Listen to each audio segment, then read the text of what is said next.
guaranteed to get me in trouble. So grab your favorite slope juice and let's freaking do this trouble. You spilled a bit, half of it on my phone. Curse interview. Your task is... You see what I mean? I'm not reading that. I'm not. I'm gonna commit bad by 2020 if I don't have a girlfriend. Don't tell me what to do. No, I was just fixing your spelling. Do it. You forgot the apostrophe, you dumbass. Now go pee-pee in your poo-poo. If you're afraid of guns, just remember that even Winnie the Pooh was armed when he heard a bump in the night. Jesus Christ! Winnie the Pooh-Pooh! Imagine getting double shot by Winnie the Pooh with a double barrel. You don't have to imagine if you're in China. Also, I'll drink that one. It's just edgy jokes, but it scares me. Curse uppercut. Ever pluck a guy's eyebrows and realize that they are absolutely not superior gender and weakest? My partner thought this until she got an uppercut. She wasn't very superior after that. Cheers to that, gamers. It was a joke. It was a joke, YouTube. That's a joke. I know you added your new harassment policy. But he said it! But he said it! How am I supposed to interpret? Oh god, he's dog whistling to other groups.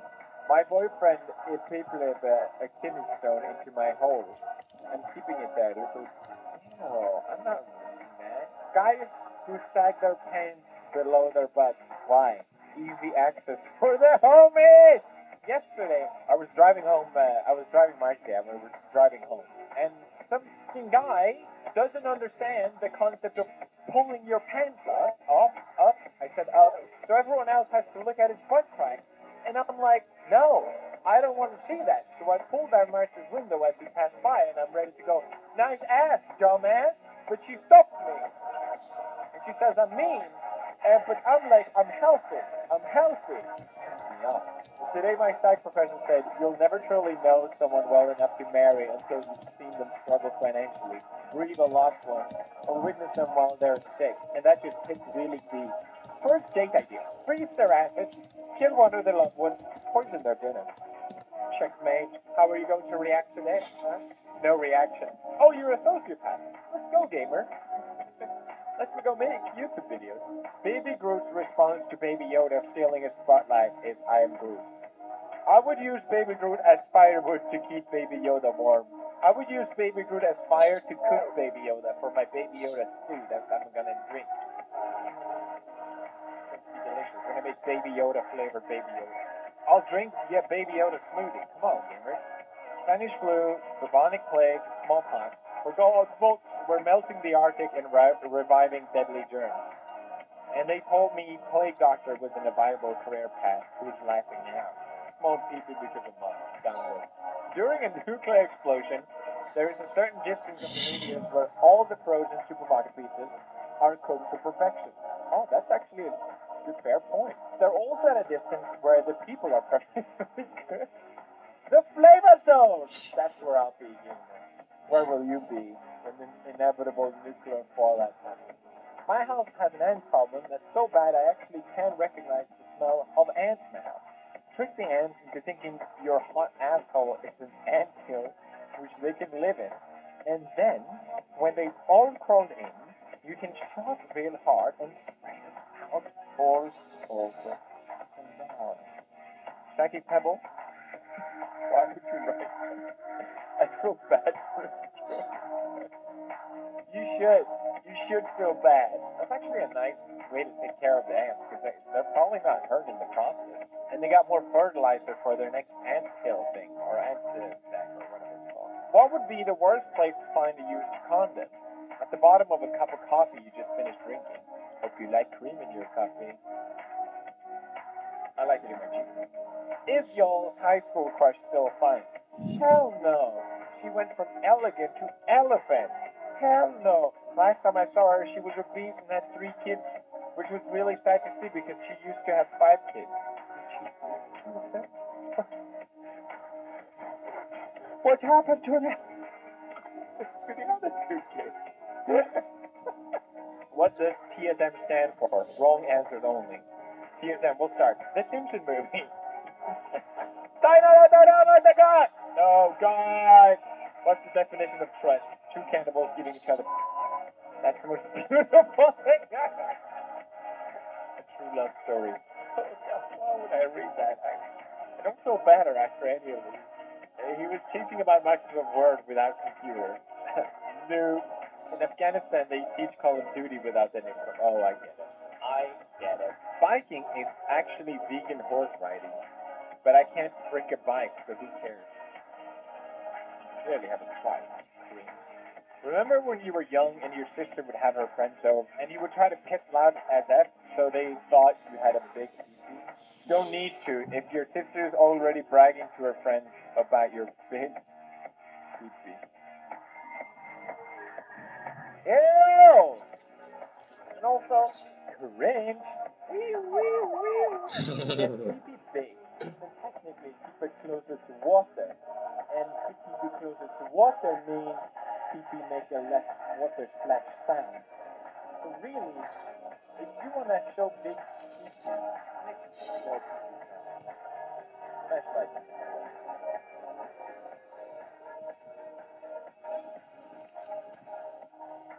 Onko sinulla osamaksuja tai luottokorttivelkaa? Siinä tapauksessa Elikin voi auttaa sinua madaltamaan kustannuksia. Unohda vaatteita tai muuta osamaksulla. Joutuina.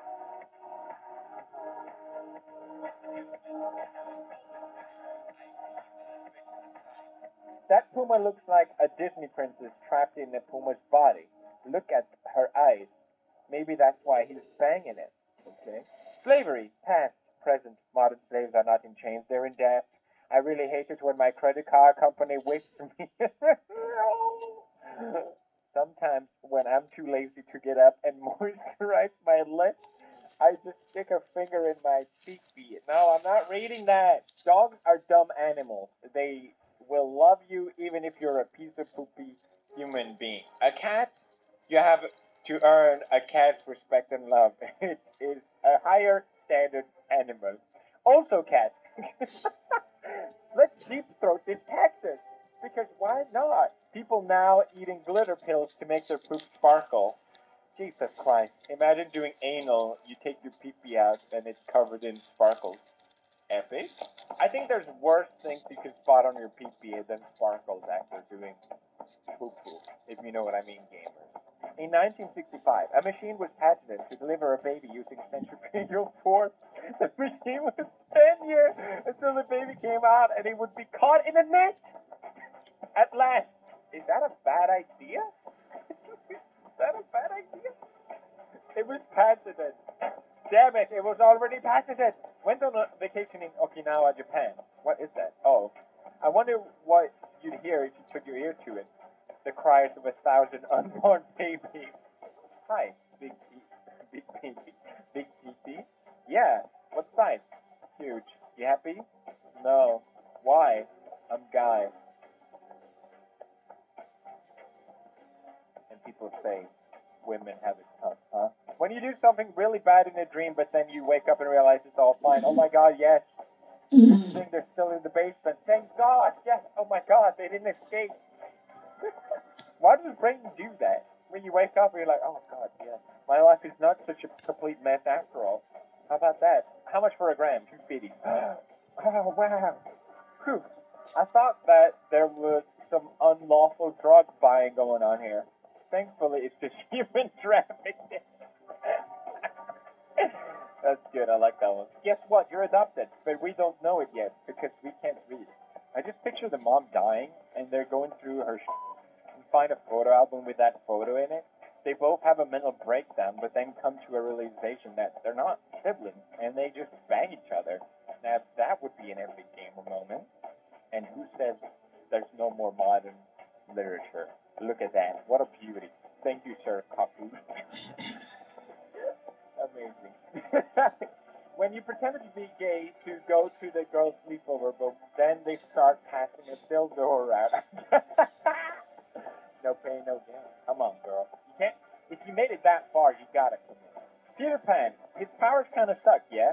He can fly as long as he thinks happy thoughts. That seems exploitable. Why wasn't Hook ever on the deck of the ship like, hey, Peter, the Holocaust? I don't have to read the punchline. I don't have to read the punchline. What are some tips to stop biting your own nails and protect your arm? That'll do. Thank you, Reddit. Thank you so much. That's so helpful. When you think about how easy it was for Elastigirl to give birth, wonder if she ever threatens to put them back. Oh my god, stop! Elderly woman convinced the locals that she can suck out toxin by licking their eyeballs. See what happens when we stop burning witches. I knew it! I knew something was wrong. What do you guys do at sleepovers? We sacrifice the weakest friend to the devil. Where do you think Jimmy went? Who's Jimmy? Exactly. Just want to sit on his lap and feel him get hard. Leave them all Santas alone! Leave them all Santas alone! This video is not getting monetized. No way. Tired of mosquitoes stealing all your blood? Simply inject poison into your bloodstream and take revenge on those annoying insects. I did this to my brother. Now he's on the ground with ketchup all over him. Strange. Very strange. I must have poison in me because mosquitoes never bite me. All the time they go after Marcia. I've never gotten mosquito bite. What is wrong with me? Am I alive?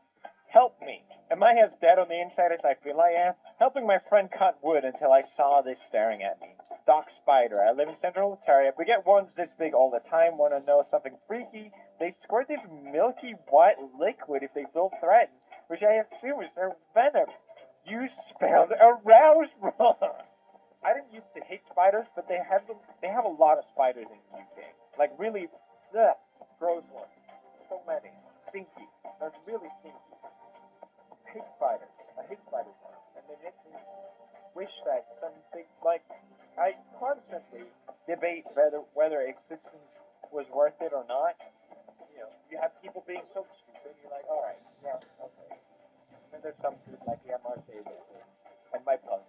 But then you have spiders that squid out white liquid, and it's just like, no, you know what? Maybe we should just quit. Everyone quit. Maybe we should just quit. Causes too much pain and agony. I don't know why it's so popular. I'm just gonna use the toilet paper. Going back to good old toilet paper. Putting mushrooms in the same spot as framed map has never looked so cute. Wait, what? Stop. Did they have to bomb the cities? I keep thinking about this. Like, they wanted to show how powerful the atom bomb was. I know they were pissed about Pearl Harbor, but like, why did they do it twice? Like, those were military bases. Am I missing something? Like, Pearl Harbor was a military base. You bombed two civilian cities. It's like, what? I don't understand war. Okay, I'm Swedish. Some of these are just trying too hard to be edgy. I'll say that. Why didn't Logan Paul high five Rice then? I don't know, but that's not the last time he left an Asian hanging. Alright guys, hope you enjoyed this episode of Reddit Review Cursed Comments. Smash like if you did, I would really appreciate it. Since this video will most likely not be monetized, order now to get it before Christmas. 100 million club merch, great gift for everyone, even yourself. Thank you guys for watching, see you tomorrow. Bye bye.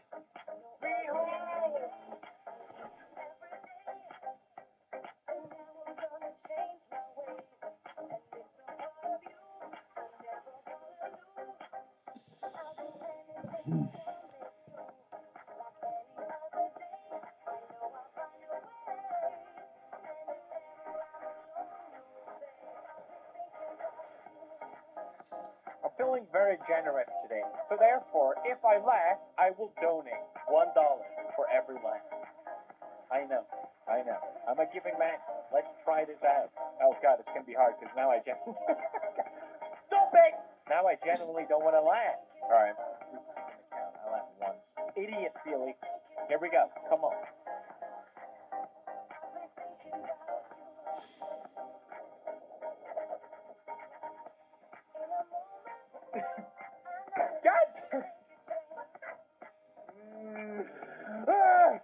Fine, I'll laugh at the first one. I will not get me out.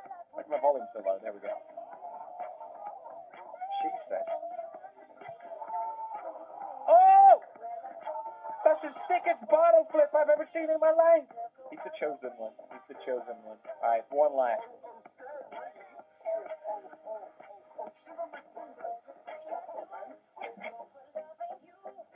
Fine, that was a good one. Fine. $3. How does Mr. Beast do it?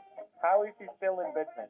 This makes no sense. I'm pretty much gonna break even on this video since it's January. The chances of being killed by Barney are very low. Yeah, I've seen this meme float around and I can't say that I'm that impressed by it. So, no. I feel feel like I should remove one SnäpChat because that was so bad. I'm at 2 now.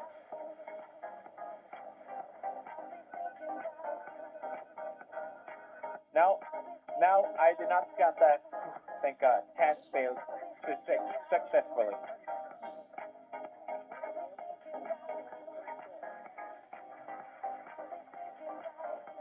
Ah! That was amazing! I want to see that again. How does he do that?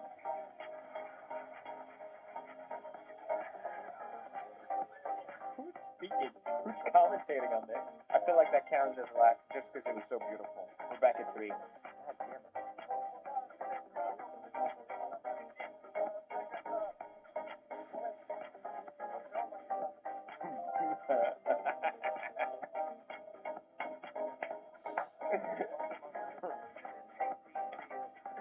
Yes! Is this fake? Is this real? I can't tell. I feel like it's fake. Now I don't like it anymore. Can I remove my SnäpChat? Damn it! $4. You know what they say? It's better to do something than doing nothing. $4, everyone. How antisocial N-words prepare to say here when the teacher calls attendance. God damn it, I laughed at the comments, still fucks it up. Why is he boxing underwater? Teacher, Felix? What? Damn it!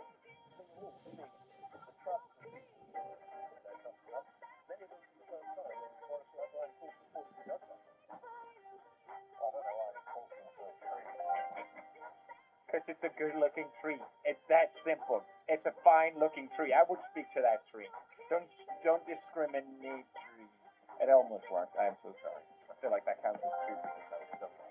Oh god, we're gonna get triple digits. I mean double digits.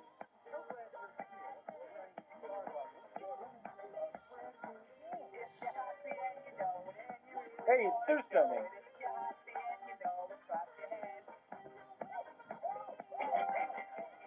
Oh god, this is gonna get so expensive.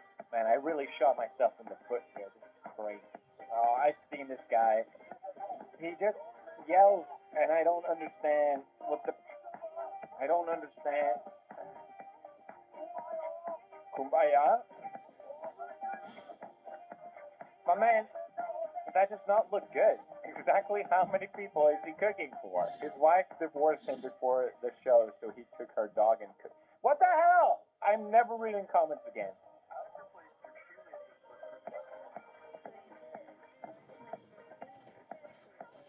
Oh my god. Well, oh.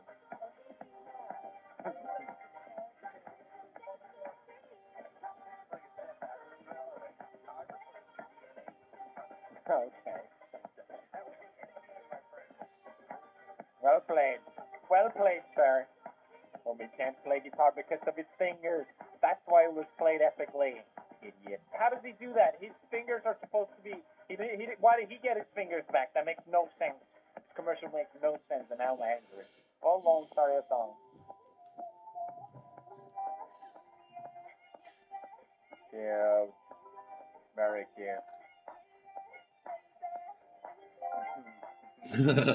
Suddenly, I have the urge to replay Ocarina of Time. Suddenly, you do as well.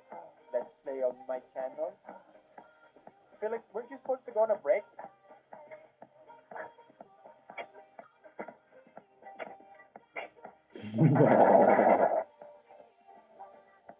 Oh my god!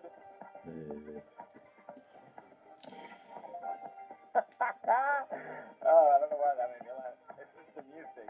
And also the fact that they make these every year. They make a new one every year. And this is what they look like? Okay. News anchor in my area loses it over fat cat. Known for their love of swimming, but one feline in northern Virginia is hitting the water instead of the gym in an effort to lose weight. Oh. Is a 13-year-old cat who just likes the outdoors and other countryside. It encourages the owner to weekly visits to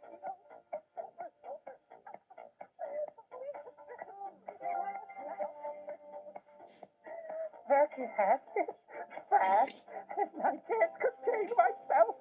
It is too funny. Yeah, it is kind of wholesome, but still. Just humor in America? Is this what humor's here? Is that one tickles your timbers? I don't think so. That will not get my $1 charity money. I don't think so. Inmates went live and someone tried to threaten them with their jail time. This is their response.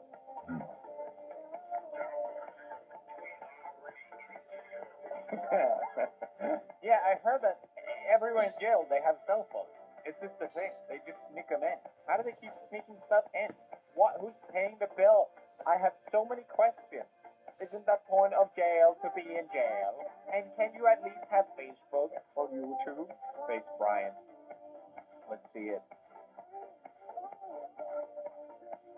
Yeah, he did not wholly.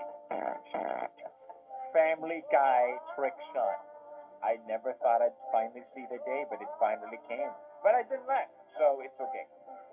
Women aren't funny. I read it in the comment. I didn't say it. Yo.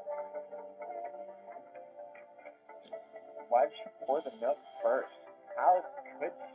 That is not how it's done. Is that the bite of 87?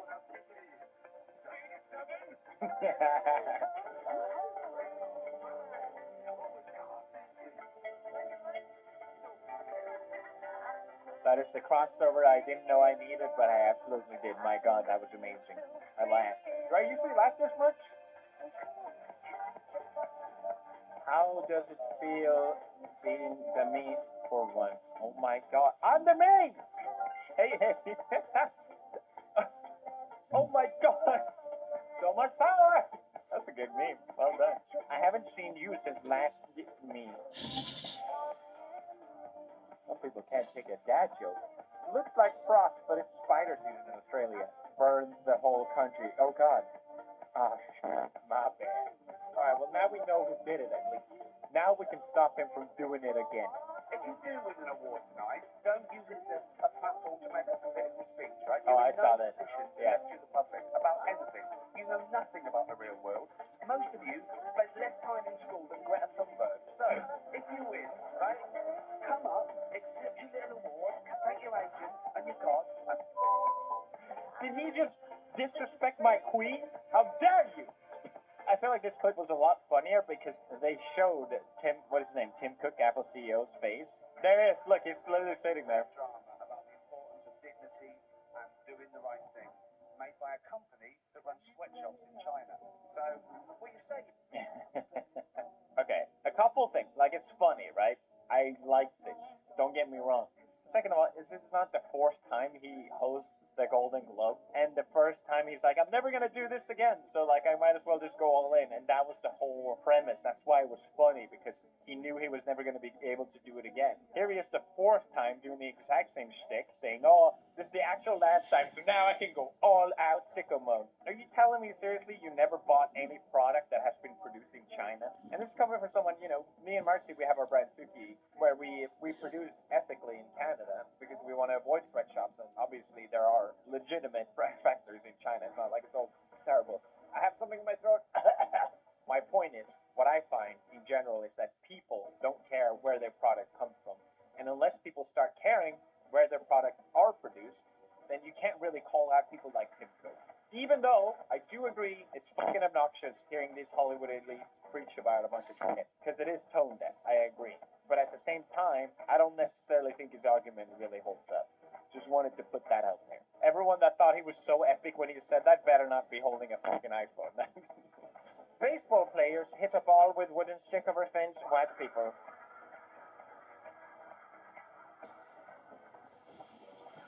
God damn it. I didn't want to laugh at that. God damn it. All sports are retarded to watch. I don't get it. I don't understand. I've seen a cricket game and my God was that boring. So I assume baseball is the same. Some sports are fun though. Like hockey and basketball. They're kind of like high energy. Uno confirms you can't stack +4 or +2 cards. What? Then what's that? Oh. What the hell is this? Is that real? Did that actually happen?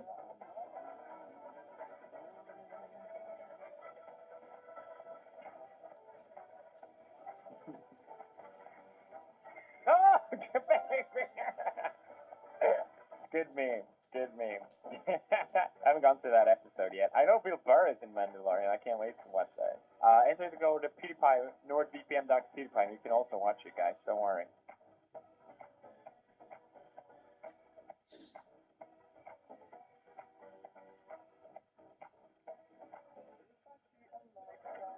Oh, and he hit the hard. Now he will never become a manager, which is probably for the better anyway. Because that was a lame episode when he was a manager. I don't like it.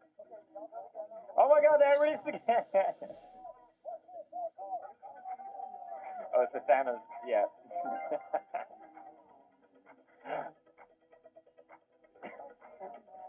He's so crazy.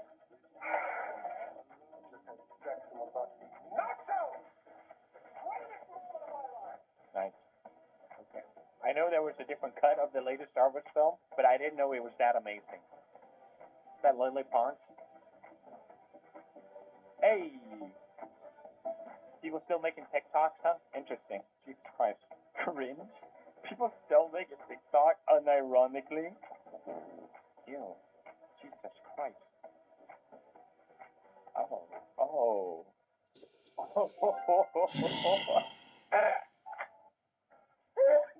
Oh my god, that is amazing. See, I've been to Paris, and it's not good. It's not a good place to be. I don't want to go all of it. What did Trump say about Paris? Paris is no longer Paris, but it's kind of true. It's gross. Don't mean to disrespect. Alright. Damn, she's good. Okay, what are we at? I think I have a couple more.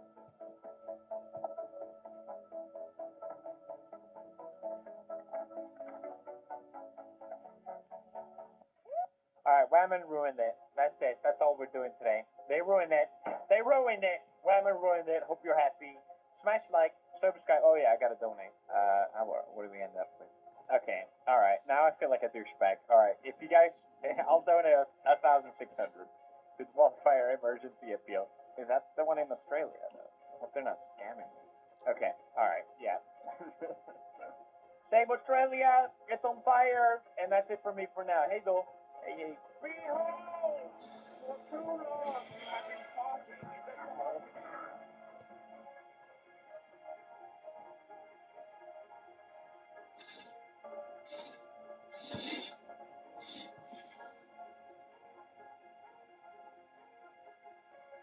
It's gaming week on this channel, and you clicked on this video because you're a gamer. That's right. You may not know it, but if you ever played Sudoku on your phone, you're a gamer, goddammit. G Fuel is pumping through your veins. So let's just jump into it. We're doing You Laugh, You Lose Gaming Edition, because gaming never stops. Oh, great. I'm laughing only because it's Minecraft. Now I get it. I get the Minecraft memes. I can be part of the joke. And girls not to wear the jacket. Look, he had cakes because he's chubby chubs. Now I just have to watch JoJo. Then I can finally be part of all the meme niche groups. Yay. Hey, let me help you out, please. Oh, no, I got it. I got you. I insist on the gentleman. I got you for that. Boyfriend. Oh! No! They need to do this with all relatable Instagram comedy. Then it will actually be funny. Hey, delete this. Delete this right now.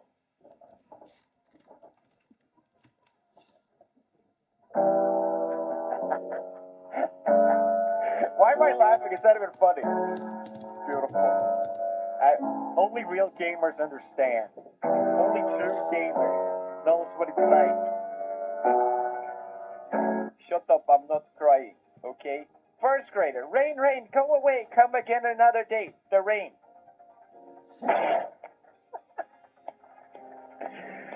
Oh god, I'm dying! Oh wait, it's gamer week. Infinite life, baby. Glug, glug, glug. Don't say you know art unless you know the classics. God damn, is that the art in Minecraft? God damn, that's some edgy Is that a salad? That's awesome! I've been meaning to play this. That's the best part! Yes. Okay, gamers, be right back. I have to play video game. my god. Only Japan. Only Japan.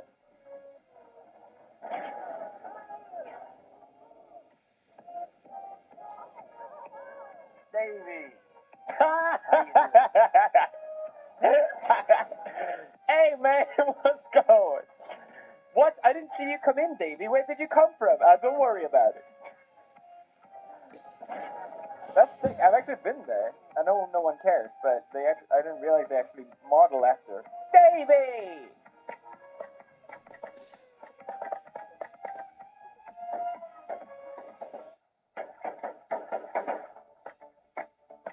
Oh, come on. They were making songs together. That's so sad.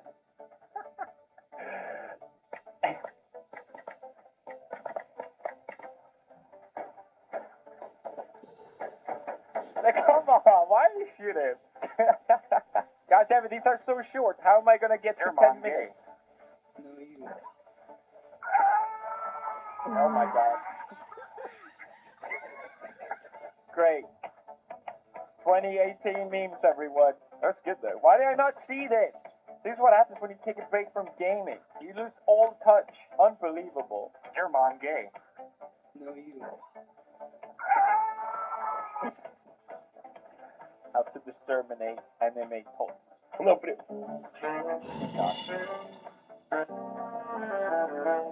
Don't say it. No blät. Disappointed. Oh, heck yeah.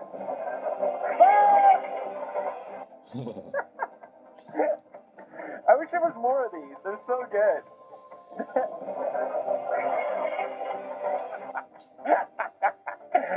There's the one with the guys. I can't find it. It's the guy carrying a giant log or something. Please find it for me. I want to see it. Everyone's reaction to the first boss in Dark Souls. Do the stanky leg if you're enjoying this episode right now. How do I do stanky leg? Stanky leg. Stanky leg. Okay, I know how to do stanky leg. If you're a gamer, you can do the stanky leg too. But only if you're a gamer. God forbid you if you do it without. Only gamers have license. Kind of modest. Is it Resident Evil? It is.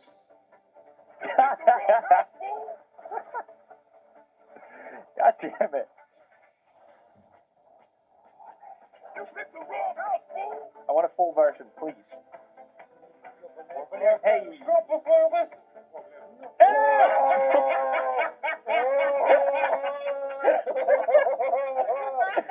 Actual footage from Russian sewers.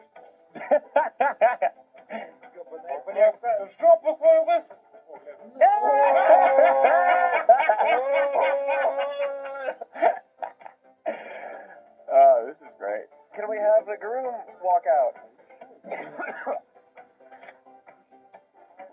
How are you? No, that's so Can we sad. have the groom walk out? How are you? This is so sad. It's gonna be me when I walk out. How are you? Oh, wait, hold on. Oh no, he's sad. What's wrong, buddy? Oh yay, he's happy now. I think he's gonna be fine. Hold on. Designs and everything. I know about that. You want to watch this guy do it? Yeah, let's learn from the master. Pro. I've seen this, but it's beautiful.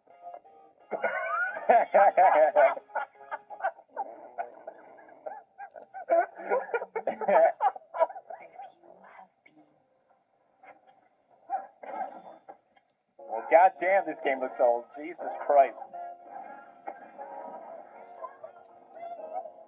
Oh my god.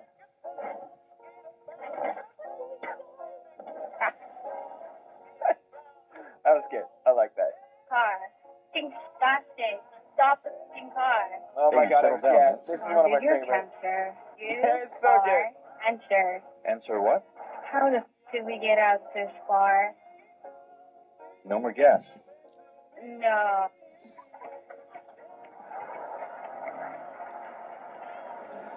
Oh, it's so good.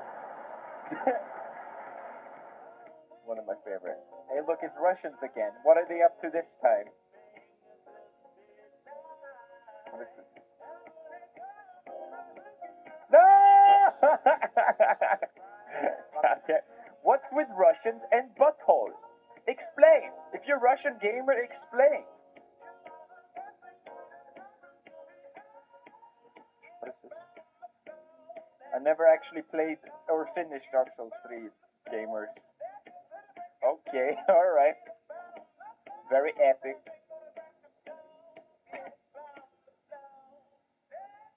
Are those players or...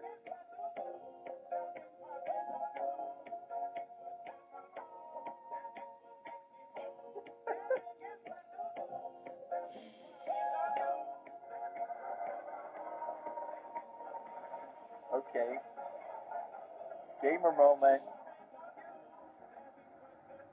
Oh my god! Is that in Dark Souls? Oh. I need to play Dark Souls 3 right now. What's with Russians and poopy holes? I just assume they're Russian. Sorry, gamers.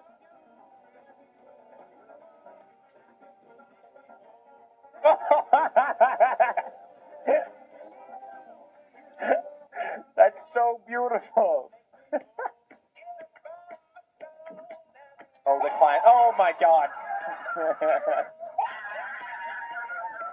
Yeah, that's about the only reaction allowed if that happens. Surprised he didn't have a gamer moment.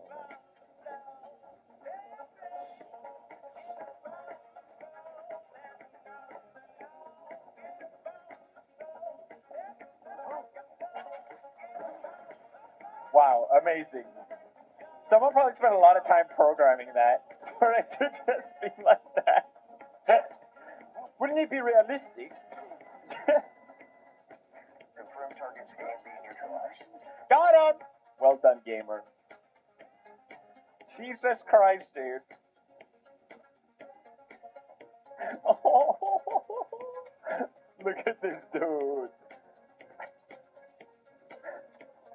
Not bothered at all. Very epic.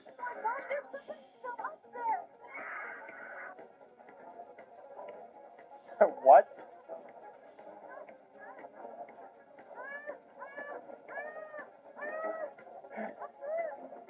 Oh my god!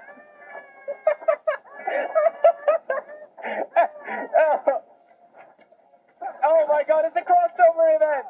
Oh my god, they tie it together so beautiful! Yes!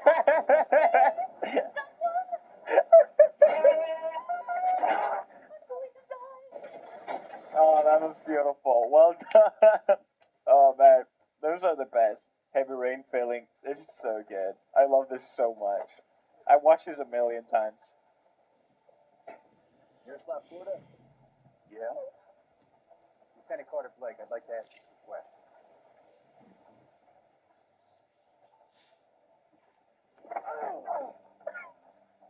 Don't just stand there, he's gonna get away! Stop that guy! Hey man, watch out!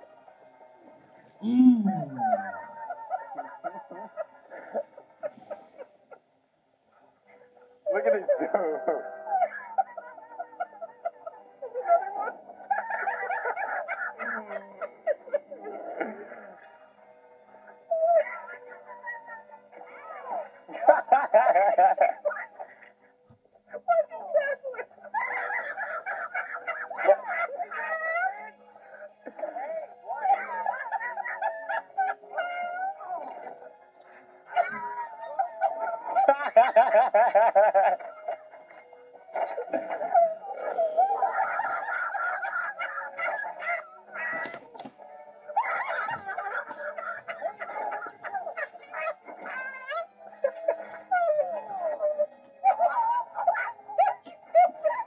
Okay, alright.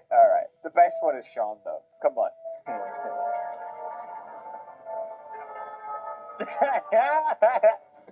Why is it funny? It's not even funny. I've seen this too many times for still being funny.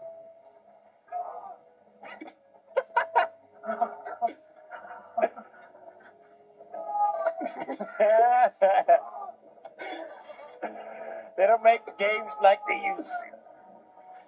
Oh wait, they do. Oh wait, they still do. Definitely.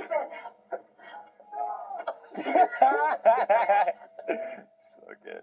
Oh wait, there's one I forgot. Remember that one? Come on, it's gaming week. Help a brother out. Where he goes, help us, help us. He's gonna eat us. There it is. Yes. Hello? This is the best. Sorry, my English sucks. My English is suck. Yeah, I'm making a fire. Do you have some beef for me? You know, some flesh, some steak. I'm from Human Germany, steak. dude. I'm from Austria.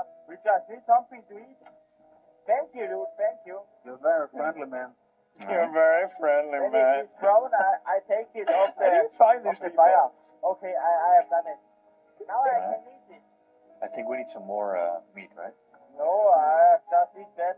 Maybe my friend with the yellow helm. You eat your friend? No, we don't eat it, dude. No, let us search another dude. What's up? What the hell? Dude, what's wrong with you? Help me, there is a guy in the fireware station.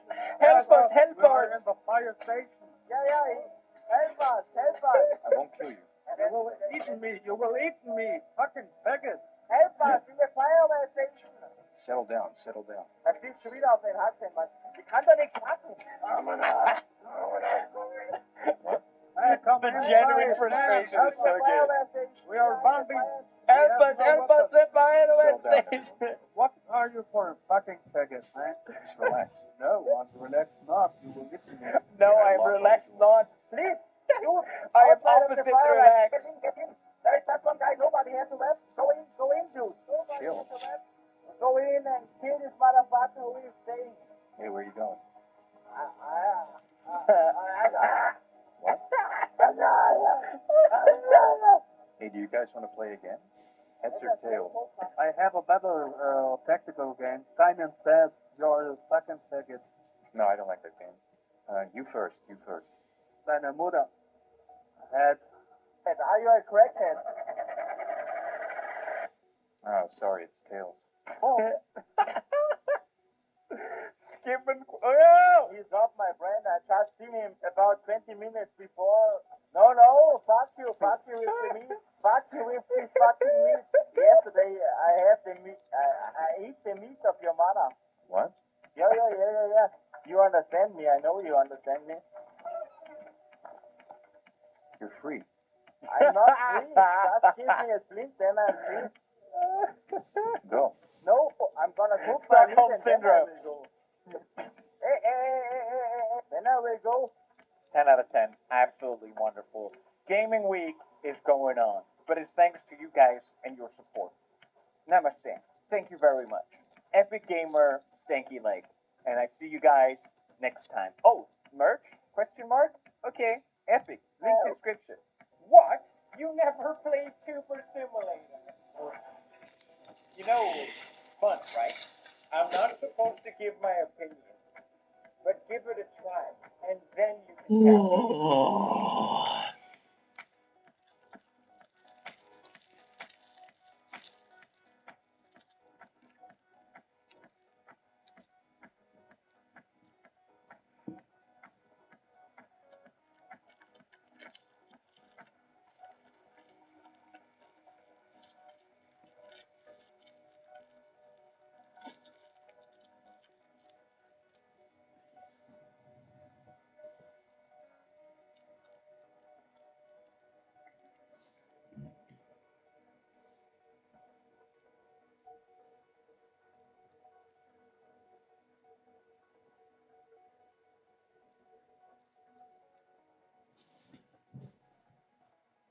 People will go, well, obviously, duh.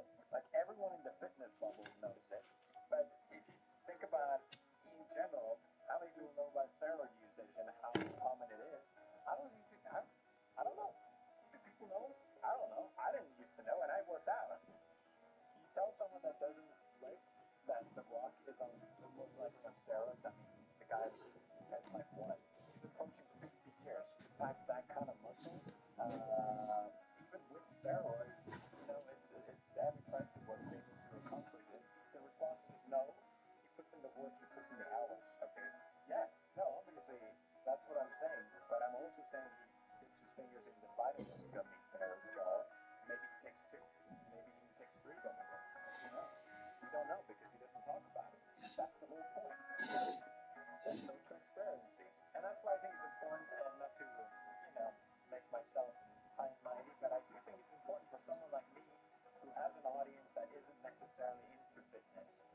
bring attention to this kind of thing. Because what I find is that in the industry, it seems like most people in some way are engaging with steroids. Everyone sees it. It's obvious to all these people, but a lot of people don't know about it. You even get people saying like, Arnold, you never did steroids. What are you talking about? Like, bro, he openly talks about it. You just can't get that physique. If it looks unnatural, it is unnatural. That's a good thing. And if you think that, this kind of steroid use is the thing of the past, I got bad news for you. It's probably more prevalent than ever. You go on Instagram and you got 18-year-olds looking like fucking orcs. Again, if it ain't looking natural, it ain't natural. And I don't even necessarily have a problem with it. It is the lack of transparency that I have an issue with, especially when these Instagram influencers are selling their epic workout routines. Well, just use my code and you can also look like me. Like, shut the fuck up. But what I do find as well, luckily, is that a lot of great lifters and a lot of YouTubers are open about talking about these things. This guy, Noel, made this video, which you might have seen, kind of went viral, I think. I'm not a natural bodybuilder, and I have a major problem with all the influencers that are not as transparent about it. Not only does it create false hope and naturally unattainable results, it discourages many people from changing their lives. It also risks people's health or their financial health. These same influencers enrich their lives by promoting and selling you their making it seem naturally attainable to reach their chemically enhanced physiques when it's not. Hell yeah, man. Yeah, I think you summarized it. That's pretty much my whole point of the video. But actually, I think what bothers me the most is that the people that really, really should be honest. Because the thing is, there's always going to be Instagram scumbags.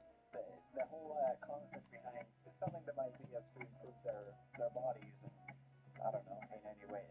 It's existed forever, it feels like. But you have companies like Disney and Marvel producing these superheroes, expanding their muscles to fit the part in a very short amount of time. And I think to start off, Chris Hemsworth is a great example. He's an absolute beefcake. Can you even be mad at him for using steroids? Like, people want to see him big.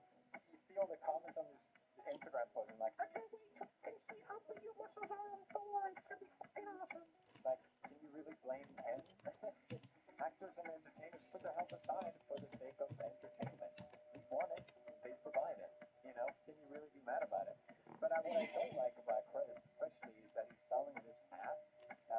Where here he looks natural, by the way. That's perfectly attainable. And train, eat, and live better with Chris Hemsworth's team. Like, what? I gotta pay monthly to get his workout routine? Like, out of here. Am I missing something here? Like, how many teenage Marvel fans do you think are buying this just hoping to look like Chris? Like, they're clearly selling the idea. Like, to play devil's advocate, I'm sure, there are some good workout in there. I haven't tried this app. I'm not going to. But the whole selling point is, they want to look like Chris. And I can even see myself as a teenager, if I was young selling this, I would totally buy into that. And it's just lame, dude. Like, we know the reason why you put that physique to the next level. And it's not just putting the work, putting the hours, okay? Here's him posting on his Instagram about his trainer. No, what is this? It's stuntman. Bro, come on, get out of here. Everyone was just making fun of them as well in the comments. Like, it's so obviously steroid use. I'm just wondering if they will also provide the specific drug dosages and intervals needed for Hemsworth to look like this. It's fine to live, but let's stop acting like the Marvel heroes aren't juiced to the gills. Thank you. Our second Marvel boy is Kumail, who had a huge transformation. He did this transformation in a year, according to the news articles. Like, even on steroids, that's impressive as hell. Because and anyone transforming in a year, that's a dead giveaway, okay? Like, building muscle takes time. It's a slow process. And I at least understand, you get the role for this superhero thing. They have to fit the part. They need to gain muscle in a really short amount of time. How do you do that? Well, there's one secret sauce. And it's getting steroids to build muscle. I don't know why he looks goofier in the movie. I don't know how that's even possible. Now, after the movie, it looks like he kept it going. Just look at this guy. Look at him. Get the hell out of here. Stop it. I feel like people also, again, defend this and be like, well, he's got the best trainers in the industry. And he's got probably the best nutrition as well. That's how he's able to pull that up. Yes, but he's also got the guy giving him the steroids that hit him just right. But let's just talk about these two. Okay? I think he got so good that even people that know about steroid music will be like, well, if I could use steroids to make this also for the wrong reason, and that's ridiculous. But anyway, the truth is steroids work incredibly well. Yes, you still have to put in the work, you have to put in the hours, you need to know what to eat. These are essential to growing muscle. But if this guy was natural, and this is what he was able to accomplish in a year, if he then put on steroids on top of it, he wouldn't be able to move. Steroids is so effective that data shows that you grow more muscle, and I didn't even know this, you can grow more muscle by not working out on steroids than someone working out regularly. And if you ever want to feel discouraged about working out, hey, keep that one in mind. And I don't want to go into, is it good, is it bad? My whole point about this video is the lack of transparency, and I really do have an issue with it. But I do think it's worth mentioning that the side effects of steroid usage is real, okay? It's not good for you. I don't care what anyone says. And what's the point anyway? I love this tweet summarizing it. A lot of people doing steroids, not even for sport, just to be a swole-ass waiter. So even though actors like Camille isn't necessarily selling any products like Chris Hemsworth is, he is still selling this idea. And as part of Hollywood, the way it works, if you're promoting something, you have to do all this media for it. What he did as part of his promotion is he went to Men's Health, and they did a video showing what's in his gym, in his fridge. He talks about drinking beet juice. Guys, you just have to drink beet juice. Are you eating enough protein? That's just what you like. Who are we kidding here? It feels so stupid. It's like they're trying to come up with every reason they can find to hide the fact that they're on steroids. Like, they even go through some sort of electroshock thing. Like, is this a joke? This feels like a comedy sketch. No, I'm not sure. I electrocute my biceps. Bro, just own up to it, pussy. Mark Wahlberg, you want to look like Mark Wahlberg? The man's 50, dude. All you have to do is wake up at 4 a.m. That's the secret. Like, I'm not trying to downplay people's hard work. Like, all of these actors would be way more ripped than I am, even without steroids.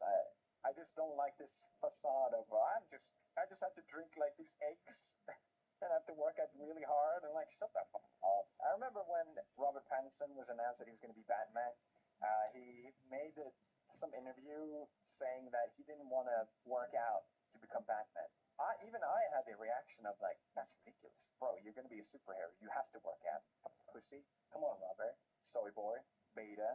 Now that I understand how the industry works and what the expectations are when you accept these roles, maybe I'm putting words in Robert's mouth.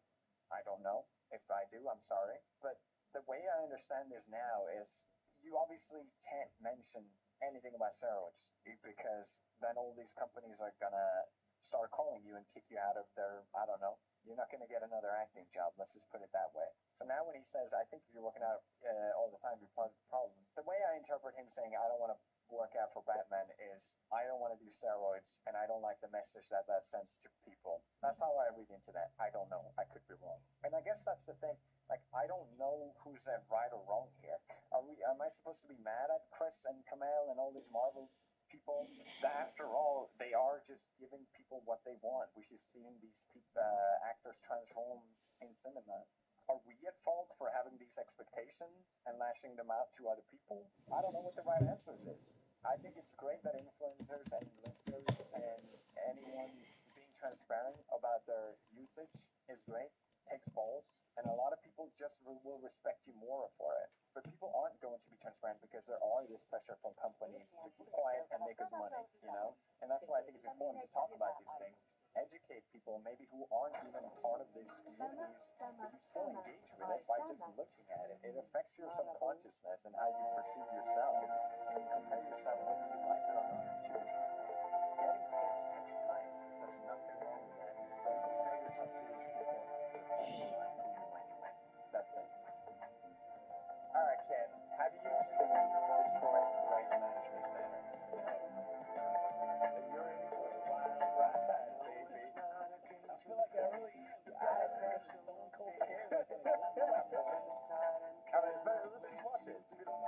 sure. Enjoying the photos by the French. For sure, right now, what's the strike-fired weapon, only you obey.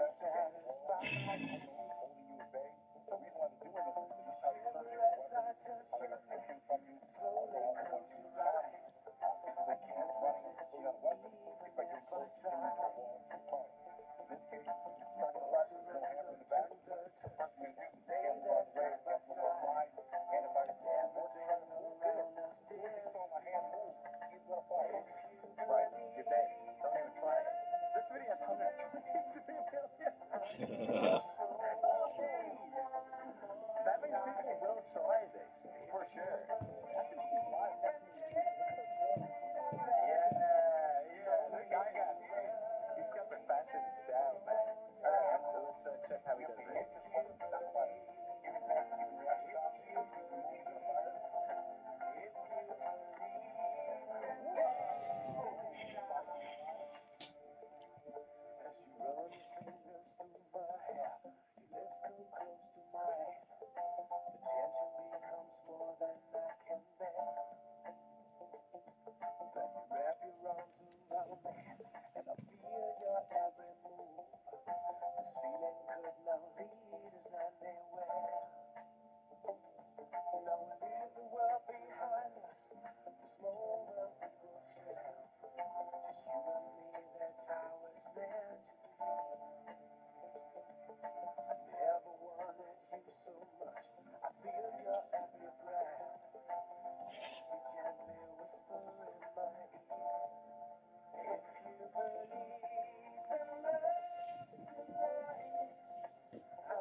Hi, bros. I know art. I know luxury. I know taste. I am taste. Today, I will choose which one cheap, which one expensive. You will play along. Let's go. Which jacket costs close to 2,000?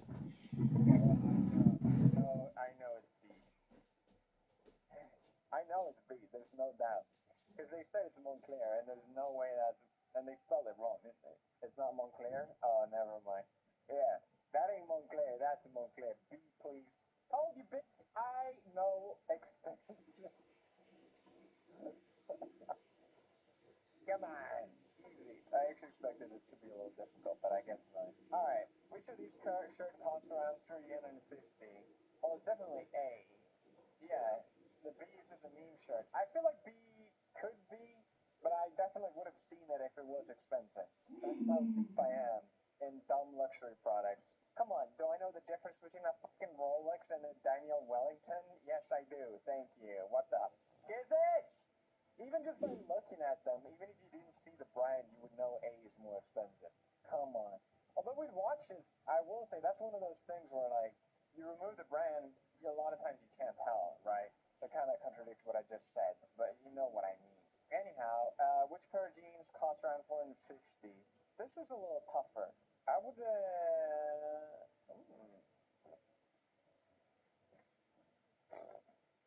one is Amazon, the other one's Diesel. I'm pretty sure it's A. Having really heavy jeans, they look like a really long cut too. Washed that way, I think it's pretty expensive. It's rare to see really expensive. God, I became such a snob. I did this as a joke. It's A. I was wrong. They're $25. Fuck me. I take back everything. I was so confident. Okay, good. I needed that. I needed a little macaroni. Okay, one is Amazon, the other one is Bedouin. I'm gonna have to guess just from the sheer size and uniform pattern. I feel like when you add a bunch of stuff like this, it kind of cheapens it a little bit. Alright, so we got Yeezys or what is it, Converse? Adidas or Converse? What? Which one am I supposed to guess? The Yeezys? Oh, this is a tough one. I think B. I think B. Yeah. It looks like that weird fabric. That's a lot of expense. Oh, it's Bulgari. Okay. Is it just me? Have you gotten equally good so far? I don't know. I don't wear jackets. I actually have no idea. Realistically, would Amazon sell the B-type pattern? Yeah, they would. Maybe A. Yeah. Okay, pure logic. I mean, it's 50-50 at the end of the day. Which pendant costs close to 500? Don't know. Honestly, this one I have no idea. I'll have to go with B. Alright, cool. 7 out of 9. I know expensive. Okay, moving on. I want to test this on art. If I can tell expensive art from cheap art, right? Which is the most expensive one? Is that what I'm guessing? Which of these artwork is worth more? I would guess the Pice. The Pice look lit. Hell yeah. Who wouldn't want that? This, I wouldn't want to hang that. What the hell is this? I can't even see what it is. I'm going with Pice. Thank you. How do I pick it? I can't pick it. Are you going to show me the answers? Alright. Yes, this is how we're doing it. Which of these color fields is more expensive? We got Ornament 6. That's not a pretentious title at all. Or Cherry Field by Lisa Charney. I'm going to go with Barnett. 43 bucks. Whoa. Bruh. Oh my god, dude. Jesus Christ. That is insane. Oh, it's huge. Okay. But still, what are you... Oh, it looks better small. 43 million. No. No, get out of here. Stop. Dude, that looks like you put masking tape in the middle. That's what they did. Oh, no. Oh, no. Oh, God. I mean, it's definitely jokes, and a lot of times what you like, other people don't like, but this sucks, dude. This fucking sucks. This sucks so bad. This is so bad, dude. What the fuck? It's not even a good blue. It's not even a good blue. I hate it. I hate it. I hate you. Alright, a potato. That's funny. Or Slow Down by Rose Piper. I don't know. $1 million. $1 million. You know, people rip into NFTs, right? What the fuck is this then? What the fuck is this? It's a nice potato, I guess. Very detailed. How much did this painting entitled Salvador Mundi by Leonardo da Vinci? Well, I know, everyone knows Leonardo da Vinci. I feel like this is a trick question, and maybe originally it was sold for this price or something. No, it was 450 million. Okay, all right. That should have been obvious, really. Well, $500 million. $500 million. I mean, Leonardo da Vinci. I've never seen that artwork. Like, I've seen a ton of Leonardo da Vinci. I ain't seen. It's kind of cool though. He's holding like a thing and he's doing like a Korean love sign, right? That's kind of sick. Looks like Jesus too. Can you guess how much? Yeah, this is awful. This is just bad art. I don't like it. That probably means it's really expensive. Yeah, there you go. Fuck. 293! 713! can't even tell what's legs. Whose leg is which? This looks like one of those bad optical illusion photos. Or like, is that him? Is that the point? Maybe I don't get the art. Stop it. And why are they all looking in different ways? It makes no sense, bro. Just look in the camera, dummies. Bro, you know how they always say, oh, I could draw better than that, and I always go, no, you fucking can't in my head, but I can draw better than that, and I'm doing it now. Like, the legs make no sense. They look like they're in sleep bags. He looks like a little worm, or she, not judging. Anyway, what price did the card player sell for? It's kind of cool. The perspective made no sense. This guy is showing up his entire hand. It doesn't even look like cards. They haven't put down a single card on the table. It looks like two men just trading Pokemon cards or some shit, or stamps or letters. I hope it's 4 million, because that's the love.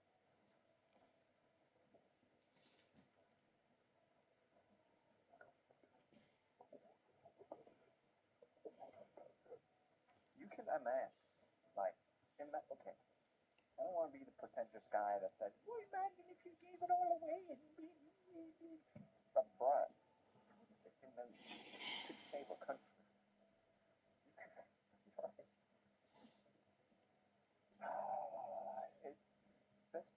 This sucks. Can you correctly identify how much interchange sold for? Okay, so here we have some abstract art, which I think gets more than it deserves. And I think this is a good example of what I was saying earlier, where people are like, I can draw that. No, you can't, okay? It takes balance. It takes color. It takes coordination. It takes a perfect eye to find something beautiful in the random shape and patterns, okay? But it's still 10 million. 300. This one is the first one I like, actually. This is beautiful. This one I hope 500. It's the cheapest one. Stop! What is up with art? Is the rule the uglier the more it sells for? This I know the artist is that guy with the R. It's a rock. What's his name? Is it Rogue?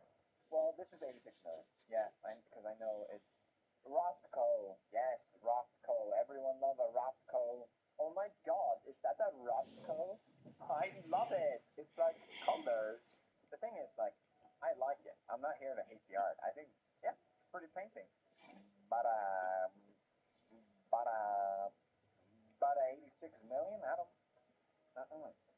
It's also kind of sad. I don't know if this is true of Rothko, but I assume it is. Where, the value always shoots up after the artist passes, because then there's a finite supply of these artworks, and that's obviously basic economics. That makes the price surge up. So a lot of times the artist isn't paid anything, right? It's just exchange of money between rich people at the end of the day. But fine. I kind of get it now. Like no, I don't get it. I don't. Yeah. How much did? So many thoughts. How much did number? Okay. Yeah, this is one of those crazy ones. I bet you 100 at least. This looks terrible. This is like the worst. No, go back. You're not getting away. You're not getting away from me.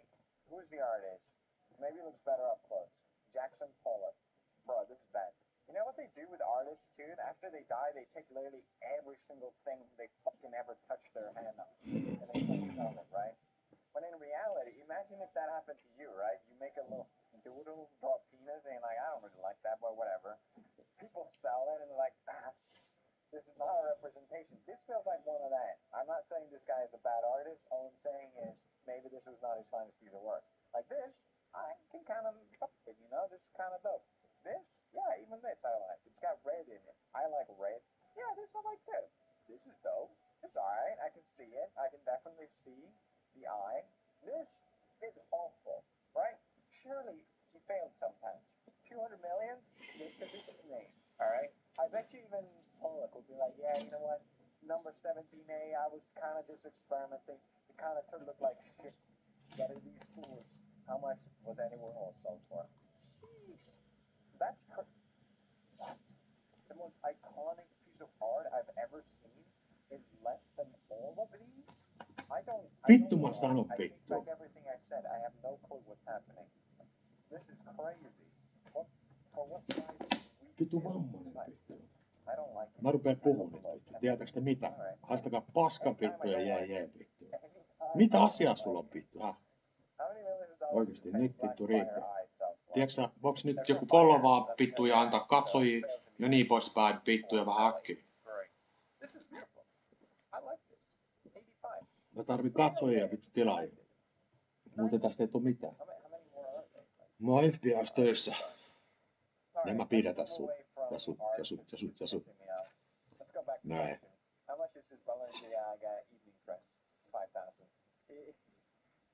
Oista Sandersen. En mä lue tää kommentteja vittu.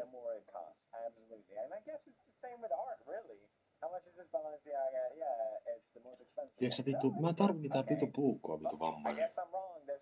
Mitä sä kerrot vittu? Miksi mun pitäis ostaa kun vittu suihke vittu? Tiedätkö sä, mä ostan aseen. Mä saan aseen. Mä kerron eilen kaikki, tiedätkö sä? Musta tulee sotilaspoliisi ja mä lähden tästä maasta menee. Mut sä voit höpöttää täällä chatissa se feikkisantukaa vaikka koko loppuelämän vittu, jos sua huvittaa. Ja tehdä sitä aarrettista elämää tai mitä vittu vielä. Paskaa vittu, yrität vittu syöttää mulle. VITTU!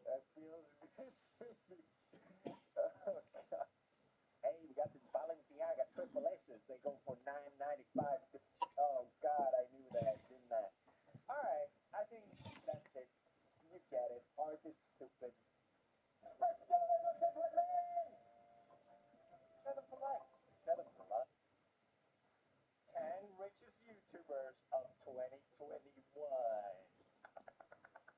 Dang, am I on here? Yeah, I should be. I am on here. I'm in the title. Yeah, let's go. All big YouTubers. Well, we'll see. I mean, it could still be. I just saw this title. I'm like, this is the best thing I've ever seen. I gotta watch this. Okay. Yeah, you ready for this? I'm ready. Yeah. What's my Netflix? How much am I worth? Can I be on video? Human toast can. White. Why is that my picture? You look at my white. Excuse me? Man. How much I pay in taxes this year, please? I mean, yes. Hey, you're fine, though. Hey, a little more rich. There we go. But they just make up numbers. They do. That's what I was like. Look at that. Like, they just kind of make up. Like, well, between the numbers.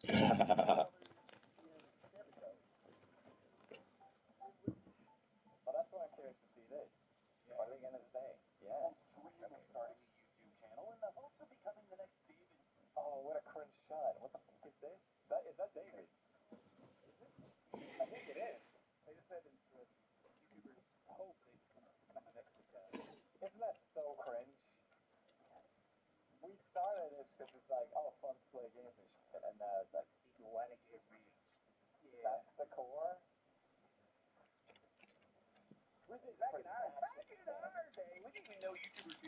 Älä vittu aivan pesee mua vittu huukusita. Tiedätkö, sillä on ihan sama, vaikka mä puhun koko ääneen tai mietin ääneen. Tiedätkö vittu, mä saan tehdä mitä mä haluan, että se määrää mua vittu kusita. Mitä vittua sä kerrot vittu vammaa? Oi sitten En mä edes toteutu sua ollenkaan. Mä teen vittu ite mitä mä haluan. Mitä sitten?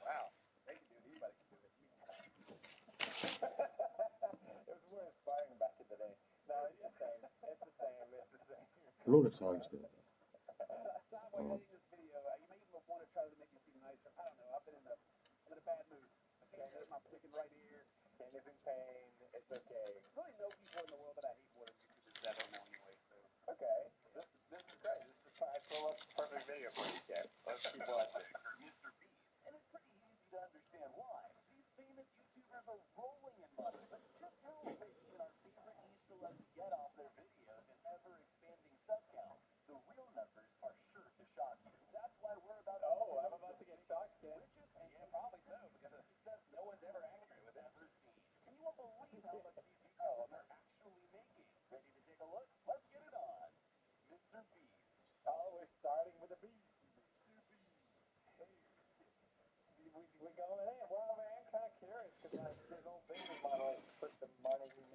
Miksi mä en saa tuollaista videotaskua? Koska mä oon tätä suunnittaa. Ja mulla tässä sulle, tiedätkö mitä mä ajattelin. Ettei enää. Tässä kestää varmaan sitten minuutin niin. Tässä sun tavalla sitten. Tuohon kusetaan sellaisen sun.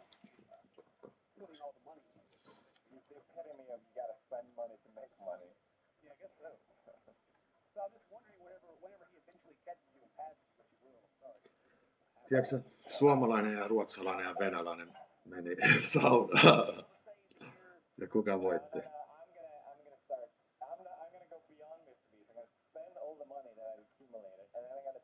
Mä en tiedä oikeesti. Kukahan voitti sen? Voittikohan 2 samaan aikaan? Tai 3? En mä tiedä.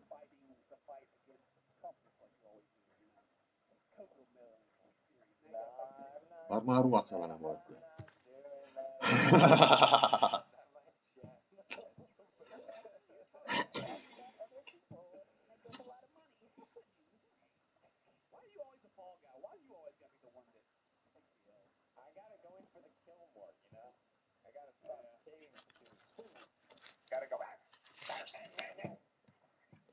Mä ostin vittu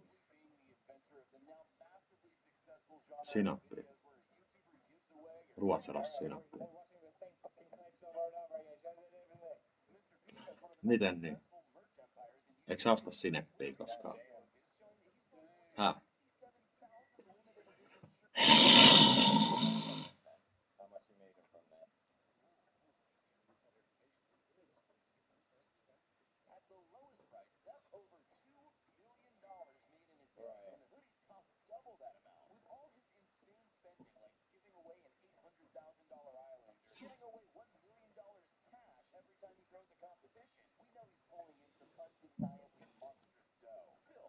No niin, täällä on moderaattoritaistelu. Ilja vs. Teknotyttö, näyttäkää taitonne ja kilpailkaa nyt toistennekaan.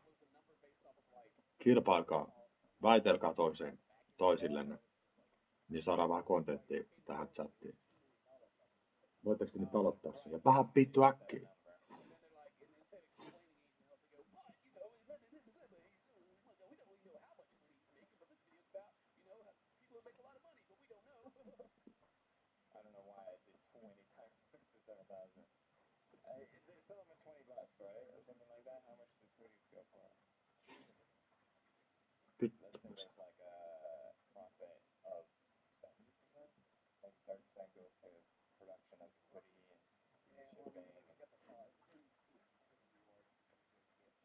Mitäs homolasta?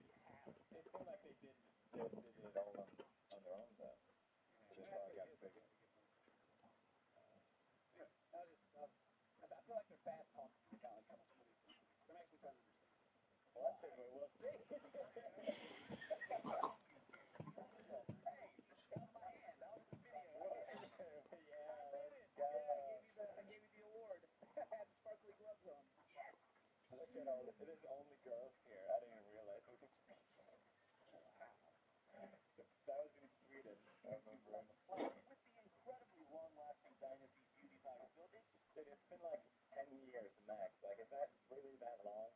Kind of makes me sad. I'm like, even YouTube years, that's pretty much nothing immortal. Well, that's the thing I mean. Like, bro, being the only person to ever gain more than 100 million subscribers is a very lucrative spot to be in. Besides for his personal brand and ever-changing high-quality merch line. High quality. All right, let's go. You ever cringe when you see yourself in videos? It's weird. It makes it easier watching a video because it's like we're watching someone else almost. But yes, I definitely would. Yeah. I'm very, I don't know. No, I can't. See myself? No, same. I don't want to watch videos on YouTube right now.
realistically, my AdSense is like less than half, probably.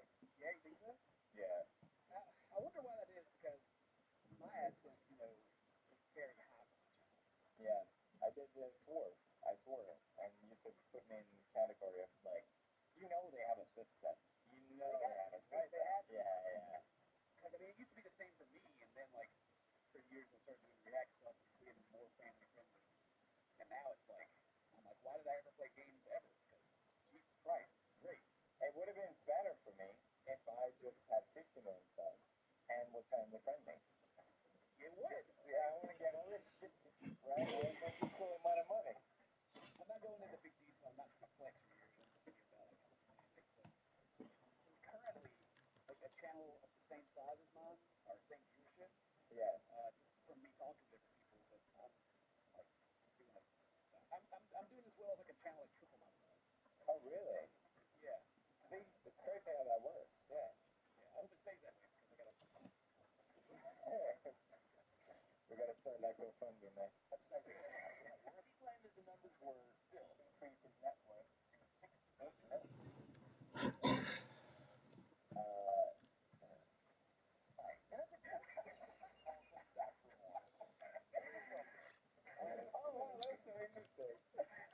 Miksi muka soittaisi kytä jostain naapurista? Kerro se nyt heti vitu vasikko. Mitä sä haluat? How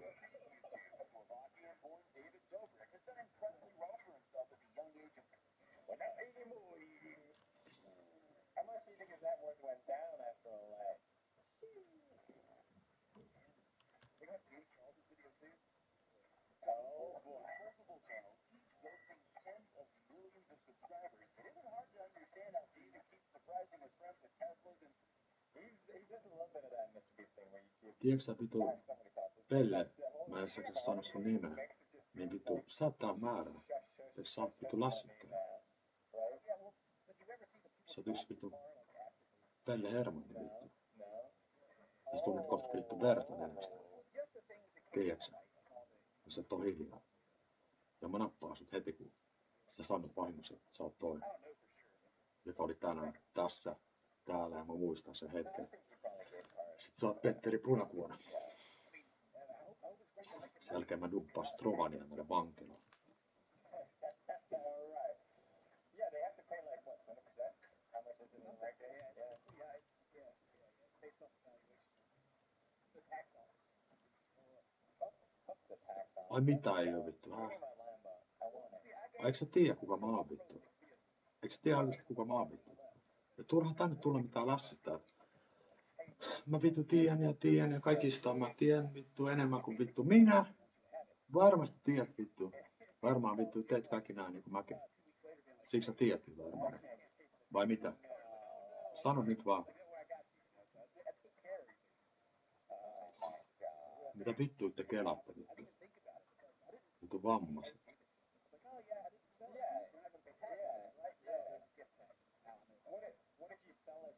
Tiedätkö mä oon maailman paras räppäri. Pahin räppäri siis. Ihan sama, jos te ette usko, niin turha usko. Koska mä tiedän, se sattuu. Koska pitää puhua tolleen.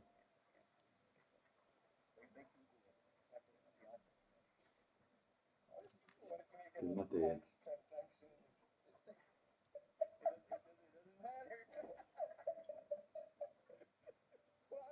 Ei mäkään puhu tolle mitään.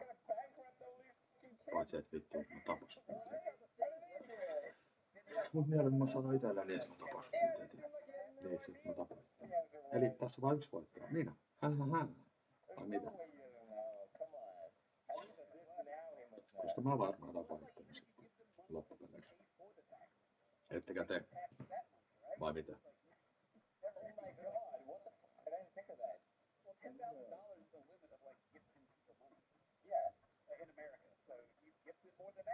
Mitähän vittua sitä tekisi tietysti?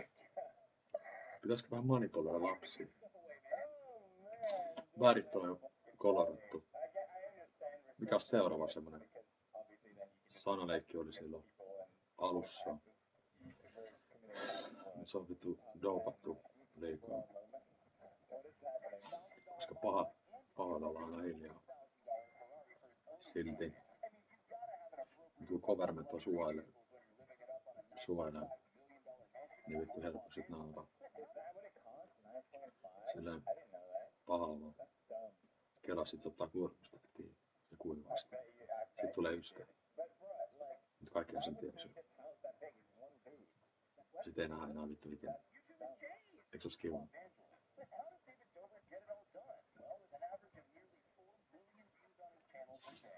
Miksi sä esität tätä vittu salkkarit ja vittu Jasper päällikkö? Onko se vittu vähän dille vittu vammanen? Sä oot vittu idiootti. Tiedätkö se vammanen? Älä yritä yhtään mitä elvistele siitä. Tiedätkö sä? Mua ei kiinnosta nimet eikä mikään muukaan. Se on vaan alias-nimi, tiedätkö sekin mitä mä äsken sanoin. Se nimen, tiedätkö se on mun alias-nimi tavallaan. Silloin kun mä tein sen. Tiedätkö sä ohjelma? Ja musta varastettiin kaikki kontentit. Mitä sä haluat kertoa tossa sun piirrosanoilla? Niinku, mitä mä teen? Kerro vaan. Puhu lisää. Anna tulla. On mulla vaikka mitä nimiä. Mä voisin vaikka mitä tässä sanoa vittu. Kaikki nimet vittu mitä mä tiedän. Ja mun mielessä on vitusti nimiä nyt mielessä. Nyt mä en jaksa sanoa.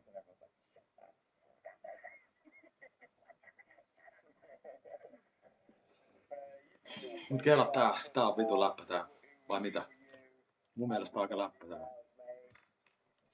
En mä tiedä onks tää läppä. Tietysti. Chicago joo maailma. Ei ookaan. Ja kohta mä katon onks tää läppä. Santta vittu tää koko maapallolla. Santta vittu läppä kyllä. Mä aika katoin, että tuossa on just läppäkuva, mikä oli sopinut tuohon naamaksi. Mutta tää on vähän niinku semmonen wasted. No onko wasted? Vittu tapa mut sitten, koska mä en mene vankilaan.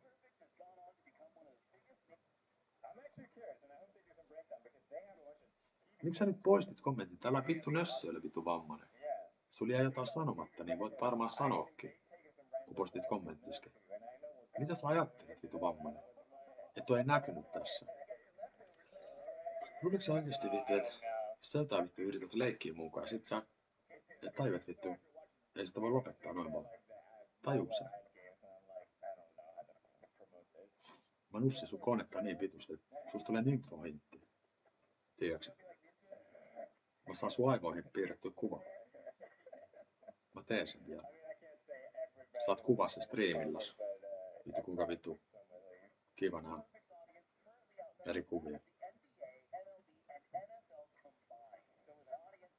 Mulla on vitu vahva laaseri, mikä antaa sinne tähän kohtaan aivokuoppaa. Tänne jonnekin. Se kuva kokonaan. Ihan sama, vaikka se taitoihminen, sulla ei yhtään robottia. Tiedätkö sä, kamaa, ropas. Niin se jää sinne muistioon. Tiedätkö se jää sinne. Mä olisin antaa sulle vittu epilepsia kohtaus. Sit sä sit silleen vittu, Kärpänen. Kuka vittu Kärpänen? Sinäkö olet Kärpänen? Näetkö sä nyt kaikki vittu niin monena vittu eri kuvana, että vittu ei enää tiedä mihin menee vittu. Kärpänen näkee kuvia vittu. Kyllä sale vittu. Kiva nähdä kuvia. Tiedätkö mihin sä kävelet tänään? Mitä sä lässytät vittu hinttiin? Ja vaihtaa sun vittu kuvas vittu, tää alkaa ällöttää mua. Tuo sun Ilja-kuva vittu. Tiedätkö sä Ilja Oblomov on naisen nimi? Ja luuleeko että Ilja Oblomov on koskaan ussinut tota jätkää tuossa kuvassa, missä sä oot profiilikuvana laittanut tuon? Ei saa ikinä tuolla vittu paskeessa, vittu mitään. Ihan sama mitä sä kelaa. Mut vittu vaihda nyt nimimerkki ja profiilikuvaa, koska toi ällöttää toi sun puhus. Toi vittu käyttäjätunnus ja toi kuva. Se ei mitään järkeä vittu. Oikeesti vittu, koska se tuntuu oikein järkeis?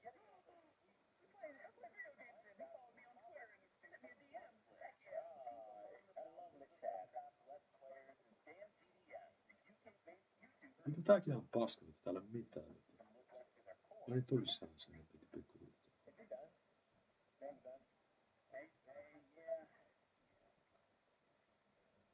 Tuliko pikku vittu? Mä menen kattoo pikkusiirtoa.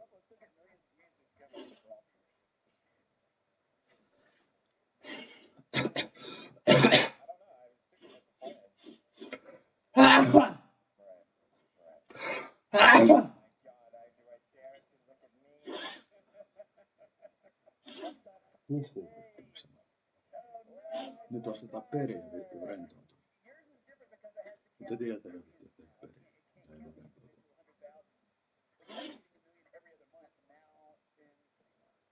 Eikö se jatkossa jotain mitään?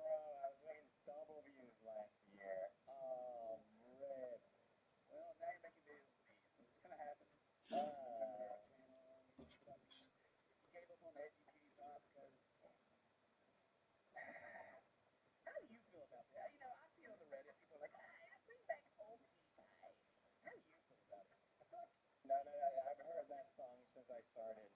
Every time they do it, it comes and goes. Yeah. Right. Well, I feel like the good thing about your content is it changes. You're not in gaming anymore. You're in the gaming. You start doing more edgy stuff. Now you feel like you've got all that out of your system. Now you're on like more like chilling and reacting stuff. 27 billion views, 110 million subscribers. You feel like you can just kind of do what you want to do now. Oh yeah. What do you think about it? Yeah, just doing what I love the brackets of these. You're thinking anywhere between 17,000 to almost 300,000. Wow. I must be killing it then, because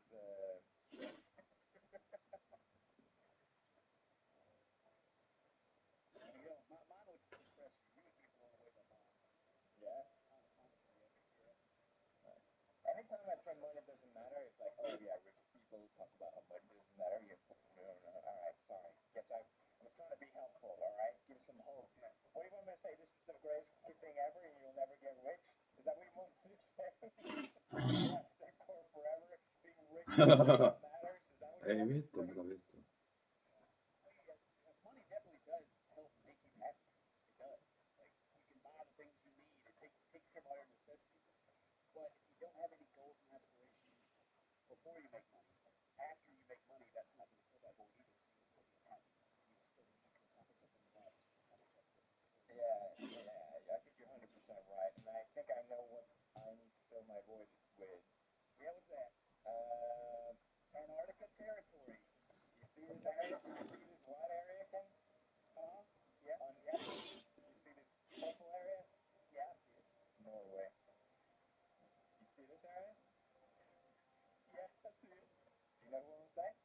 Who owns that? I own that. Unclaimed.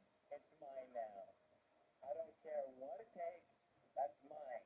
That's mine. If enough people Move to Antarctica. You want to buy it? Okay. it's mine.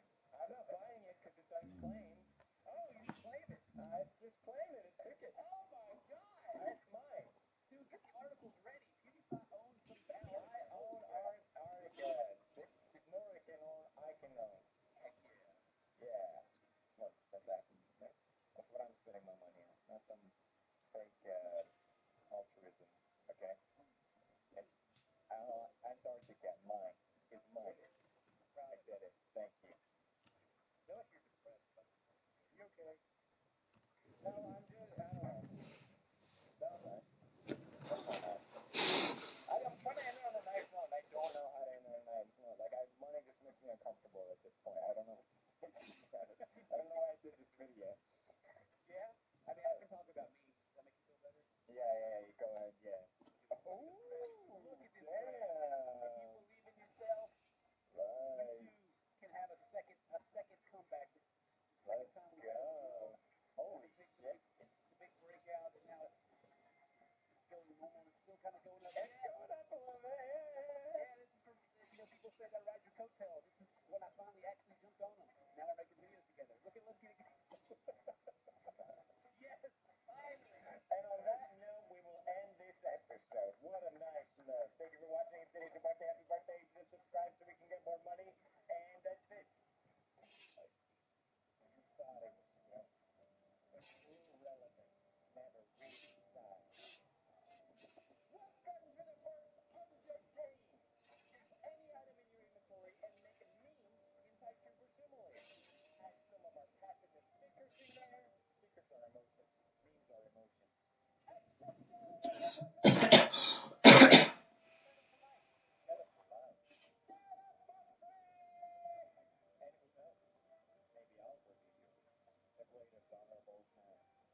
Varaa ilmainen optikon näöntarkastus ja tule kun sinulle sopii. Missä?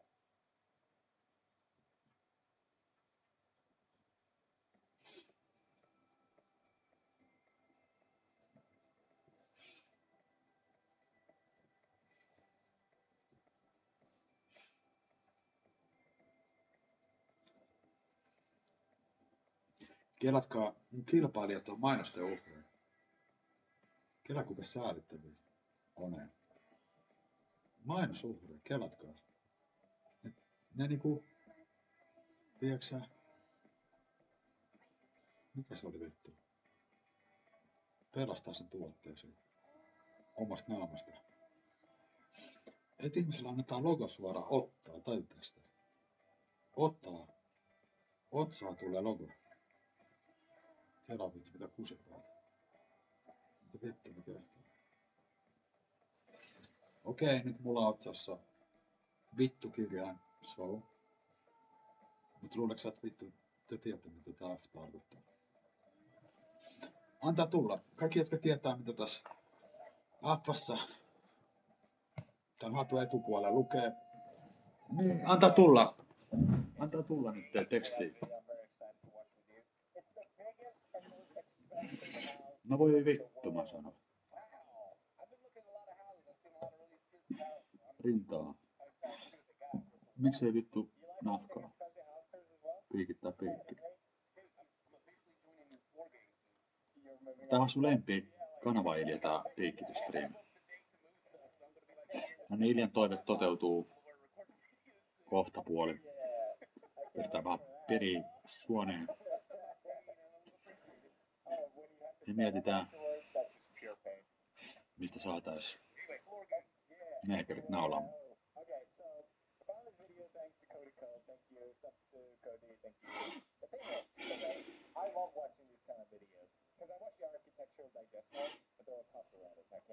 Tässä haluat tietää mitä tässä kuvassa.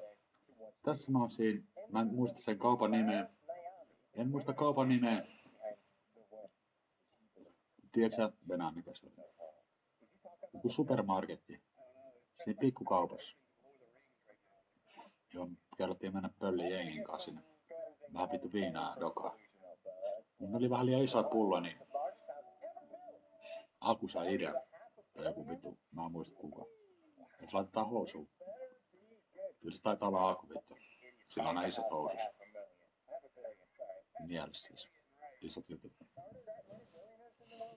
En mä tiedä vittu, se on tyhmä se Akukin vittu.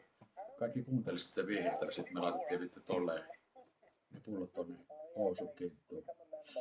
Koska ei ollut mitään muutakaan mihin laittaa se pullo. Mut tiedätkö sä, rööki, sit me otettiin paidat pois ja sitten laitettiin tälleen rööki ihan vitusti, siinä oli hyllyjä. Tuollaisia hyllyjä, röökihyllyjä. Niin me laitettiin röökiä sinne paitojen päälle. Mut sit Teron äiti tuli. Teron äiti otti patjalta kaikki röökit. Kelaa vittu. Vittu mikä akkaa. Sit se ei suostunut antaa kenellekään meille pojille mitään tupakkaa. Ei edes yhtäkään tupakkaa. Paitsi tietenkin jos Tero vähän nätisti pyytäisi äiti. Onko se heittää Akulla röökeä? Vittu huhu. Me ei saatu vittu ikinä niitä röökeä. Niin sanotusti palauttaa vittu kauppaa takas. Vittu mikä se Tero äiti vittu ongelma on. Kerrotkaa vittu. Sen äiti on vittu sairas vittu. Ja se sanoo tolle vittu. Mä aion pitää nää teidän varastetut röökit, koska mä palautan ne. Ei kun mä poltan sittenkin ne itse. Vittuusti röökiä vittu. Polta ite ne vittu. Se on lapsityövoimaa vittu. Lapsiorjatyövoimaa. Se on sairasta. En mä nyt mun lapsille sanois vittu, me pöllii vittu. Mulle vähän vittu kaljaa ja röökiä vittu. Mä saa vittu kolttaa ja juoda. Mitä vittu, sit ois vittu vaan säilyttävät vanhemmat, jos silleen vittu menis homma pelaa. En mä tiedä, sä äiti tiedä sen taas niin tarkkaan, kun se Tero kertoo. Se on joku vittu vasikka. Taitaa olla oikein vasikka.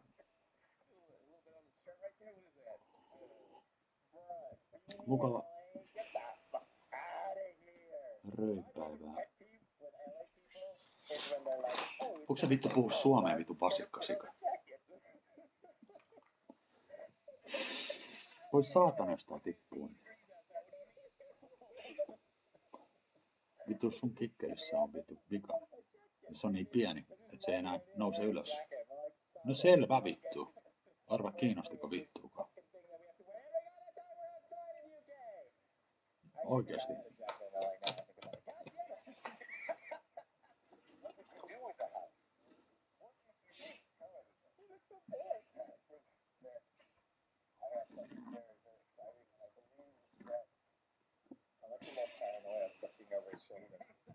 Ostitko sä vittu nuorena röökiä? Mä oon vittu melkein ikinä ostanut röökiä. Sitten se yksi kikka oli siellä Korso Alepan lähellä, tai siellä Alepalla. Niin tällainen. Missä on kolikko? Ei kolikko.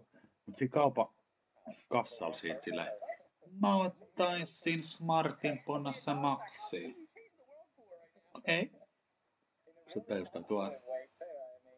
Se olisi 5 euroa. Joo, mulla on tässä narahalla. Kato. Piu. Että tulee floppii. Sitten se kierii se kolikko tälleen. Sitten se menee siihen vittu kassaan ja tälleen. Sitten on silleen, oho, se tippuu tohon näköjään. Sitten otat se röökiäski ja lähdet vittuun sieltä. Silleenkin mä teen. Nyt se tuntuu hassummalta. Se taktiikka. Nyt kun ajattelin sitä taktiikkaa, niin vittu mä olin lapsellinen. Ja se aikuinen vittu uskoi sen lapsellisen teon. Että mä teen tollasen teon. Että vittu mä pöllin sen röökiäski. Jollain vittu taktiikalla. Kyllä se on ihan vittu, se ihan taalle antoi se röökiäski mulle. Se oli joku kouluesitys taas. Oikeesti ihan varmasti vittu. Kuka vittu idiootti menee silleen vittu? No tossa on vittu kolikka vittu. Ja miksi se vittu edes jätti se vittu se röökiäski siihen tälleen? Oikeesti ei vittu. Ja mä olin vittu 7. luokalla. Niin arva näytikö alaikäiseltä. Ei vitus vittu. Ei vitus. Vittu sairasta. Kaikki nää paskat vuodet on vittu vaan valittaa. Niinku sinä ja sun äitis Ilja. Mä tiedän Toni, Ilja sun äiti. Se on tosi söpö äiti. Mä oon rakastanut sen kai joskus Ilja Oplomodin kanssa. Me tehtiin lapsia silloin. Sulla taitaa olla veli ja sisko.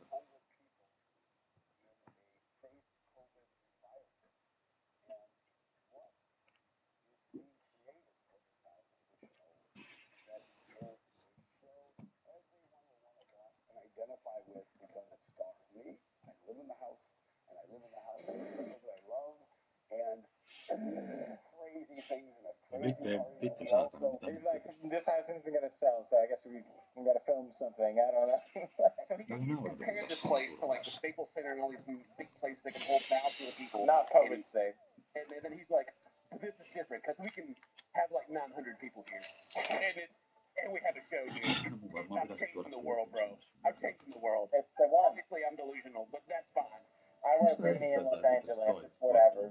The world in so many different ways.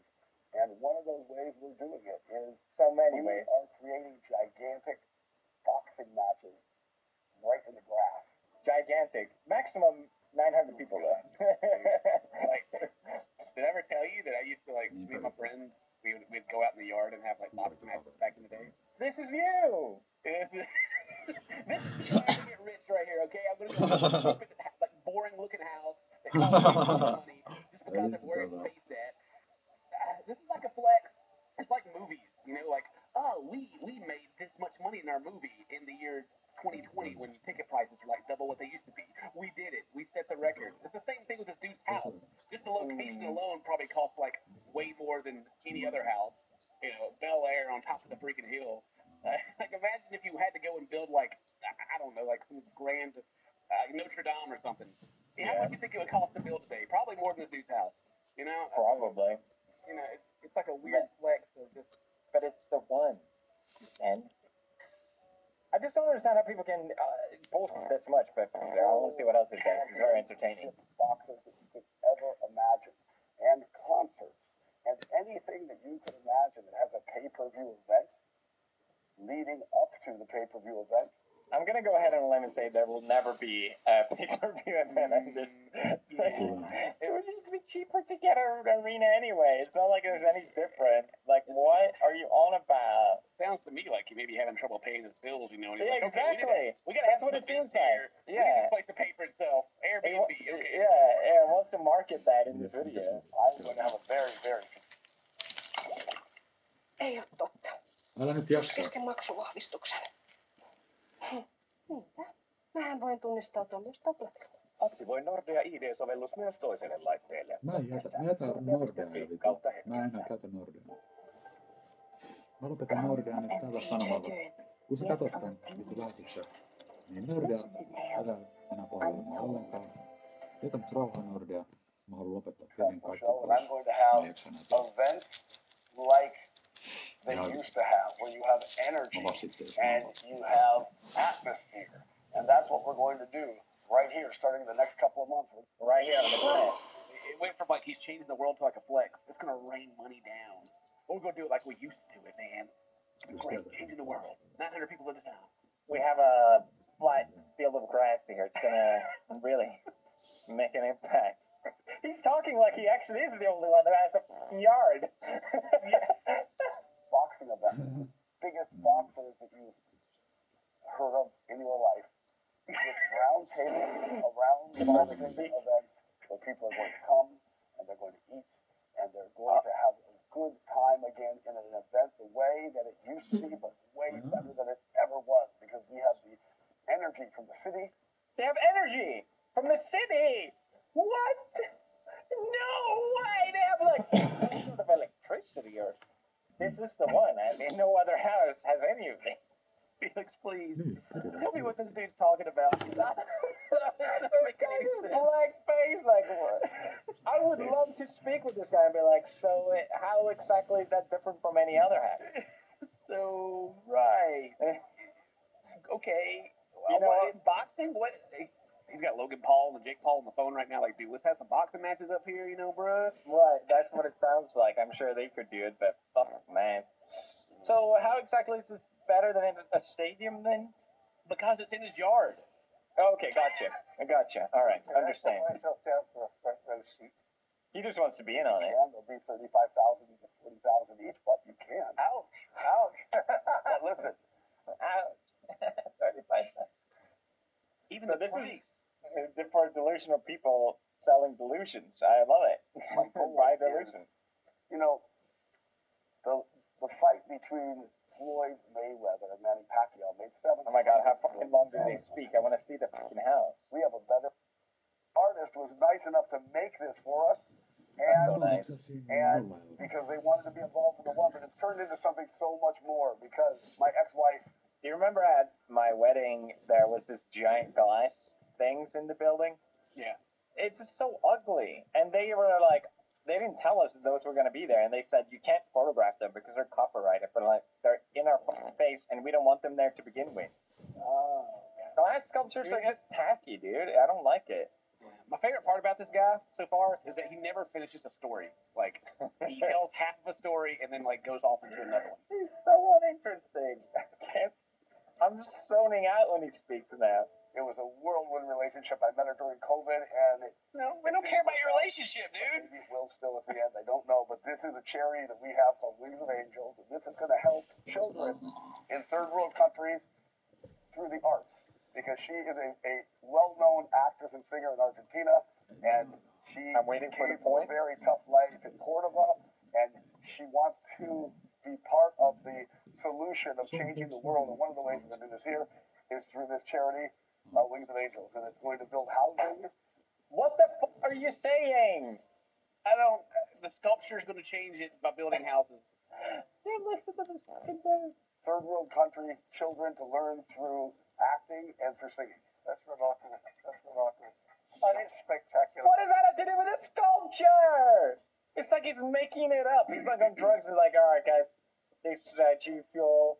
I'm gonna drink it, and it's a charity. Unelmoitko kauniista ja itsesi näköisestä kodista? Katso heti on24.fi. Hey, I'm Cinnamon Kid, and that's PewDiePie. Today we're checking out Extreme Cheapskates, the world's cheapest date. Vittu mitä And then I'll tell a little bit paskaa. about the video, just to chase. Ei se mitään vittua. Vois vittu tehdä jotain. Kiva. Mut mitä mä kivasti tiedän? Muuta kuin se paha. Eli pidetään vittu ihan yllä. Kaupungin alla. Yläpuolellamme kaikuu äänitotuuden. No niin, ootteko te valmiina? Ja. Onks tää se sama biisi? Tää taitaa olla uusi.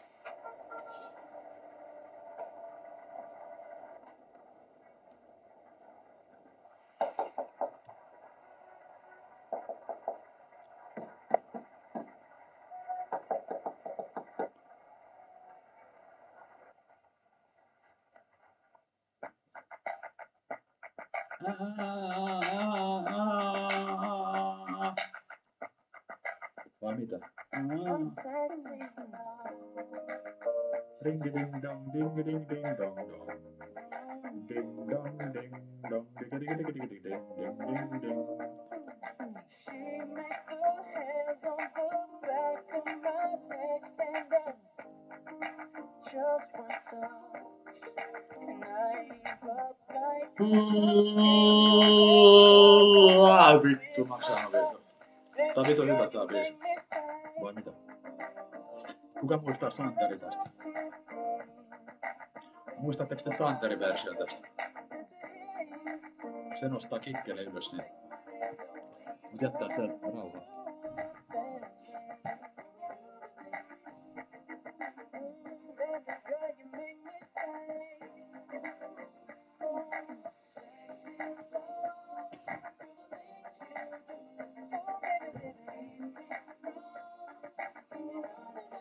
En mä näytä komea, mut ihan sama, ei mua kiinnosta. Mä sitä itteeni rumana. Et kukaan nainen ei pitäis musta. Vai mitä? Ei, vaan vittu oranssi-paskaa.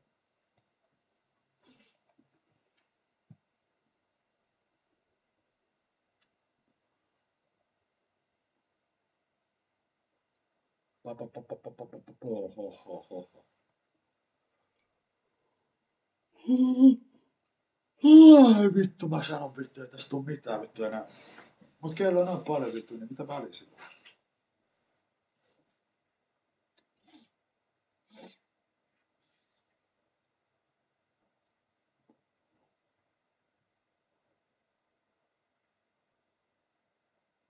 Piuppai.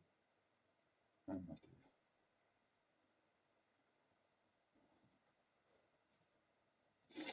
Mikä on hyvä video? Tää mä katson näytelmän kohta. Tämänkin mä katson, tämänkin. Tää menee paljon vittuun. Ei vaan mitään.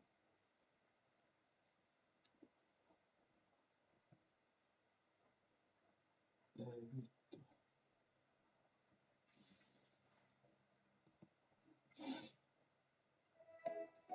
Viimeinen tilaisuus. Tuhansittain edullisia lentoja upeisiin. Thank you. It took me a while to get there. I reviewed his book a few years back without having read any philosophy, and yeah, I don't. Well, let's not talk about that. I actually wanted to make this video because I think you will really like Nietzsche as well. He's a German philosopher born in 1844, and before we dig too much into this, I just want to preface by saying that, you know, I'm not an expert. I'm just making this video to hopefully inspire you guys to dig into his readings as well, because there's so many misconceptions about Nietzsche that sort of makes you wonder. Pitää nyt pysähtyä. Paikalla. Valmiita, hei! Ei vielä hoksunut vielä.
Oikeesti vittu turpakee!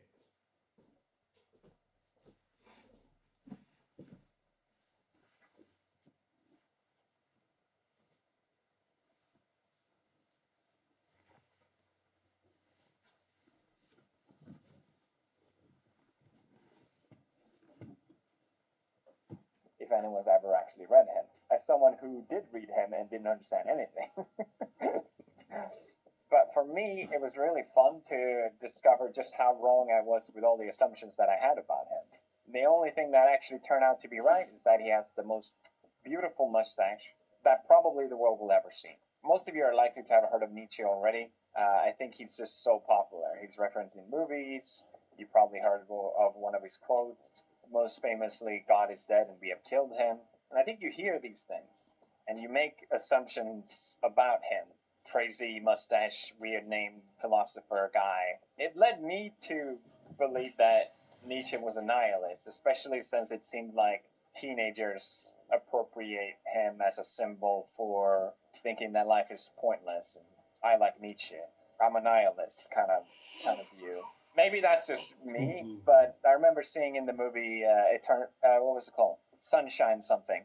But what Nietzsche actually stood for was something really beautiful that I think a lot of these teenagers could benefit from, which is his life-affirming philosophy. Ei vittu, mä olin kamerais koko ajan. Wasn't a nihilist. Oliks mä alasti vai You en? could argue that he was. En mä ollut alasti Because ainakaan. some views Okei. could fit Ei that vittu, mä category. kerroin, että mä olin alasti. In general, Mut he ei se mitään, actively tiiäksä. fought against nihilism, that life is pointless. Nietzsche, more than anything, Minun wanted you to say yes to life. Mä en ollut And alasti I ainakaan. don't know how things got so twisted. And guys, I don't need to call you out, okay? But I do stream a lot. And a lot of times when I get questions or, people tell me about their own lives, a common thing seems to be that there's a lack of meaning or a lack of purpose or whatever direction you're going in life. It doesn't feel right. And I feel for you. I really do. This sort of lack of meaning and lack of purpose comes to the conclusion that, like most school of thought, that life is suffering. And Nietzsche, of course, also recognized that life has suffering, but he brilliantly turns this suffering on its head. Nietzsche actually criticized people that wanted to remove suffering, because according to him, suffering is what gives value or meaning to your life. Without pain, life would just be meaningless and absurd. And he believed that the best moments in life comes from suffering. We can all relate to the feeling of joy after undergoing a very difficult task. It's the basic plot resolve out of any movie as well, really. Pain is unavoidable in our lives, so why not give it a purpose? There's obviously a limit to how much suffering you can endure, and that person, by Nietzsche's logic, the person who can endure the greatest amount of suffering is the greatest person, according to Nietzsche. He is a bit harsh here, but I think that's what makes him interesting. It reminded me of my favorite part of one of my favorite novels, which is The Count of Monte Cristo. And it's when the Count says, there is neither happiness nor misery in the world. There is only the comparison of one state with another, nothing more. He who has felt the deepest grief is best able to experience supreme happiness. And this is coming from the Count who had undergone in the story this immense journey of suffering. Nietzsche has written a vast library of work, and there's a ton of very interesting concepts that maybe you've heard about before, like the Übermensch, the will to power, slave master and slave morality. But I wanted to keep this simple and focus on the life-affirming philosophy. And my favorite passage from Nietzsche is the eternal recurrence, which is this idea that life is a cyclic thing that has been reoccurring and will continue to reoccur for infinity. This idea of a cyclic time isn't unique to Nietzsche per se. Even the Greeks had an idea of it. And Nietzsche gives this poor attempt to try and explain how it's possible with conservation of energy. But it is interesting how it is, it's not theoretically impossible. We know that with parallel universes now. But it's also kind of besides the point.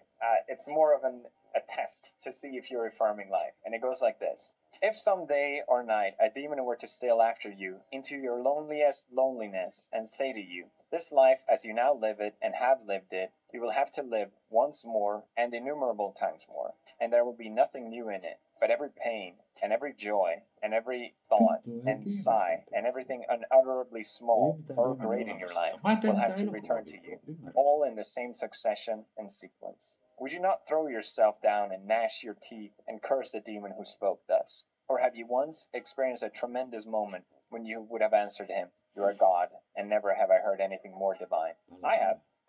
And I'm very thankful for that. It's what during my wedding when I was dancing with Marcia. I felt as being surrounded by my family. I had this moment of feeling like, you know what, whatever my life turns to, at least I have this moment. But that's not the point of the necessarily of the segment. It's to give importance to this life, and it's a good thing to ask yourself that, and the way you live life right now and the path you're in. Would you want to take that path 100 times more? A lot of times we go down roads that I think a lot of us have this notion that once I do this, then I will be happy, or once I get to this point, then I will be satisfied. It's sort of a wake-up call for decisions that you make in life, and Nietzsche wants you to recognize life and all its suffering, and at the end of it say, yes, that was life. One more time, please. Once more. And that's life affirmation, and that's, to me, it's the beauty of Nietzsche. I hope you enjoyed this video. If you did, subscribe, like, all that stuff. Always appreciate all the support, and I'll see you guys tomorrow. Bye-bye. You thought it was dead, but true relevance never really dies. Welcome to the first Undead game! Use any item in your inventory and make memes inside Tuber Simulator. Add some of our patented stickers in there. Stickers are emotions. Memes are emotions. Express your emotions with me! Shut up for likes. Shut up for love. Shut up for free! And who knows? Maybe I'll review your memes. The greatest honor of all time. Full circle, baby! Download it! Make a meme! Mä onks tää komea? Subtitles on this. Katsotaan. Mä katon onko. Veke, sisustajan huonekalukauppa. Heads up! Wake up! That's right, everybody. Today I'm explaining multiverse theory to my dog. Yeah. Are you awake? Yeah. So, this is not going to be an educational video. Do not take what I say as fact. It's just a way for me to see if I understand it. Then I should at least be able to explain it. Right, guys? And I think it's really freaking cool. So hopefully this will spark some interest for other people rather than me saying, okay, this is how it is. Don't do that. Don't listen to me. I'm just explaining to my dog. But, we're all familiar with multiverse theory. We've all heard about it in some sort of sci-fi movie or regular movie in general. They always come up. Everyone knows about it. But I want to understand, how does it actually work? What's the actual idea behind it being theoretically possible? So I found the experience of trying to understand multiverse theory extremely annoying. Because what happened was new terms that I have no base knowledge of these things, but new terms would always come up while trying to understand something. So I have to look up what that means. And while looking up what that means, another term comes up and I have to look up what that means. And then when I look up what that means, another term comes up and then I have to look up what that means. And I'm just getting further and further and further away from actually understanding anything. But that ends now.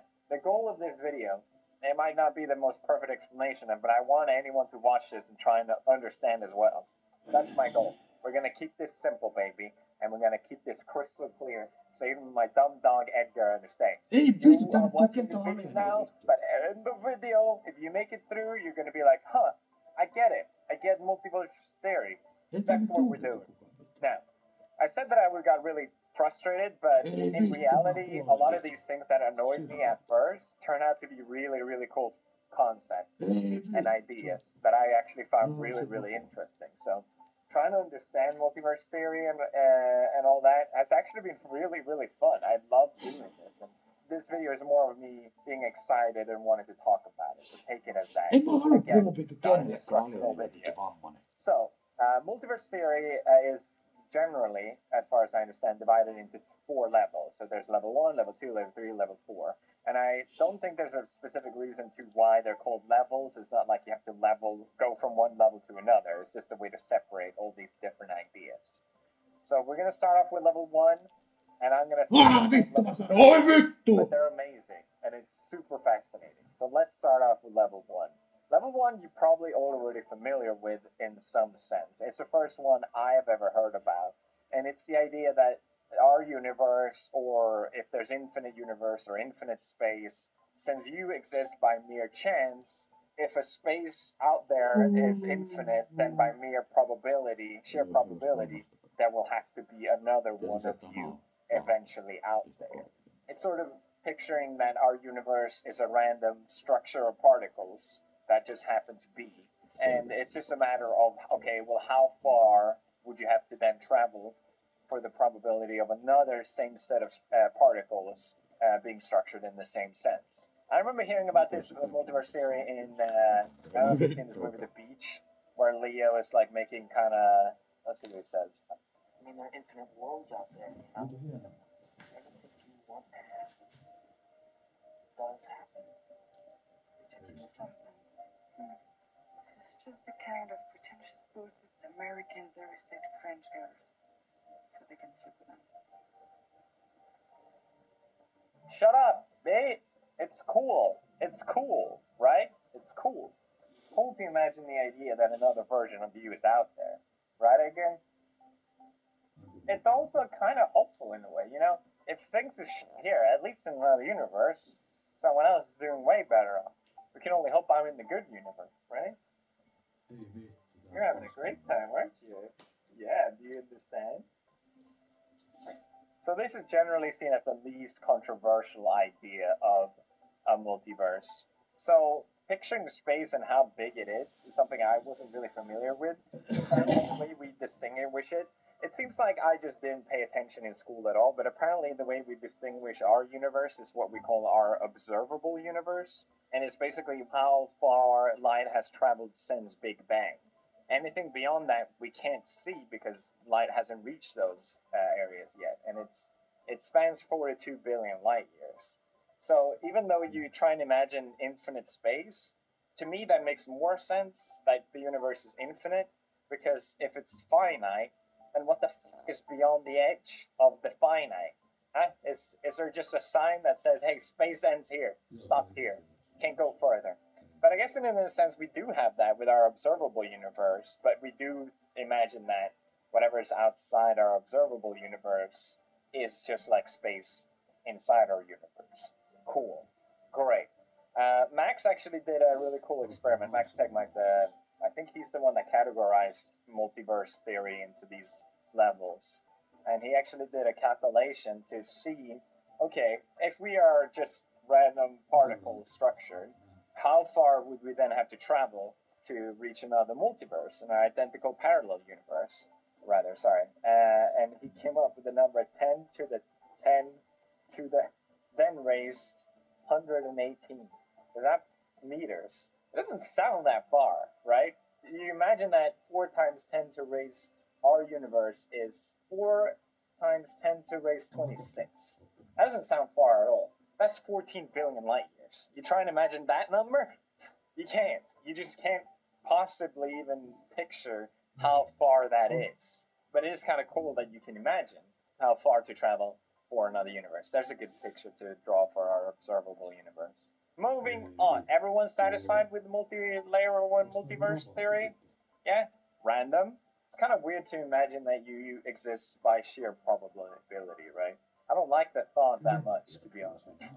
So, universe big, anything can happen. That's basically your level 1 multiverse. Oh, your tongue is out! Now, are you ready for multiverse level 2? I think this is where it gets really interesting. So level 2 uses this fantastic discovery that I had never heard about.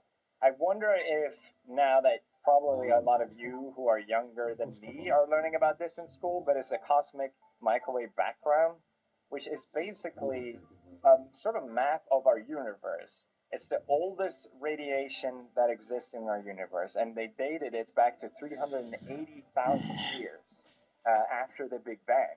So discovering this cosmic microwave background also is a great proof for that the Big Bang did happen, even though there are already many things, evidence for it. Okay, we're not here to debate that.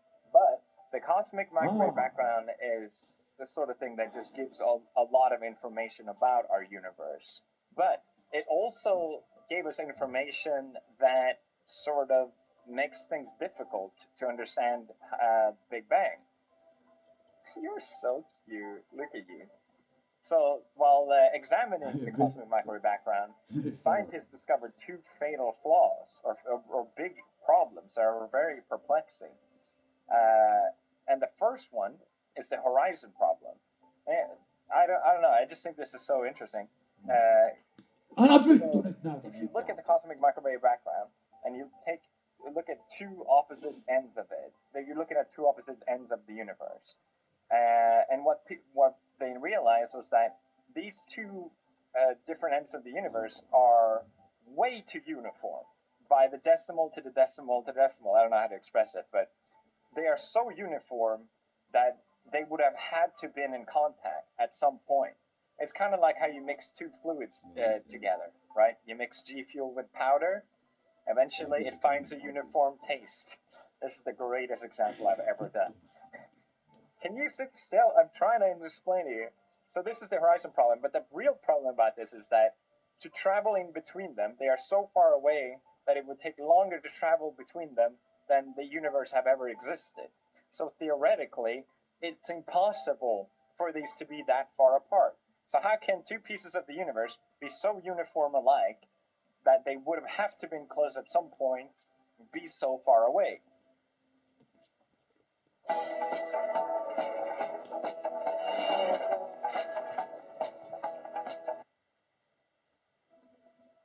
Focus. So that's one issue.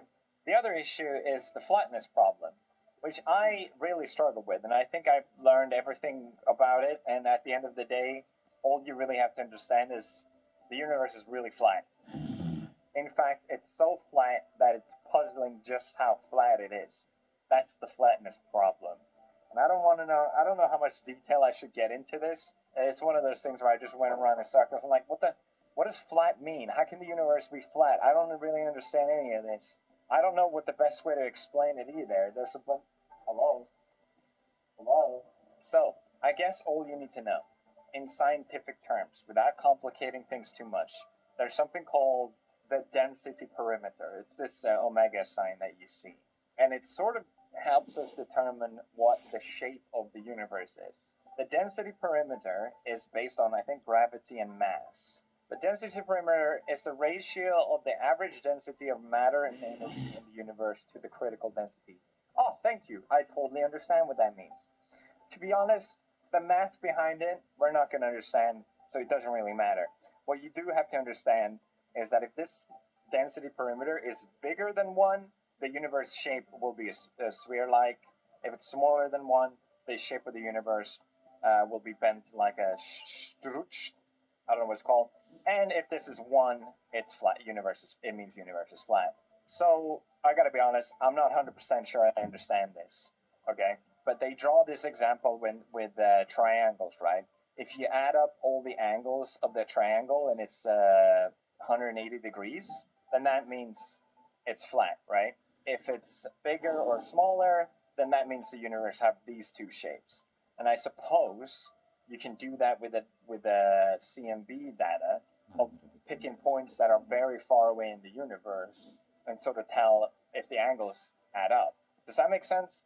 I gotta be honest, I'm not entirely sure if that's exactly how they do it, but that makes sense in my head at least. Because things can appear to us as flat, like this picture D here, even though they are a sphere. So we need data that are really far away, and I suppose you can do that with the cosmic microwave background because it maps our universe. But the problem is, I suppose, what they found is that the universe is super flat. What would have been cool if the universe wasn't flat is that we could actually calculate the size because we would know the curvature. And by that logic, you can then calculate the size of the universe. So the thing about this density perimeter is when time passes, it naturally curves. Okay, that's all you need to know really from what I've all said. We have this way of measuring the curve of the universe, and naturally, the more time passes, the more it curves.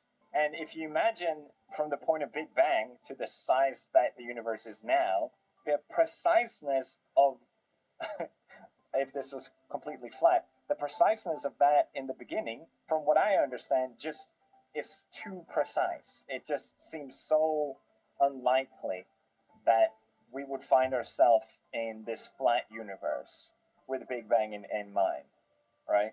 I hope I make sense here. I wish I could do like any questions because I don't really get it either, so help me. But I think in reality, all we need to know here is that there's the horizon problem. Two different parts of the universe are way too alike, and the flatness problem, which is that the universe is too freaking flat, dude. It's too flat, my dude. So flat, dude. In comes, to explain this, inflation theory. And it proposes that the universe rapidly, I don't know if rapidly even remotely begins to explain just how fast inflation happened. It means that the universe expanded faster than the speed of light, from being the most smallest thing we could ever observe to the size of our observable universe in a matter of a fraction of a second, even fraction of a second. Our universe had this incredible, unbelievable exponential growth in such a small period of time. I had never heard of inflation theory before, and this is really confusing because you never heard about it, right? What the fuck? What is this cosmic inflation shit? Maybe they teach kids this in school now, but here's the cosmic microwave background. Here's where inflation happened. So just a tiny portion of our time span in the universe. Inflation. Imagine instead of the Big Bang, imagine the big, a big, I don't know how to explain it. But I think the cool thing about inflation is that, you're taught that nothing can travel faster than the speed of light in school, right? But it kind of makes sense that space itself can expand as fast as it wants. There's no rules on space being bigger. It's just what objects in space can travel that is the limitation. So this inflation theory doesn't break any laws of physics and conservation with energy or anything like that. And Alan Guth, who came up with this theory, explains it that we normally look at gravity as some sort of attraction with objects, interstellar objects, attracting and swinging each other around. But gravitation can also be repulsion. So what he says is that the universe was uniform. They had the uniformity before inflation took place, and it was flat before inflation took place, which makes sense. It makes way more sense that in the beginning it was flat anyway. And then from this tiny, tiny universe, this is so weird to think about, it then inflated to the observable universe that we have today. And it sounds sort of fanatical and crazy, and I kind of don't even know if I believe it, to be 100% honest. But there has been evidence of the inflation theory with quantum fluctuation ripples or some shit like that. I don't really get it. I'm not getting into that. There's evidence of inflation while monitoring the CMB is basically all I'm going to say about it. And it sort of beautifully explains these two problems. Inflation theory also creates the reason why I'm making this video, to talk about multiverse theory. It creates a problem, which is the fact that once inflation starts, or almost all version that explains inflation, eventually leads to that there's no reason that inflation should stop. And here's where I get kind of confused, and I'm going to try my best to explain the way I understand. If anyone want to help me in the comments, I would love it. So from what I gather, is that this gravitational repulsion comes from a certain state of mass. And this mass is unstable, and it can decay randomly, like a radioactive substance or something like that. So it starts decaying. It has already increased in size larger than itself. So this decaying mass is like a local Big Bang, which means that our Big Bang is one out of infinite Big Bangs. Inflation is just, another decay, Big Bang. I love how I'm explaining this. Inflation, okay? Imagine this shit keeps going. Inflation. Local Big Bang. Local. Are you asleep? What is this video? Why did I? Oh god. Okay. Anyway, I think what's cool about inflation or eternal inflation is that it's scientists looking at how universes are created. What happens before. Apparently, this is the level 2 multiverse and how it's made. And the other ones could even not defy our laws of physics, but they could have different laws of physics based on how the universe is created. There's a bunch of details on this that it gets way too complicated for me to understand. But the general principle is that the problem with inflation theory is well accepted and well understood. But if you accept inflation, you also kind of have to accept eternal inflation. And if you accept eternal inflation, since something is eternal and can eventually lead to a Big Bang, that means it's infinite Big Bangs. I read somewhere that Stephen Hawking, like a couple years ago in one of his last, I didn't really read into it, but I think he was disputing this idea of eternal inflation. And it's still a more controversial piece of multiverse theory than the first one, for example. But to summarize, multiverse level 2, inflation, the big never stop, keep making another Big Bang. That's all you gotta know, baby. You understand? Great. Now we're going to level 3, Edgar, and holy shit, okay? Level 3 blew my fucking mind, okay? It's so weird and so awesome, and I don't believe it. I don't believe it, Edgar.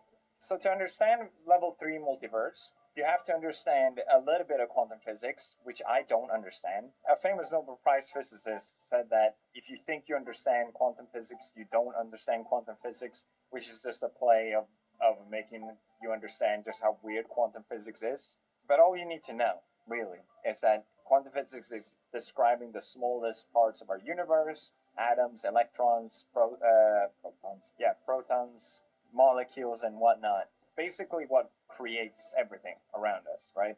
Our building blocks of our universe. And as far as I understand, in quantum physics, you describe things as waves. And in comes this wave function, okay? To me, this is really weird, and I felt like someone just skipped like 50 parts of something. So you're telling me we can't depict an electron as a particle, but we depict it as a wave? What the fuck does that mean? So this wave function is a mathematical function to describe the probability of where we can find an electron, for example, or a quantum particle. Nothing is precise when you're talking these tiny baby tiny small things. So we have to use this probability wave function, right? That makes sense to me. But what we can do is use this wave function to get fairly accurate results, even though it is probability. But from what I understand is that we don't know if the wave function is real because no one's ever seen it. It's just a mathematical way to describe an electron. And they did an experiment on it that is mentioned apparently all the time, to the point where people are sick of hearing about this experiment. But I totally understand, because this experiment, the double slit experiment, probably the strangest thing I've ever heard about. And I can't believe I've never heard about it. And if you've never heard about it, what a pleasure it is for me to explain it. Fucking thing I've ever heard. It's so weird. So I actually do remember in school learning about waves and light particles a little bit. So I looked it up. So Thomas Young in the 1800s was trying to determine light. Okay, what is light? Is it a particle? Is it a wave? Apparently there was a whole dispute between Newton and this guy. They butted heads. No, light is a particle. No, light acts like a wave, right? So Thomas Young did an experiment where he shone a light through a slit. And on the back wall of where he shone the light, an interference pattern showed up. And an interference patterns can only really occur if waves are interfering with each other. I don't know how to explain this better than just showing a picture. So you have light waves, they pass through this barrier, and then it's kind of like water waves, I guess. 2 drops in water. They both interfere with each other, and it creates this sort of striped pattern at the wall. You probably know about this in school because for some reason I remember this in school. But all you really need to know is that the light wave passes through both of these slits. It interferes with each other and it creates this pattern. And this can only really occur since it's a wave and it passes through both of the slits at the same time. Okay? That's all you need to understand here. So Thomas Young observed this and was like, light, it's waves. Got him. I proved it. Later on, what Einstein realized was that, no, actually, what the fuck? Light can be both particles and waves. I remember learning this. I was like, okay, sure. Think about it. How can something be two things at the same time? It makes no fucking sense. So, what these motherfuckers did is they did an experiment on it. And they should never have done this experiment. I'm joking. But it's sort of like testing a paradox. You know, how can things be two things at the same time? And I think that's the thing with quantum physics is that it just doesn't make sense like that. An electron can be in an excited state and in a low energy state or whatever it's called at the same time. Quantum particles can be two things at the same time. And that's just a weird thing to try and wrap your head around. So they actually tested this, which I think, I don't know, it just blows my mind with the double slit experiment. And if you already heard about it, yeah, roll your eyes, whatever, you heard about it 1,000 times, good for you. But basically what they did is I don't know how, because it must have been extremely tiny, right? They did this double slit experiment, but they did it with electrons. And electrons, particle, right? But we describe it as a wave function. So now we're going to find out, what is an electron? Is it a wave? Is it a particle? Because this wave function has been so far an excellent way to describe an electron, but now we will see in reality. So if you picture this double slit experiment, what you imagine will happen when you shoot, let's say these dots aren't electrons, let's say they are a bunch of eggs. You're throwing eggs through two slits in a wall, and you expect to find the eggs smashed on the wall in this type of pattern. Not in the middle, because it's covered up in the middle. This pattern makes sense. Throw egg, they hit the wall. Okay. What happened, however, with the electrons is that it created this interference pattern where we actually have eggs in the middle, or electrons, rather, which is weird. That shouldn't happen unless electrons act like a wave. So, as far as I understand, when the electron hits the wall and when you see it on the wall, that means that the wave function has collapsed. So the electron no longer acts like a wave, but has now become a particle, and that's why you see it at the back of the wall. Does that make sense? It's sort of imagining that, ignore these dots here and imagine a wave. It's a wave, electron is a wave, and then it hits the wall, it's a particle. That's the wave function collapsing. Because when they did the test, the electron acts like a wave passing through the thing, otherwise it wouldn't be able to make this pattern. It's a wave, hits the wall, wave function collapses, it's a particle. Does that make sense? I think I explained that pretty well. Yeah. So here's what that looked like, right? But what then you could say is, okay, well, maybe they're just shooting, you know, they're Tiedätkö mitään suomitubettajaa? Vitu vammaiset hei. Kuka tietää suomitubettajaa, joka on tämmönen samanlainen pelle kuin tää? Kuka tietää PewDiePie suomenkielisen version? Kuka vittu tietää? Tietääkö kukaan? Ei tiedä. Ei mitään. Kato suoni valuu. Suoni! Okay, they're not passing through at the same time. They're just interfering with each other, creating this pattern. So what they did with this experiment, which is really fucking crazy, is that they shot them really slow. Electrons. So there's no way that two electrons could interfere with each other. Guess what? The interference pattern still showed up. Boom. Crazy, right? It's fucking crazy. This is some sci-fi shit. How does that happen? Guess what? It gets so weird. I don't know what to say it. So what they did was, okay, well, all right, cool. How the fuck does that happen? I'm sure this is how the scientists said it. You know what? Let's add an observer. Let's add a light that detects which one of these slit the electron is passing through. So we can understand what the fuck is happening here. How is this electron acting like a wave? We're going to add an observer, and we're finally going to understand how can this electron act like a wave and be a particle at the same time? We're going to have the proof. We're going to get it now. We're going to get that stupid electron. What happened? It's a particle now. You add an observer, the electron acted like a particle. That's just fucking dumb. That's just so dumb. Quantum physics is so fucking dumb. How? So just by adding an observer to an electron, the wave function collapsed as soon as it was observed, as opposed to when it hits the wall. So adding an observer to an electron collapses the wave function. Basically, an electron acts differently depending if it's being observed or not. What? I guess it is a bit of a fallacy to assume that an observer is something passive. Because when you're looking at things at such a small level, just by saying, okay, I'm just looking at you, I'm not doing anything, you're still in a way interacting with it by observing with the electron. I think at least. I'm not sure if that's true or not, but that makes sense in my head. When you say an observer to an electron, it kind of makes you go, wait, well, they shouldn't change. I'm just looking at it. What is it, an anime schoolgirl being shy? Come on, what are you? A wave or a particle? I don't get this shit. So, why does the wave function collapse when it's being observed? And there's a lot of theories behind this. And there's probably better ones, and I didn't look into all of them. But the reason I'm making this video is to talk about multiverse theory. And one of the ways to explain, and it, as crazy as it sounds, a way to actually explain why the wave function collapses is to look into multiverse. And it says that quantum physics doesn't apply to just one universe, but many multiverses. The electron's ace to describe the wave function is in all of these spots at the same time. But once we observe it, we know which universe we are in, and that's when the wave function collapses. So you don't know which universe you are in until you observe it or make the measurement. So each universe has a copy of each particle. Does that make sense? I think it doesn't make sense. It shouldn't make sense.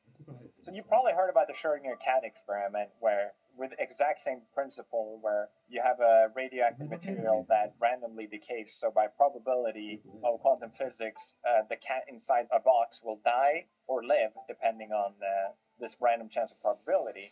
But we don't know the outcome until it's being observed in the same form of it's sort of a way to put this collapse of the wave function to our scale, where we don't know. It's two things at the same time until we observe it. An electron is a wave and a particle until we observe it. The Schrödinger cat is both alive and dead at the same time, and is theoretically possible until we observe it. So a way to explain this, and I think it's an easier way to understand multiverse, is that the cat lives in one universe, the cat dies in another universe, and we don't know which universe we are in until we look inside the box.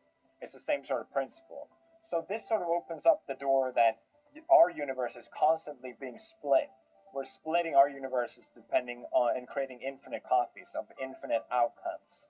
And it opens up the idea that anything that is possible within the realms of physics is possible. So there's another universe where I am still the #1 subscribed YouTuber. There's another universe where I'm still making hot dogs like I did how many years ago. There's another universe where I just decided to finish university. I don't know.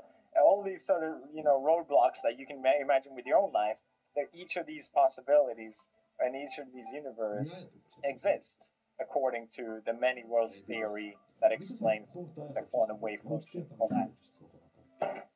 42 minutes. Simon will cut it down. I hope I did a good job. I don't think I did, but I tried my best. I find this so fascinating.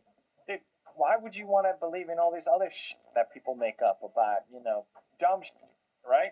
There's so much cool stuff that we can theoretically think about our universe. And I think what's fun about this is not just understanding that it's possible, but kind of, at least in some matter. Obviously, we don't know the math, that I don't, at least. But in some capacity, understanding how it works. To me, it's just fascinating, and I just had a lot of fun collecting all this information for myself, and I just wanted to share it with you guys, basically. So that's what this video is. If you enjoyed it, let me know. Smash like, subscribe, I really appreciate it, and I'll see you in the next one. You thought it was dead, but true relevance never really died. Welcome to the first undead game. Use any item in your inventory and make memes inside Tuber Simulator.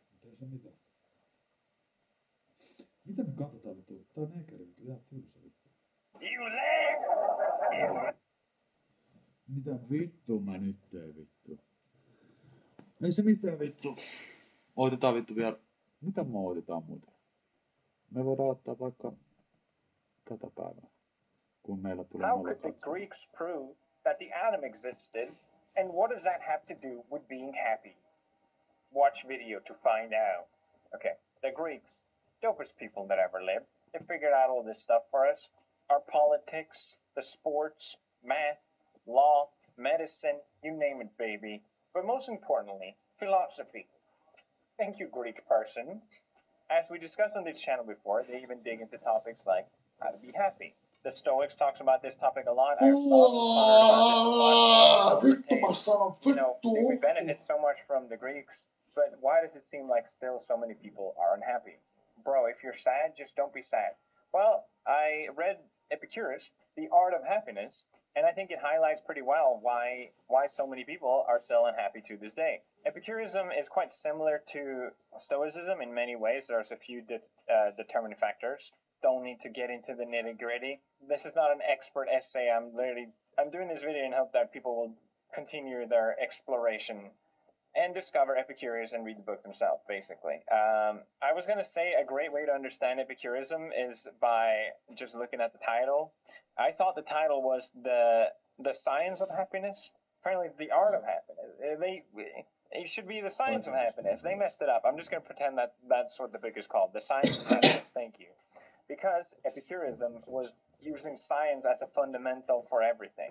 God damn it, this has completely ruined my point. By understanding things, they alleviate your fear from them. People feared the gods, for example. They were quite wrathful people back in the ancient Greek. And, Christianity, people fear hell. It's a similar concept. But their view was more agnostic in the sense that the gods don't really interact with us. Don't worry about them, basically. And from the principle of science, therefore, the ancient Greeks explain all these natural phenomena by these amazing stories. Helios. Mulla on aivan vitun hyvä fiilis tällä hetkellä. Poliisi!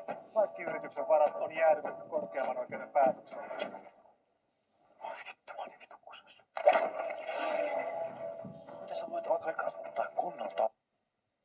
The sun god being this chariot that carried the sun across the sky, and all these stories to explain these natural phenomena. But the Epicureans didn't believe in this. They understood that there's a way to explain everything. You can explain the heavenly bodies and what they are, and they're not there because of the gods necessarily. Or if you see a rainbow, there's a natural way of explaining why it occurs. It's not some it's not some Irish dude hiding a bunch of treasure. In the end of this book, they go through all these natural occurrences and they try and explain them, but they don't necessarily say, "Oh, we know for sure this is what it is." So even though it isn't great, they don't explain everything perfectly. Obviously, that's still what science is. They do their best of trying to explain things from how they observe it. But there's one thing that Epicurus in particular knew for sure, which is the existence of the atom, which I think is so cool. When I heard about this the first time, I was like, what? How did they figure that out? I'm sorry, what? They figured out the atom existed 2,000 years ago? What? So he knew this based on two principles. Number one, that we can all observe is that bodies move. Yeah?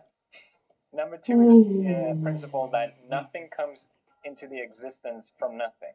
This was a principle that was known throughout at this time by some, at least that upheld it, as far as I understand. And it kind of goes with the whole point that they didn't try and explain natural occurrences as something magical made up by the gods, but rather trying to understand how they come into existence based on other things. They basically understood that for anything to occur, there has to be a reason for it to occur.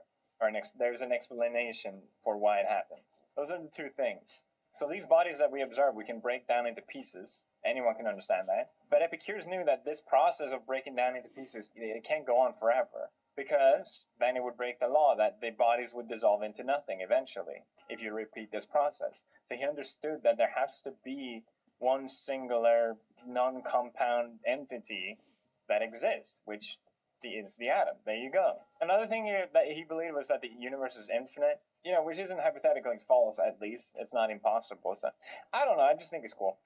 So they figure out all this scientific stuff. Felix, okay, great. What about it?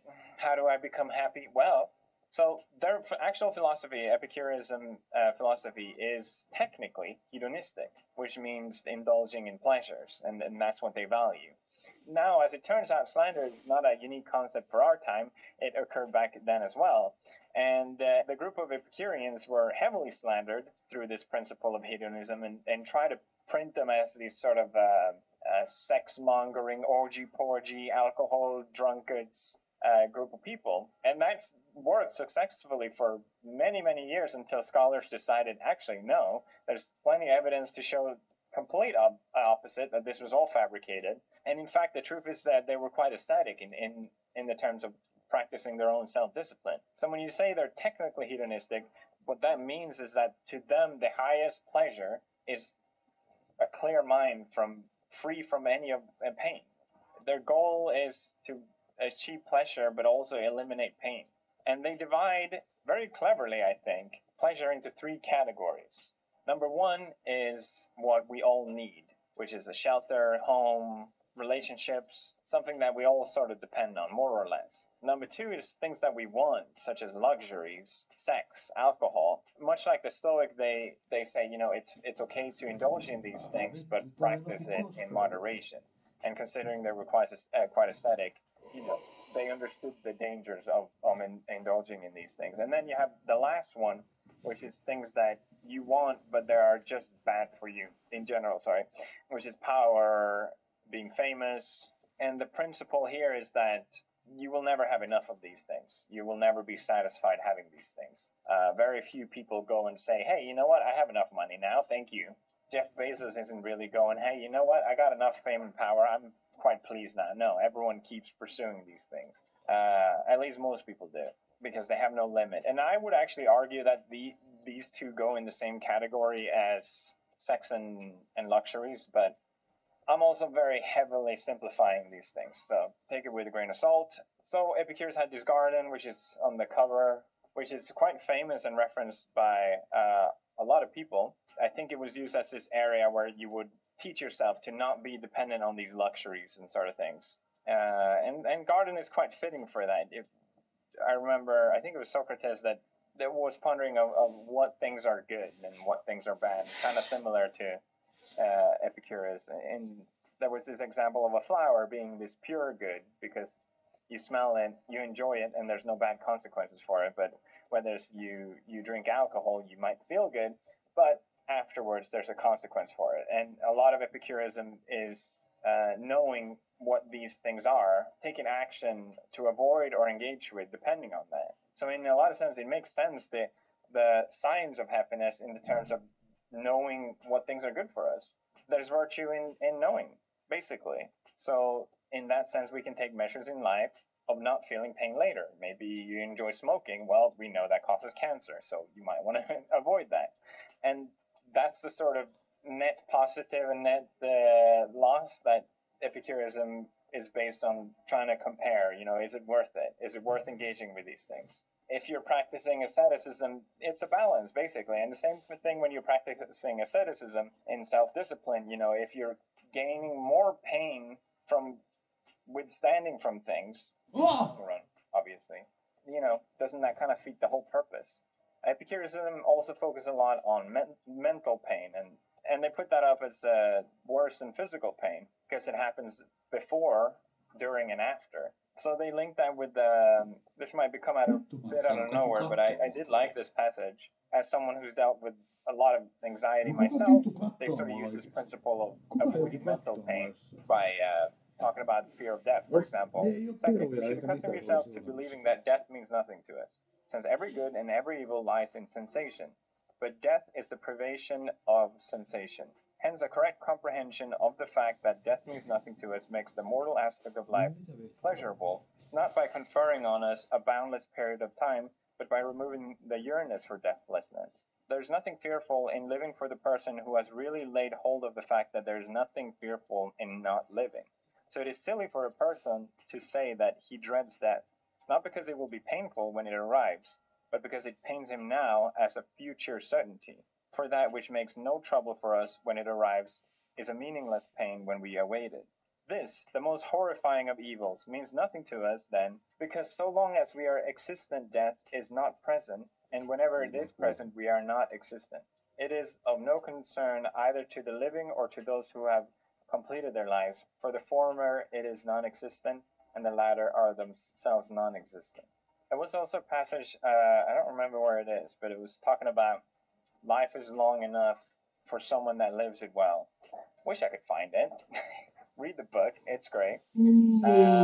So, since Epicureanism and Stoicism are quite similar, I'm probably still more in the Stoic sort of playfield of ideas that I prefer. Having pain can't always be avoided no matter what measures you take, and having that pain be your virtue, I think, is something really powerful. Science is setting us free from pain, but you could also argue that science causes pain, and it creates more of these things that we are dependent on that is necessary in modern society to engage with. When we're talking about the things that we absolutely necessarily need, which is a home, food, and friends, now it seems like you need some form of transport to get around. You need access to the internet. Otherwise, you can't really be a productive member anymore. And sure, we can alleviate the fear of God by understanding things about, the heavenly bodies, but it doesn't that also sort of alleviate any form of spirituality that we had with those things?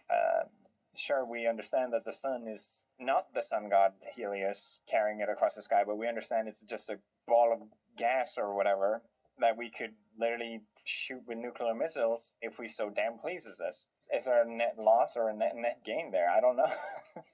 But Epicureanism is, in a sense, a withdrawal from society, so, likely they wouldn't even care to have these sort of things anyway. It's living your life the way you do it, engage in the things that you find positive for yourself, and completely ignore everything that doesn't. And that's not necessarily a bad thing, and I think that could work for a lot of people. So I recommend the book. Check it out. If you enjoyed, smash like, subscribe, and you can win $1 billion. Which of course you wouldn't want anyway, am I right? Bye!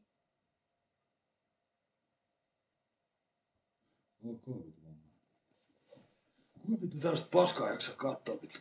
Mä en tiedä. Kaikki kaappisihuumat tyhjyy. Tähän on vain yksi nopea. Vittu mä sanon vittu! Foodora. Kotiovellesi minuuteissa. Tilaa nyt.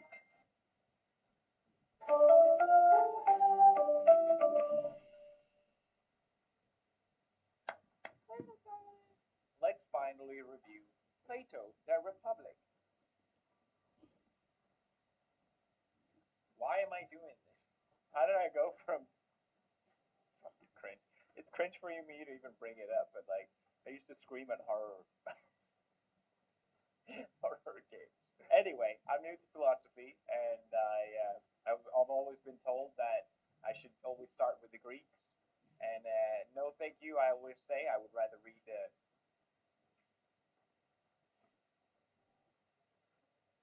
But finally, I picked up a Plato Symposium because it was fairly short, and I thought, why not? But I was very happily surprised. It was very good. It felt like looking through a window of time where you join the dinner table of ancient Greek philosophers discussing through the night their thoughts on eros, their desires. And it was very nice.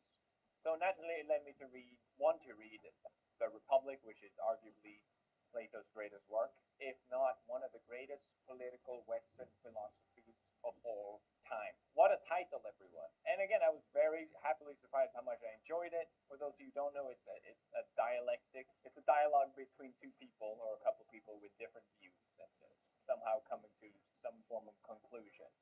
And I find this style of writing to be so much more engaging and immersing. Same like I described with the symposium. Plato's writing is about coming to a conclusion together. And Plato himself, self-admittedly, doesn't have all the answers. That's why I picked this book, because I think it could be interesting to discuss because of all of these things that I just said. How do I make videos? So sorry. This will be a very long video, but strap on, put on your vlog seatbelts, and let's freaking do this. Please keep watching. I need the watch time. Just put on the video in the background. I don't care. Just keep watching. We have some couple important notes before we begin. Plato the Republic is a very controversial piece of literature. It challenges fundamental ideas, not just around society, but also how we view our own lives in ways that might feel a bit uncomfortable. It probably should make you feel uncomfortable, and I think that's a lot of times the point as a way to challenge ideas. I don't know if that's true or not. I just threw that in there. But most importantly, I just want to say here early on, big disclaimer, I do not agree with every single idea that this author has. A necessary 2019 disclosure, everyone. I think most people wouldn't agree with all the ideas of Plato, and Plato himself doesn't agree with all his ideas. As we get later on, he'll just criticize his own thoughts, basically. I am not an expert. I am not pretending that I know everything about this. I will just give my own summary and thoughts around the different topics discussed, and I highly encourage you to do your own study and research to fully get the proper grasp of this book. This is going great. First of all, I think it's important to understand why this book was written, to fully understand where the ideas came from. To properly critique something, you need more than just the ideas. You need to understand where the ideas come from. And a lot of the more crazy ideas of Plato the Republic will make a lot more sense with these things in mind, I think at least. So some quick background. Basically, Plato lived in 428. Did I get that right? That's right. 428 BC in Athens, Greece. In Greece, Athens. The ancient Greek, as I'm sure a lot of you are already familiar with, defined a lot of our Western civilization. They had massive leaps in not just philosophy, but art, literature, biology, architecture, politics, and much, much more. All this while simultaneously fighting two wars, the Persian War and the Peloponnesian War. This has relevance. We will get there, I promise. Just keep the video going in the background. So during the Persian War, where the Greeks No, vois kuunnella musaa pistä sanoa. I always imagine like the movie 300. Tää on paska varmaan. What happened at all. Ei oo. But the Greeks were badly outnumbered, but the way they defeat the Persians was from coming together. En mä jaksa enää kuunnella musiikkia vittu. Mulla meni hermot musiikkia vittu kaikkea. Very different from how we know Greek. Mistä mä löytäisin mulla näin really annoying me how I don't know this. It was very Tää on different hyvä from biisi what it is silleen. today. Kuunnellaan toisen kerran. North and I think Vai? across Italy. If you believe All it. these different areas. I don't know exactly the geographics, okay, but it was bigger, okay? And all the states came together and just be like, no, Persia, go away, and they did it. But after this war, after defeating the Persians, instead of all the states coming together, they broke apart and they fought against each other in a civil war known as the Peloponnesian War, where they fought against who should be the ruler of the city-states. It was a very brutal war, which you can tell just from how long it lasted, 27 years. And eventually Athens lost. Plato who lived during this time, he saw the effects of this war. People close to him that passed away, and I think keeping Ei in vittu, mä mind is kuolin important vittu. for Oh some my of the god, mä more kuolin. Vittu mä oon crazy vituttaa. Vittu ideas that are proposed in the en mä oo Republic tossa because vittu oikeesti. Plato Vittu jos mä wanted to kuolen avoid tähän civil menee. war at all times. Terve, terve. Vahvistamme lähipalveluita. Keskusta. Se kotimainen. Kellatkaa mikä biitti tässä. Tää on vittu kova biitti tää. Vai mitä? Vittu pitää puhua tässä vittu kovaa. Mä tykkään tästä biitistä vaan, tieksä. Tää biitti, tieksä. Biitti eikä tää laulu. La la la la la la.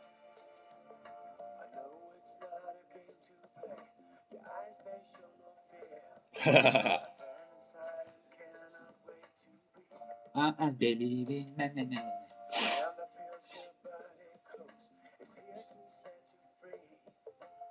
Mitä? Ei kukaan mennyt taksilla. Santero nousee hänen teleporttas. So, I teleport my house. Living room on my bedroom. Sitting on my sofa. Ja sitten ajattelin ne koneella loput. Vai mitä? Kaikki laulaa nyt mukana. Koneen kanssa. Vai mitä? Hei, jumalauta! Ei oo Jeesusta eikä satanaa, ymmärräksä? Näytä vittu itse saatana sitten. Näytä nyt. Oh my god, vittu, pelottaa niin vitusti. Vittu, mä oon Jumala, mun kyrpä on Jumala, ymmärräksä? Mun kyrpä on iso. Mä uskon mun penikseen vaan. Oikeesti. Mä oon aina uskonut vaan mun penikseen. Ei sen takia, että mä olisin kuunnellut joku toisen ajatusta. Koska mä oon ilkeä ihminen, ymmärtäkää se. Mulla on aina ollut ilkeät asiat, tiiäksä? Mä en ikinä ajattele vittu päällä. No okei, vittu, se on aika hyvin sanottu, vittu. Aika sairasta silleen, mut se on vaan... Mä oon vittu mun alapäällä. Ei vitos. Kyllä mä ajattelin mun päällä oikeesti. Oikeesti mä ajattelin mun pään päällä. Ois sulla 2 päätä. Pää ja pää. 2 päätä. Alapää ja yläpää. Joo. Te ihmiset. Pum pum pum pum.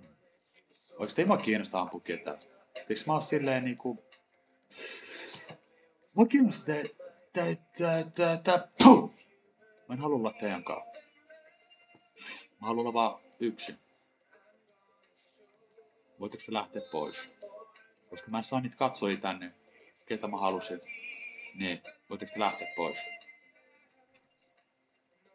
Ei meillä pahalla, mutta tiedätkö tahalla? Tiedätkö sä? Mä en haukkunut muuta kuin teitä vaan. Tiedätkö? Mitä sitten? Ja teidänkin tarkoitus oli haukkua mua. Pälä, mutta olitte hiljaa. Mutta te näette tulevaisuuden mussa, ette itsessänne. Kyllä mä tiedän, mä ymmärrän se ihan hyvin. Ja se ottaa päähän, se ottaa vittu päähän. Ne ottais muakin, jos mä olisin te. Ja mä katsoisin tätä vittu hiljaa. Välillä jotain paskaa lausuu. Eikö se sillä ole mitään merkitystä?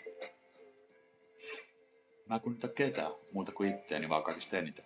Ja mä uskon kaikista eniten itteeni. Mä uskon itteeni kaikista eniten. Ihan sama mitä te ajattelette. Tiedätkö? Mä uskon, että mun voima, ajatukset, on se iso asia. Me edetään mun aivoissa. Kyllä vois sanoa tolleen. Me kaikki edetään mun aivoissa. Kyllä välillä kuulen asioita, mitkä toiset keksii. Mutta on niin tyhmiä. Mä en ikinä ajattele niinku toiset silleen, niitä tarinat silleen vittu.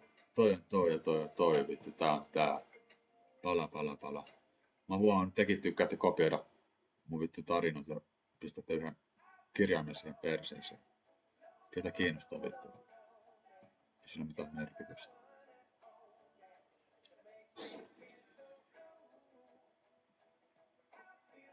Mikä vittu paska tää on vittu?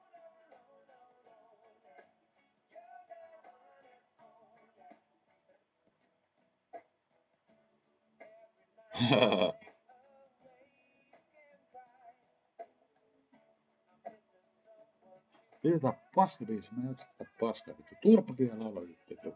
Viittiä vittu, viittaa. Kuunnellaan vielä kerran se yksi kappale, tiiäksä. Vittu hyvä biitti tässä. Tässä on jotkut viulut ja vittu, konemussa ja kaikkea vittu. En mä tiedä, vittu, ei sillä ole mitään väliä. Mikäs seuraava semmonen vahinkolöytö? Vahinkolöytö? Hei, tässä on se Sassan kappale. Sassa naittoperäinen kappale. Maksetaan Sasalle 1 kävijä. Sassa saa tosta yhden kävijän. Tolleen vaan. Jee vittu. Tiedätkö ei tälläkään mitään merkitystä todellisuudessa? Mut mitä sitten? Ei tähän voi tulla mikään aina ainakaan sen mä tiedän. Koska miksi ne halus?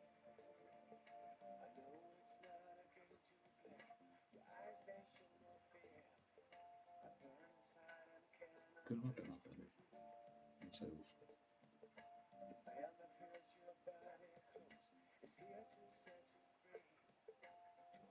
Mä uskon jotain. Mulla on... No sä tiedät mitä mä sanoin ja vittu.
Vittu homma pääkin älä vittu laula mulle vittu. Anna se biitin laulaa nyt vittu runkkari vittu. Vittu ihmiset pilaa vittu mun laulut vittu, oikeesti mä tapan teet kaikki vittu. Ja sutkin vittu sen jälkeen vittu, kun mä oon tappanut sut eikä mä tapan kaikki.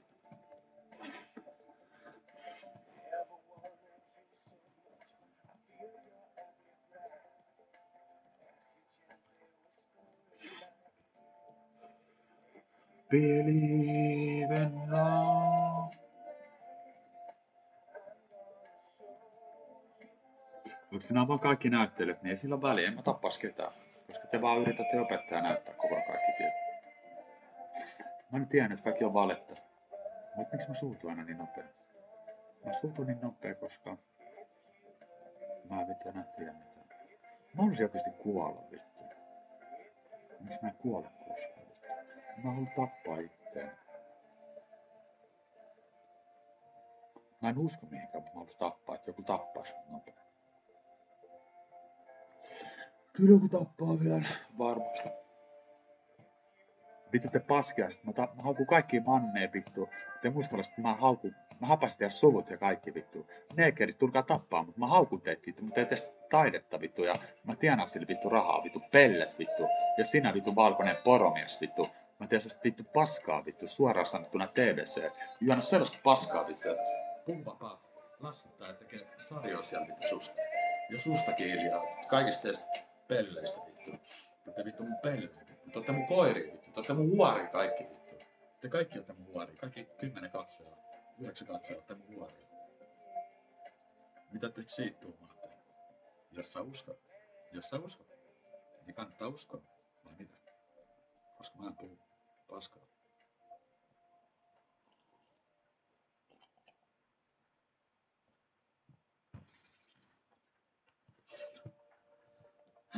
Vihdoinkin tää kappale, mä oon ottanut tätä vittu koko vittu 20 vuotta. Ja läppä oli 20 vuotta, sit sä oot 48, joo, sit mä oon kuollut. En mä sitä, mä elän koko universumia, eikä olla ihmisiä edes. Eikö sä kiva olla koko ajan oman täällä tälleen? Ja mä oon vittu. Aloittaa noin vuorot. Hyi vittu, tää on vierassa. Vittu lopettakaa tuot pelleet, tää on tapahtunut. Vittu tää on vittu persiästä.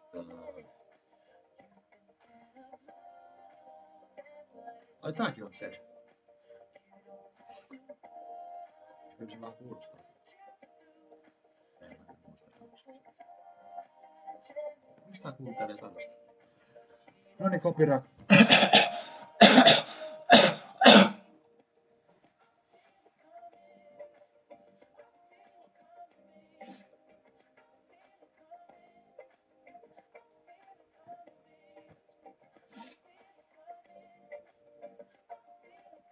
Kuka vittu rakastais tällaista neekeriä?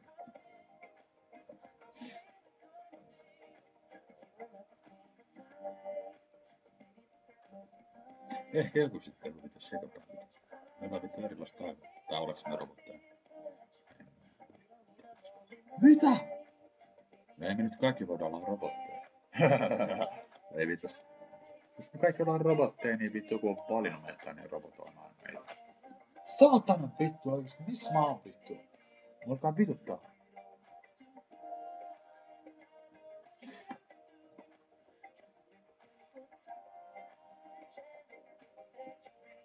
Miksi ei vaan näytä, että se on kiva?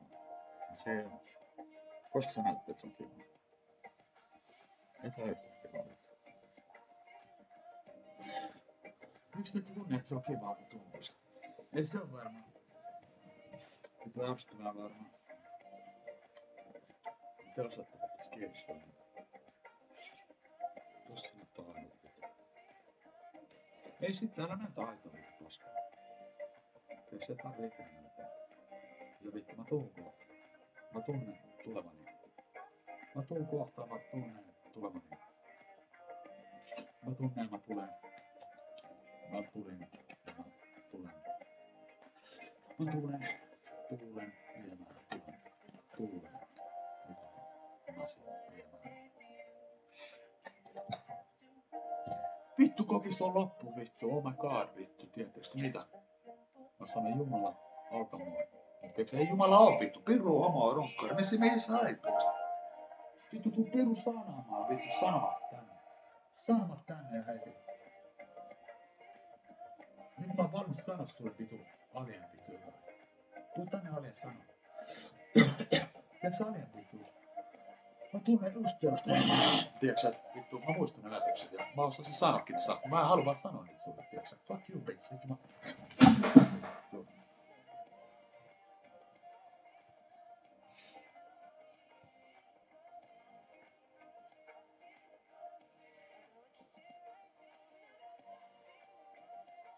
Hieno vittu, kato vaan vittu. Mua ei kiinnostaa yhtään vittu oikeesti.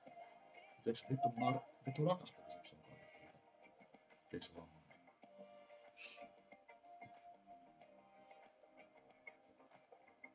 Joo vittu. Just ole vittu. Maailman loppu vittu. Me ollaan kiviä. Hieno juttu vittu. Tässä on mitään järkeä vittu. Tää on paska. Mä kato tuonne sitten ei tiedostaa teille vittu silminnäkijöillä vittu. Koko mä oon vammainen, mulla on tänään ennen valon vittu vamma. Mutta mä en välillä saa sitä, kun se vittu pakko katsoa, kun mä oon niin vittu tarkka silmäinen vittu. Mä katson joka puolelle, mutta en mä keskity sinne koko ajan. Paitsi vähän väliin. Mitä sitten? Vittu koko ajan vittu keskity sinne. Vittu vammaista, en mä osaa vittu tätä poistaa. Häh? Miten tää poistaa vittu tää katselua?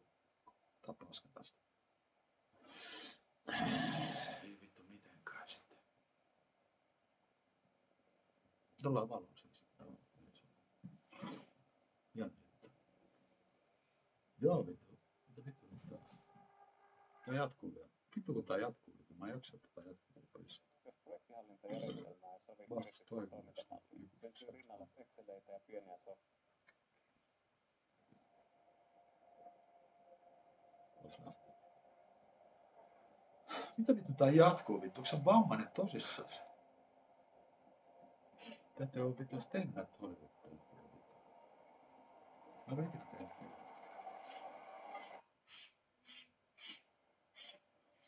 En mä oo menossa minnekään. Mä lähden vittu täältä siitä, kun mä lähden vittu täältä. Tiedätkö sä vittu, äiti saa tuoda röökiä. Joo, se äiti soitteli vittu 6 kertaa jo.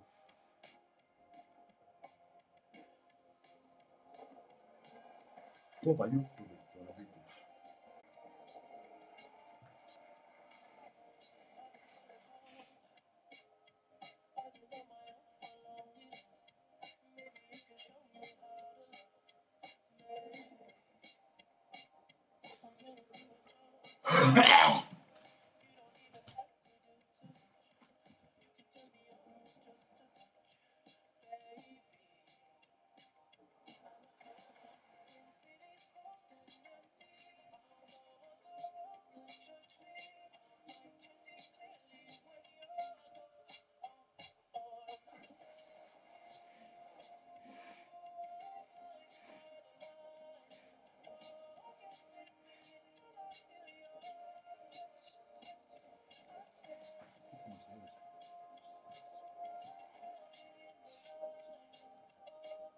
Sä et oo yhtä hyvissä kuin mäkin.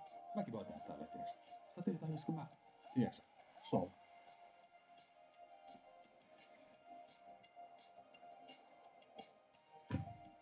No mitä vittu sä estät?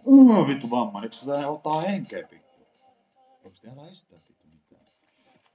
Joo vittu, toi ei tuu missään vittu, tiiäks sulla vittu, sä estät vaan vammasta. Tiedät vittu.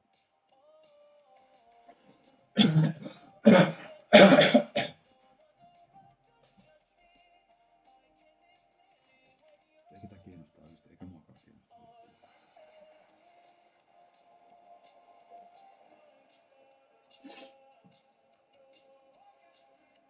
Hienoa. Nätkää kahvaa. Onks tästä Hollywoodia? Kerran nyt vittu. Ota valittaa. Ja se on siis se kuulu vittu, niin sit kerran vittu. Se on siellä se ajatus, että mun koira vittu. Mut se on lattiaksi, sä tiedät sen.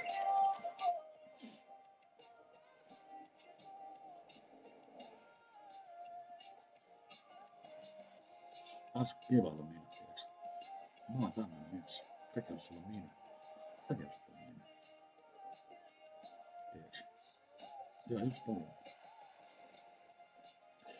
Turpaa vaan vittu kaikki vittu.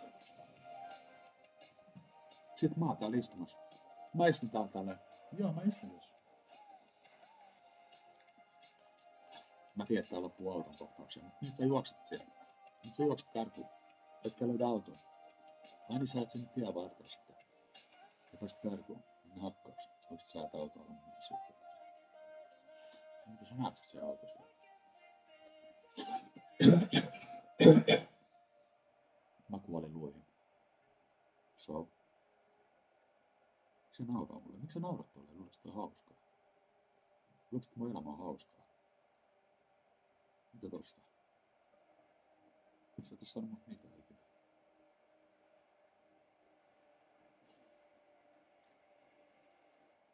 Ei oo se mitään hienoa. Kyllä mäkin saan jotain vielä. So, mä en oo sunkaan sinne.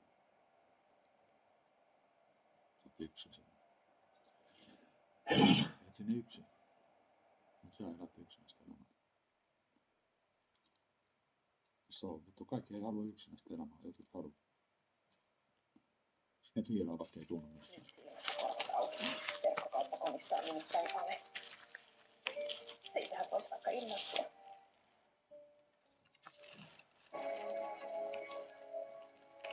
Ootteko te valmiina? 3. osa alkaa. Lähtee tästä talosta. Tästä huoneesta, mistä mä asun.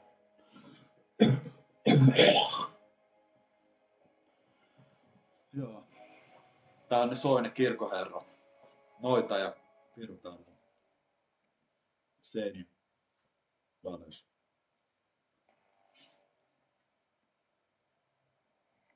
Mut mitä sä siitä tiedät? Tiedätkö sä mitään? Vai ajatteliko sä vaan, että sä tietäisit jotain? Tai halusitko sä vaan olla huora? Tiedätkö sä mun huora? Tajuuko sä vittu lutka? Sä oot mun koira.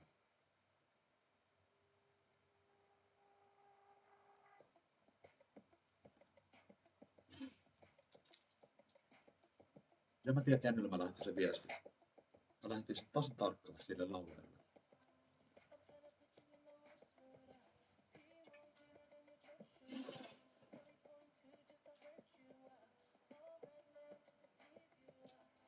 Tiedätkö sä? Mut se vaan nauraa. Koska se ei pääse enää normaali elämään. Se on mun koira. Se on mun pelinappula. Eikö se oo kiva?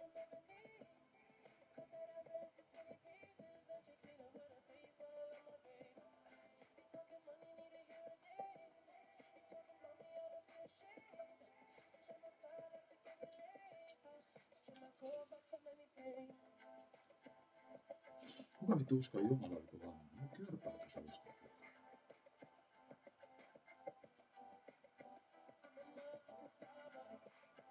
Ja se suunnitelmasta tuosta. Niin mun vaarikuva laitettiin täällä peniksi kyllä. Eikö sä ei saa sellainen?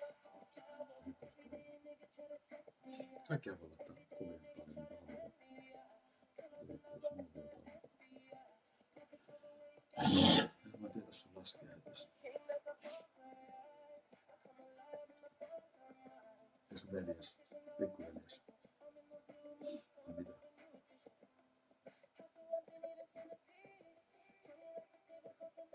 Mitäs Metallican pistoliko teitä varten? Miten saatte lippaa? Aha!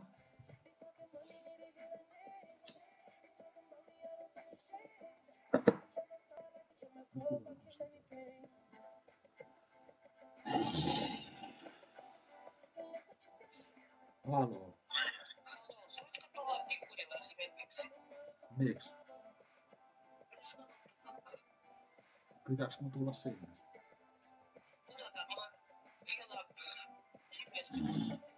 No.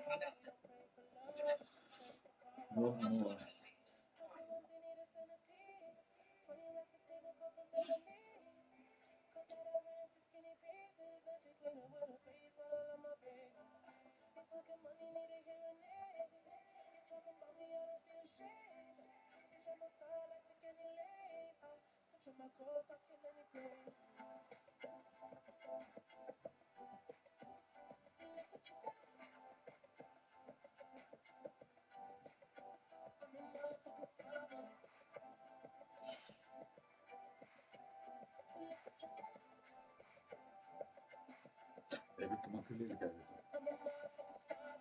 Vittu mä vaan tulee toisen pään. Toisen pään mies, toinen pää vittu. Kaikki haluu tehdä sen toisen pään kautta. Tiedätkö? Vittu mä oon ilkeä vittu. Tiedätkö vittu, ei se mitään. Jos te uskotte Jumalaan, niin uskokaa vaan Jeesukseen ja kaikkea. Mutta mihin ikinä haluttekaan uskoa, niin antaa mennä.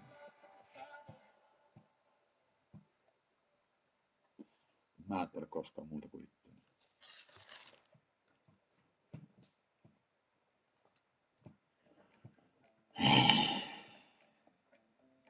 Tonneko vittu. Mä en mene minnekään. Ei enää tuo hyvää musaa. Mitä vittu välissä, kuka omistaa tuo vittu.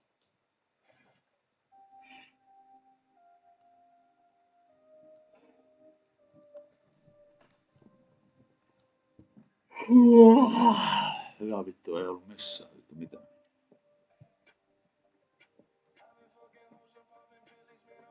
Vähän kova jätkä vittu, koska munkin olisi samanlainen. Vittu ei esimerkiksi kyllä mitään kova vittu. Miksi nää kova luettaa kova vittu? Kilpailut siis. Joo, kenellä se vittu oli? Koska mä vittu olen yksin, ja sä haluat tappaa mua. Aina haluat tappaa mua, okei. Aina on varmaan kaikki tappajia. Koska tapaa mua. Ei mä ajattelisi tappamista mukaan. Mitä vittu? Mä oon vittu säädettävä, mä tappas sut.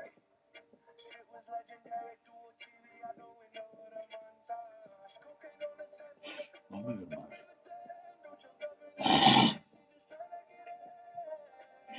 Onko se semmoinen?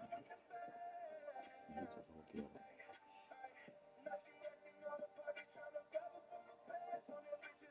Joku teki siinä. Okei. Olisitko mennyt vaan vittu vankilaan? Nyt se on mun huone. Aika läppä. Kyllä se on mun huone tää. Tän jätkää mun huone. Vähän sairasta. Nyt se on. Mut ei silleen pahalla vaan tää huone. Eikä vittu tahallaan vaan vahingossa. Sä oot juonut vittu 6 desiä kahvia. Vittu haluat juoda vittu pissaa vielä kakan päälle usein. Ja nyt. Mitä vittu nää höpöttää vittu täällä? Lähdekö sä vittu kävelee vittu pois? Tiedätkö mä lähdetään vittu teleportille kohta? Ei tää FBI vittu paska, se on hieno. Onks tää FBI vittu paska hieno? No vittu, kyllä mä vittu haluun vittu silti FBI vittu tänne. Mitäskö mä tarvin Mian matikaista tänne? Vittu vammaiset oikeesti. Ei se mitään.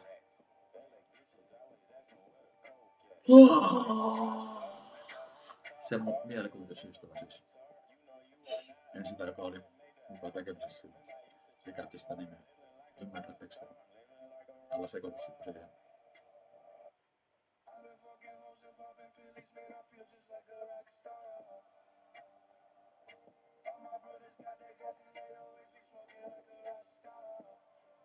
Jos sä ymmärrät sen kappaleen, niin sä tiedät paremmin. Mitä kuvia mä katson? Hienoja kuvia on, mä vitun niin ja fiiliksissä. Mut kukaan ei muista, tiiäks? Ei kukaan halua katsoa mun silmin koko elämää. Ai Devil on jo saa. Kuka vitun Devil vittu? Tiiäks me perkäys tuolta kaapista tulee ottaa tosta? Mulla on ihan sama.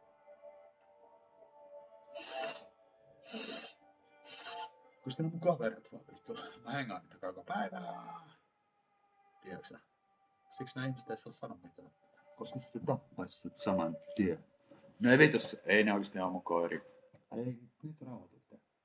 Säkin rauhoitut niitä siinä. Ja viet nyt takas maahan. Joko? Sinne paikkaan, mitä mä ajattelin tosi paljon. Tai kaikista pahvit, että jos sit saat tulla rauhassa täällä itekseen. Missä ikinä liian. Liikutkaa. Do you, we don't give a fuck about you, of your generation.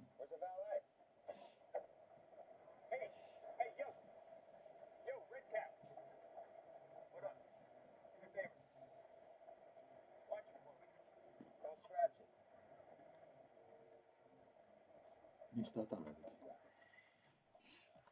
En mä kyllä tälleen ajattele. Eiku niin mäkin oon tehnyt tälleen. Mä tein lapsena. Niin taas se vittu lapsinäyttelijä, tiiäksä? Santeri lapsi, aikuinen näyttelijä. Tiesittekö te? Joo vittu, stop it! Keep on rolling, baby! Joo vittu. Kellatkaa Santulla aikuisia työntekijöitä. Heiltä saa päästä. Keep on the beat on. En mä tiedä. No kyllä mä tiedän. Mitä sitten? Olitatteko te kahden käyttäjällä, että mä puhuis mitään? Eikö se ei mua kiinnosta, että voiko täältä lähtis 8 käyttäjää? Ei tää enää oo se kappale, mitä mä kuuntelen. En mä kyllä ajattele. Oo vittu, hyvä juttu. Älä nyt näytä tuolle, että tää alkaa vituttaa.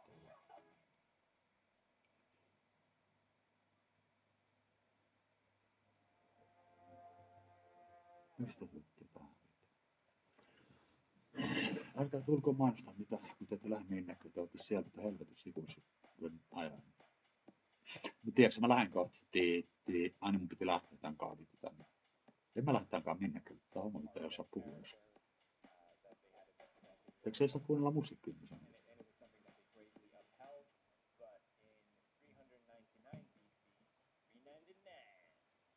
Socrates, I'll never forget that number. Socrates, the philosopher, was executed under this democracy.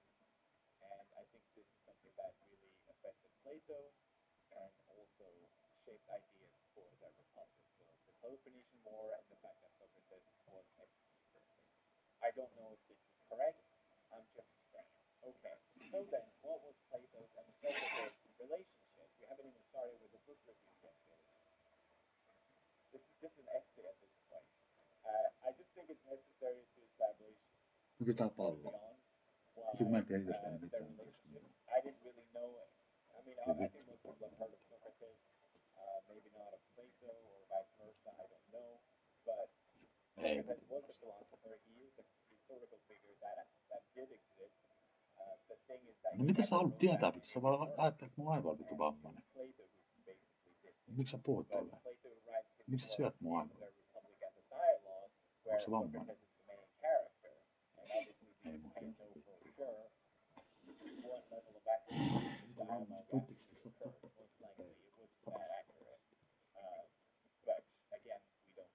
But it is a little bit confusing because Plato is the author, but Socrates is the main character who presents all these ideas. Some compare Socrates and Plato's relationship as a sort of teacher-student relationship, which is inaccurate because Socrates never taught, he spoke and people listened. But it also kind of fits the picture as well. I like to see it as a senpai-kohai kind of relationship. Hei vittu, mitä vittu mä tekisin tänään? Mä ampuisin vittu täällä. No niin vittu, pummu. Sitten tulee mummu vittu kaatu. Well, Socrates is famously not interested in finding relative solutions. He wants to find absolute truths. If we don't know what something is, then how can we properly understand it? And Socrates is famous for trapping his opponents with his what is it question, to give a definition of something. And the Republic begins with such a question, such as what is it question. In Book 1, the novel begins with Socrates. He is walking home from a religious festival, and he stumbles into some acquaintances who convince him to come over to their place. He sort of half reluctantly accepts. There's a couple of people in this group, but let's focus on Cephalus first. Cephalus is an older man, and the dialogue begins with this what is the question coming from Socrates, who asks Cephalus, what's it like to be so old? This could be seen as a very rude question to ask someone, but Socrates wants to spark conversation. It's not about making people feel good. Despite the very rude question, Cephalus responds in a composed manner of saying that, well, I enjoy being old. I no longer feel controlled by arrows. My desires doesn't control him anymore. He looks forward to being rewarded in his next life because he's lived an honest life and lived up to his legal dues. So he thinks, well, I may be old, I may be dying soon, but I still will be rewarded in the next life. And Socrates goes, got him! You just gave me a definition of justice. Living an honest life and living up to your legal dues. That's a definition of justice that you just gave me, even though that's not my question. And then, to stump over Cephalus' argument that he never even intentionally made, Socrates challenges Cephalus' view even further and says, well, if justice is living up to your legal dues, then let's say, for example, I don't know if, this is not the example I brings, but let's say you borrow an axe from a friend because you need to chop some wood. And then later on, your friend demands to have the axe back, but the friend has gone completely insane. Would you still give the axe back to him? Obviously not. You wouldn't give a weapon to a crazy person. So in that regard, no, justice is not living up to your legal obligations. And you were just wrong in this argument that you never even made. Cephalus, who's old, is not interested in this conversation, and he bids his farewell and leaves the group. But there are some younger remaining people in the group who have been listening, and they give their opinion on it. One of them being Thrasymachus, who is the sophist.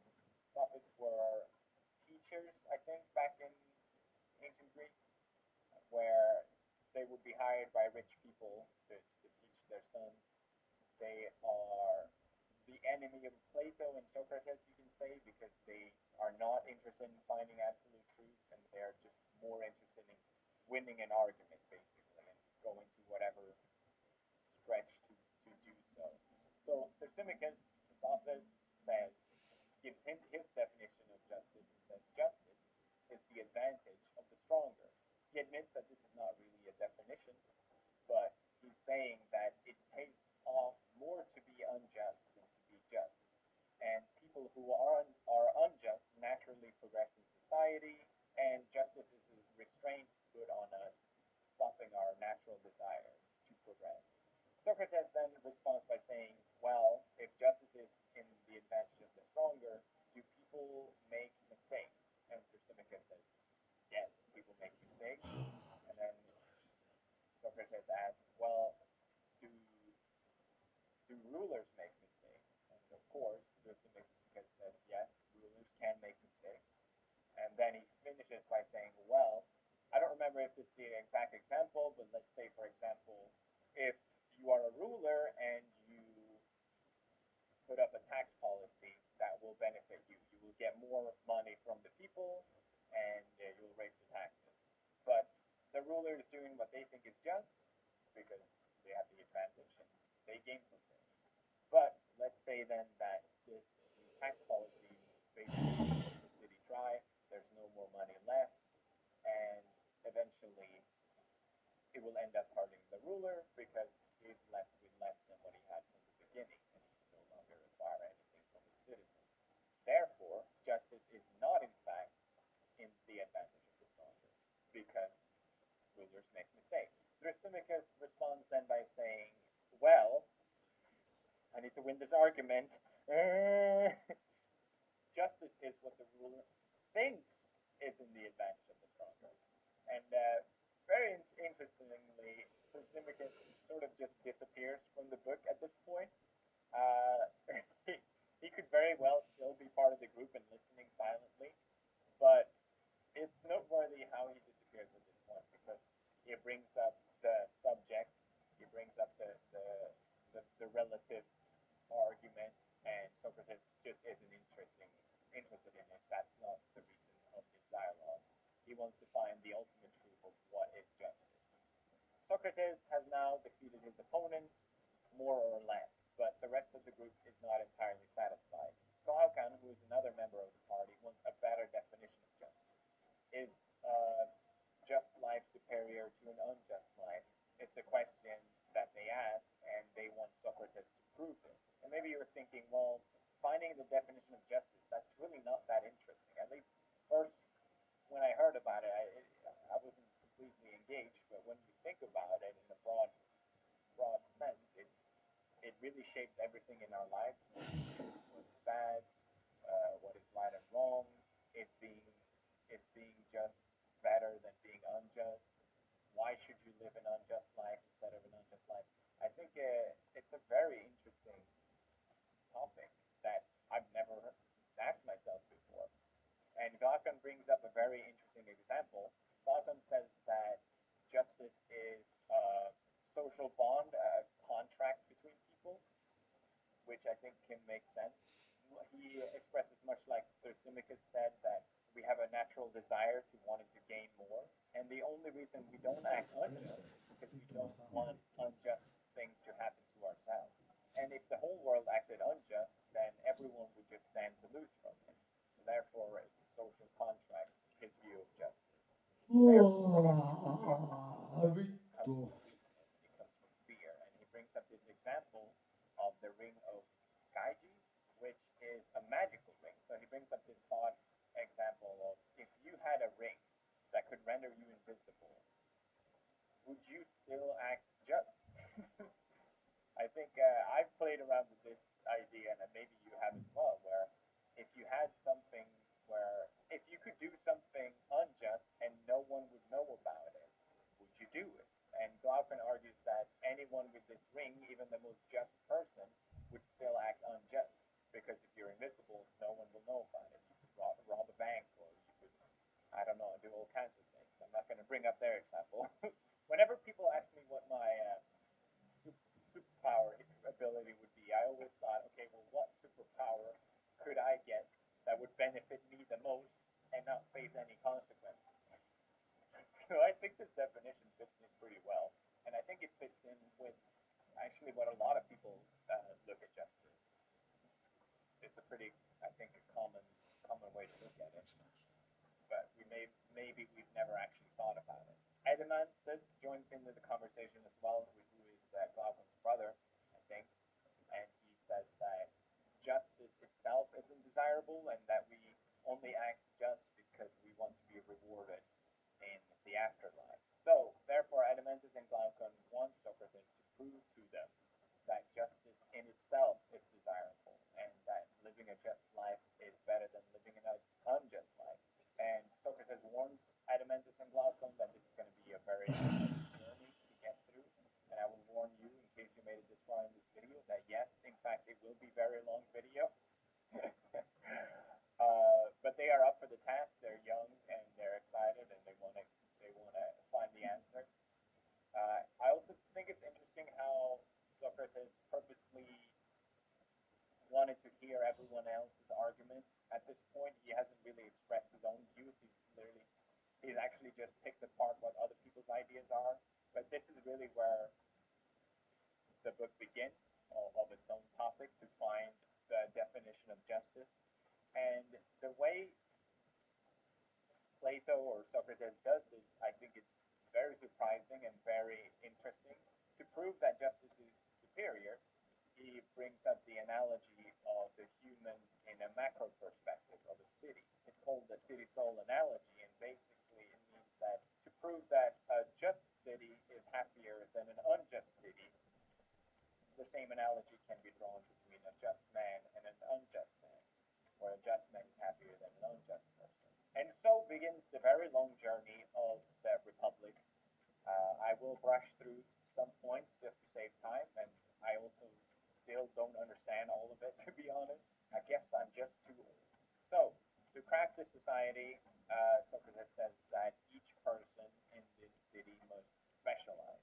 To maximize the efficiency of the city, he wants a shoemaker to focus solely on making shoes, a doctor to solely focus on doing doctor things, and that a shoemaker who specializes will always be better than a shoemaker that doesn't specialize, and a shoemaker will always be better at making shoes than a doctor can make shoes, and a doctor will always be a better doctor than a shoemaker. Okay, I think you understand what I mean.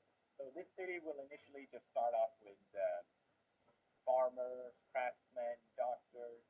The city will live with just what is necessary and won't go beyond that. And Socrates calls that this city is healthy because of this. But Glaucon, however, has a very different view on it. He says that he calls it a city of pigs, ironically. He thinks that people have a natural desire for more. People have a natural desire for luxury, better entertainment, better food. So he argues that they will want to eat meat in this city, which is a seemingly small distinction from what the city previously has been, but it makes all the difference because to have meat in the city, you need more land, and to have more land, you need to go to war, and therefore they both agree that this is a natural progression. Glaucon and Socrates agrees that this is a natural progression, and that war is inevitable in this city, and therefore a new class of people is introduced in the Republic, which is the warriors.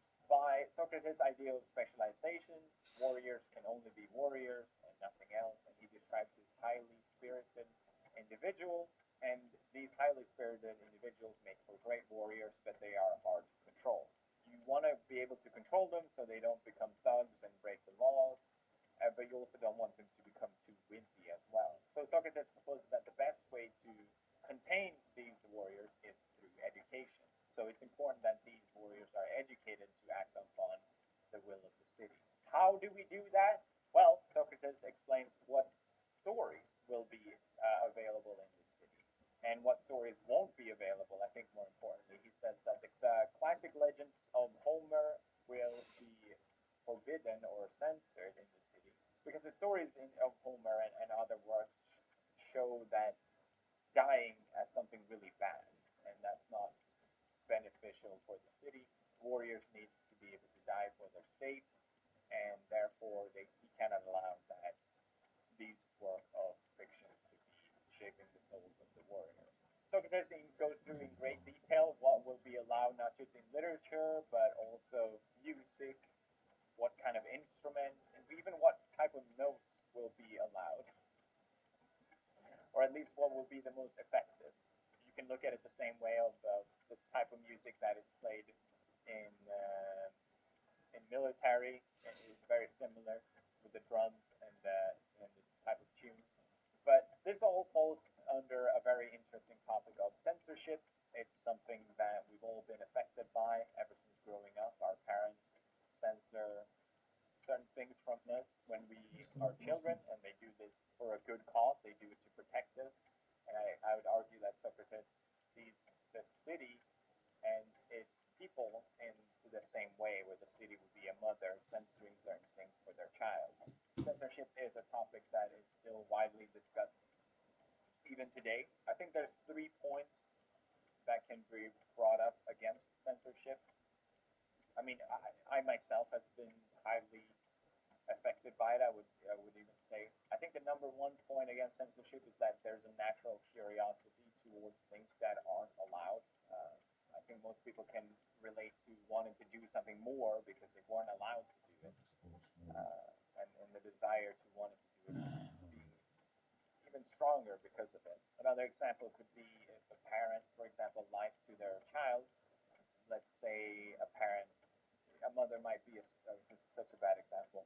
But if a mother is a stripper and maybe they don't want their child to go through the same career path, then they might lie about what their job is before they go to work every day. They might say, I'm going to, I don't know, the bank instead. To protect their child. They do this to protect their child because they don't want them to follow the same path.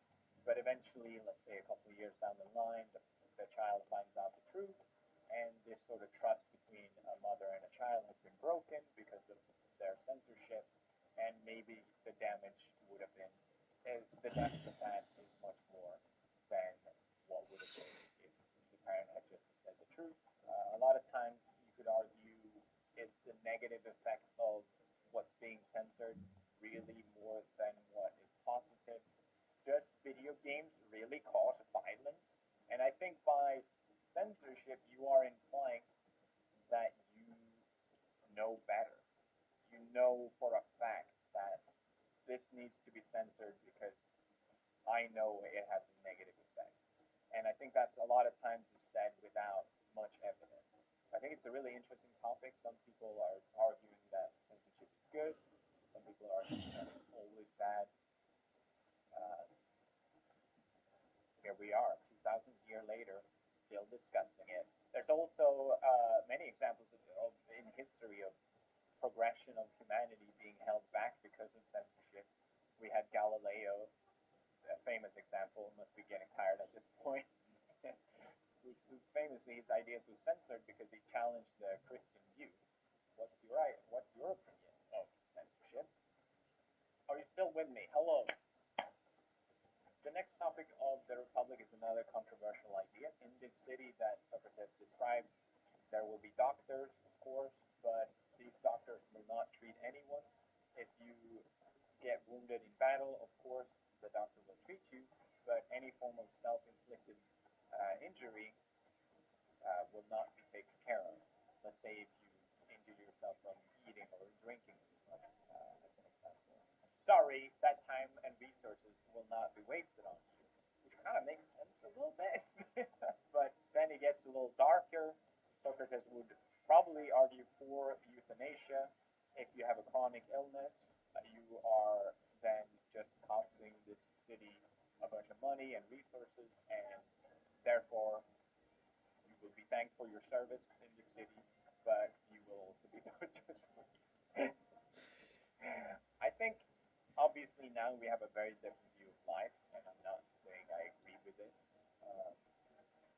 We know a lot more than we did back then. We don't have the same view of the afterlife as well. But I think what's interesting here is the distinction between a good and a bad life. A fundamental belief from when we're grown up is that everyone is born equal and we have the same. We should all be treated equally, and I agree with that, of course. But I think it's interesting is the distinction between good and bad life. I think we treat life as when that's not necessarily the case. I hope that isn't taken in a weird way by anyone. All right, let's move on. This is too controversial. The third controversial idea, 3 in a row, is the myth of metals, which is another idea proposed by Socrates, and he explains this in a almost embarrassed manner. He knows how ridiculous this sounds, this myth of metals, but basically it's a lie told by the city to its citizens that they don't have any mother or father and that they came from the earth. That's right. And I think the purpose of this is pretty obvious. It's so that you would look at the state as your parent, and Socrates finds this very useful for the sake of patriotic view of the state and loyalty to the state. And there's similar ideas around housing. People should live together in these common areas and private households will not be allowed by anyone, even its rulers. So there's some pretty crazy ideas being proposed here. It's like Plato created communism, not Karl Marx. But perhaps the silliest bit out of the myth of metals, which is that everyone is born not just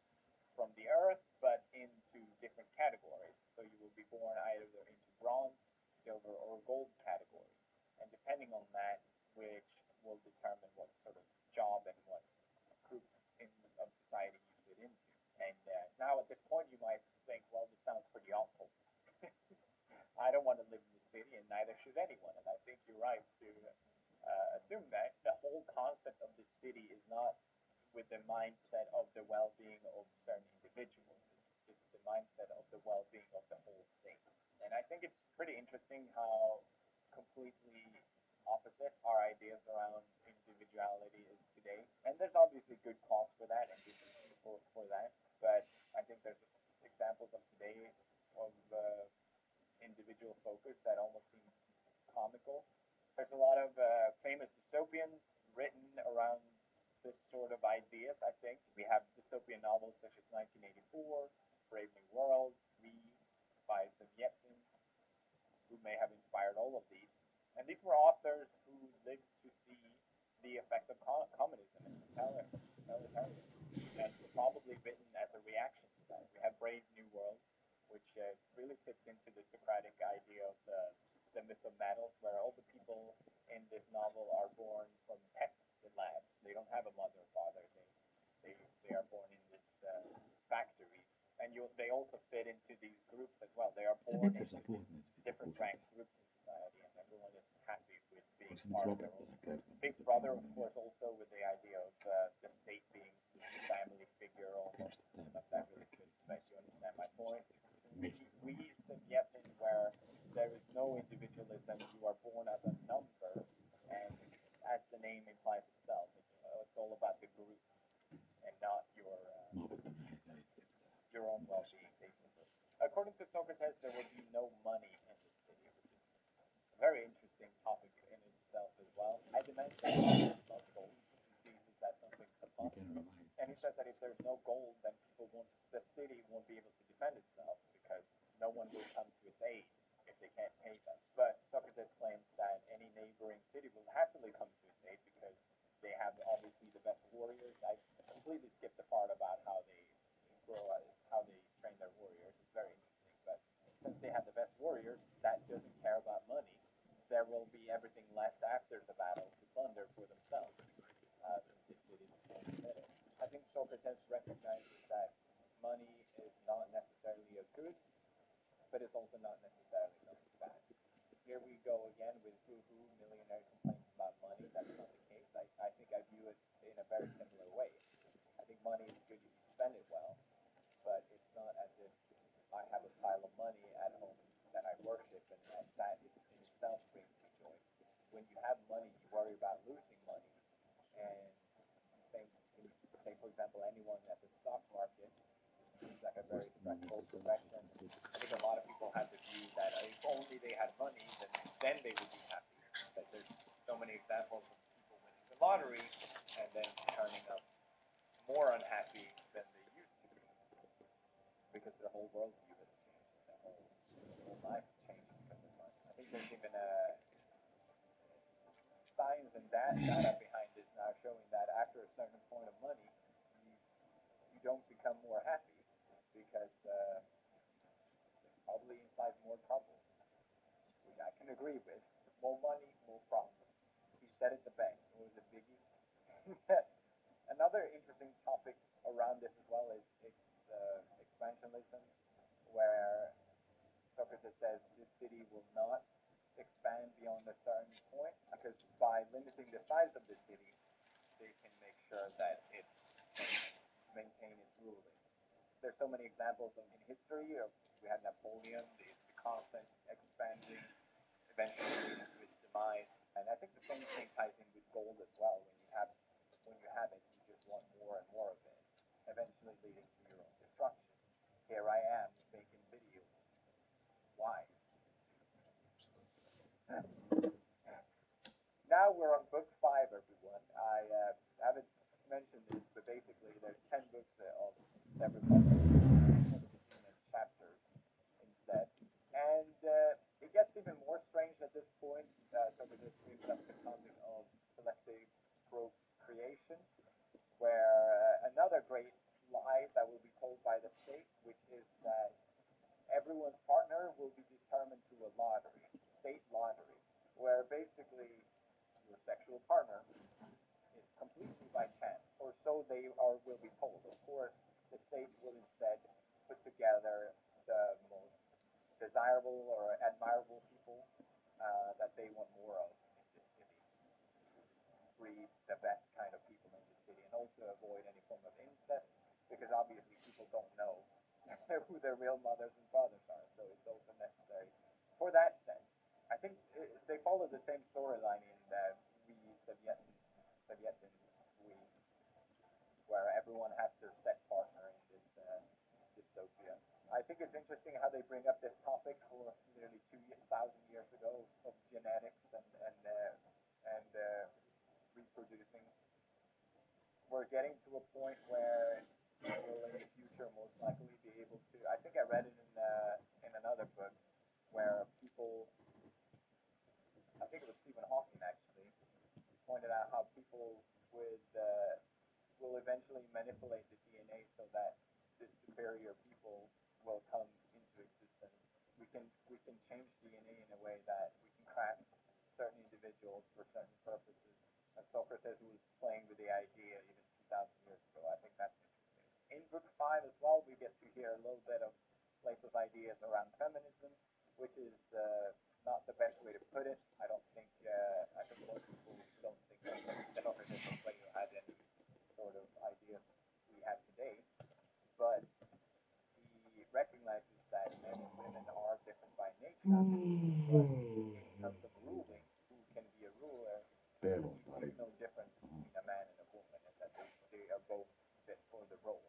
I think even now, most people aren't too used to women being in a leadership, but again, 2,000 years ago, Socrates recognized that there is no difference, which can be seen as a sort of progressive thought to put forward, especially with the mind of how poorly women were treated back in ancient Greece. I think all they had to do was stay at home all day, taking care of the house, and they were generally treated poorly, as far as I know. But then again, you could also just see it as recognizing that women can get what men already have. So who then are the most fit to rule this city? I'll let you guess. That's right, philosophers. I gotta say, Socrates, they're a little bit of an elitist. It really feels like.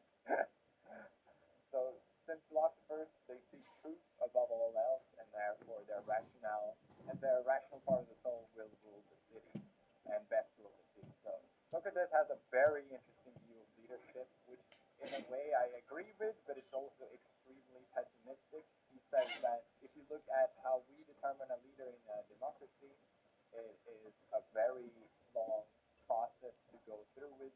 Anyone that wants to become a leader is up for a tremendous task of going through a public election. It's not something that anyone is willing to go through with. To become a leader in our democracy, you must truly want to become a leader. And Socrates argues that the one most fitted to rule is the one that wants to rule the least. And he brings up this example of a boat where a couple of seafarers are on this boat. They're traveling to this destination, but everyone is arguing over who should steer the ship. Whilst the one who is most fit to steer the ship is the one focusing on the stars.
should be doing. So the person most fit to steer the ship is the one focusing on what they need to do to steer the ship instead of arguing why they should steer the ship.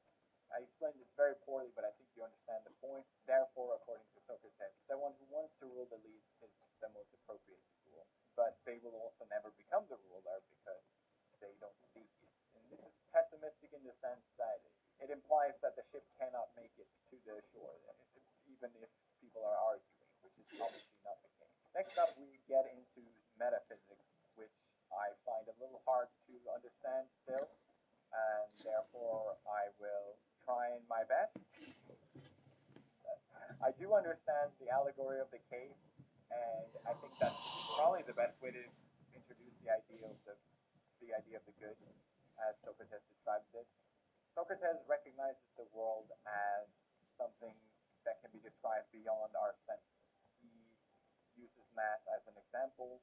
2 plus 2 will always be 4, no matter where you are in the universe, when certain things, according to our eyes and our vision and our senses, will appear differently depending on our subjective manners. Colors is a color red for everyone. You understand what I mean. But 2 plus 2 will always be 4. Socrates brings up here in book 7 the most metaphor. Pelkäättekö te tuota kuvaa? Or Western philosophy at least. I talked about this before in my video, and you might have heard it already, which is the famous allegory of the cave. It's something that I discussed in my simulation video, and I used it in the context of simulation, which funny enough still applies. But Socrates brings up the allegory of the cave as the way to describe education. I want you to try and imagine a very dark cave, and in this cave there are a couple people in a row. And these people are immobilized. They cannot move any inch of their body. They cannot move their head. Imagine Clockwork Orange style strapped down to this in this cave with chains. The only thing these people can see is the cave wall in front of them. Now this wall has a bunch of shadows cast upon them because there is a light behind them. And in front of this light there are people crossing a bridge. So what the prisoners in the chains can see on the wall are just shadows of these people moving back and forth. And since these people have never experienced anything else in their life, for them, and what their senses are telling them is that these shadows are real, because they don't know any other truth. So eventually, in this allegory of the cave, one of the prisoners managed to escape his chains. And his worldview is, of course, then completely changed. He sees people that are real. He sees a whole new dimension, essentially. And Socrates describes this experience as very painful, something very painful to go through, but eventually a satisfying experience. But the prisoner isn't completely free yet, and he managed to escape the cave in itself, where he eventually gets blinded by the sun. Again, a very painful experience. But once it's calmed down, he recognizes the sun, the light brings all things into existence, he sees the flowers, he sees the trees, and there's this beautiful image, you see this character praising the sun, basically. And this is the Socrates' metaphor for the idea of the good, the sun, bringing the true form. See, I'm not really good at explaining it, but the sun represents a form of good, basically. And the point of education is to drag a person out of this cave, to see things how they actually really are, and not just feeding information to you. Not everyone can escape this cave, and therefore Socrates thinks that the person who escaped the cave needs to come back. The philosopher king needs to come back from the cave to rule. In book 8, Socrates steps back from describing the republic as a city, and he instead takes some time to describe different forms of regimes. He describes a democracy,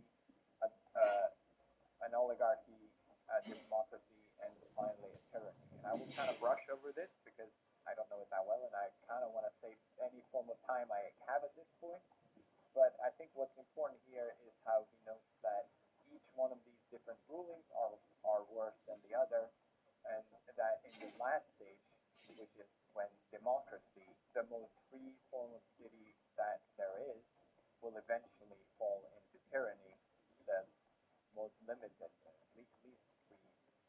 Socrates says that the desire for freedom will eventually lead to not having proper rulers. It will give the chance for a tyrant to rise. And I think it's very, very interesting how accurately Socrates depicts the rise of the tyrant 2,000 years ago, more than 2,000 years ago.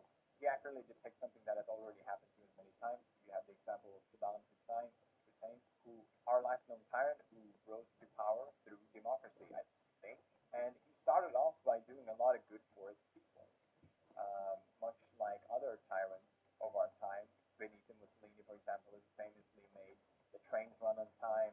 Saddam helped modernize infrastructure. He helped modernize industries, healthcare systems, education, different social services, farming.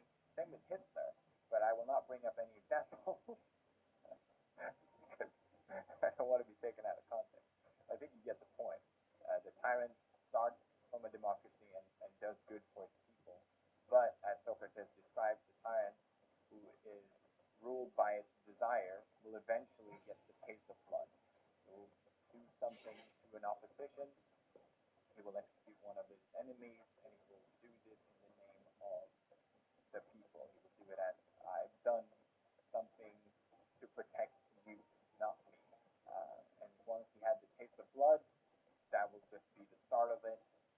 The tyrant who is ruled by his lust and desires will not just bleed the city dry, but will become paranoid and kill all their enemies. His lust of blood will continue. Only the people that flatter the tyrant will keep living, and anyone challenging his position will, of course, be executed. And this is what happened to Saddam Hussein. A lot of, in the end of his regime, his military power was very poor because he had executed anyone, most of his best men, just out of sheer paranoia. Socrates argues that the least happy man in the world is this ruling tyrant, which actually starts to make a lot of sense if you think about it. Constantly living in this fear, this paranoia, driven by your greed and lust. You can't trust your friends, constant fear of enemies. Saddam even himself had to move where he lived every single day to protect himself. So not only is the ruling tyrant the least happy, it's also the worst ruling for a city. For example, Iraq used to be so much richer before the time of Saddam Hussein. And Socrates draws the opposite line, that the just man is the happiest man, and the unjust man is the least happy man. So then who is the most happy man? Well, of course, you could probably guess. That's right, the philosopher, everyone. Is anyone surprised? Again, such an elitist. According to Socrates, the one seeking truth is the greatest pleasure of them all. And only a philosopher will know this because he's experienced all the pleasures. He even makes a really strange joke about it, saying that the philosopher king is 729 times more happier than the ruling tyrant, which obviously is a joke. You cannot quantify such a thing. I think there's a reason behind the number. I just don't remember it. Let me know in the comments. Socrates also draws a conclusion between the three parts of the city, the classes, and the three parts of the soul. I cannot get into it. I'm sorry. I just remember it didn't really make sense to me, the idea of the soul from Socrates. But finally, we made it to the end, book 10, where Socrates brings up the view of the afterlife. He talks about the myth of error, which is a warrior who died in battle, and he then goes to the afterlife, has a bunch of people in it, kind of like an airport, and he sees how the system works, and basically people will have to serve 1,000 years in heaven or 1,000 years in hell, based on how you live your life. That this is where you go, but after serving this 1,000 years, you will then get to pick a new life again. And here again, according to Socrates, only this philosopher will know how to pick the right life. I think it's very interesting because just like this natural progression of different type of ruling, so will the person, the individual, go through the natural progression between good and evil themselves. They will not always make the right decision of what life they want to live, and only the philosopher knows which life is the right choice. And in the story, he will have to pick last. I don't know if it was Error that had to pick, but the character of this myth has to pick last between what life they can live. And he finds the life, eventually, the life of a philosopher, and he says, this is the life I would have chosen even if I got picked first. And he's very happy with this decision. He picks this life of a philosopher, an ordinary man who minds his own business. And that is the definition of justice, according to Socrates or Plato. Minding your own business and not meddling with other men's concerns. I think I kind of brushed over the end of how it all ties in together with the individual and the city, but I think this has gone on well enough. I think Plato's Republic is such a phenomenal piece of literature. It makes me happy that I'm alive to even experience it, just from the sake of taking part of these ideas that were written so long ago. I don't know what else there exists anything like this. The life of Socrates is so interesting as well, and it continues in his other books as well.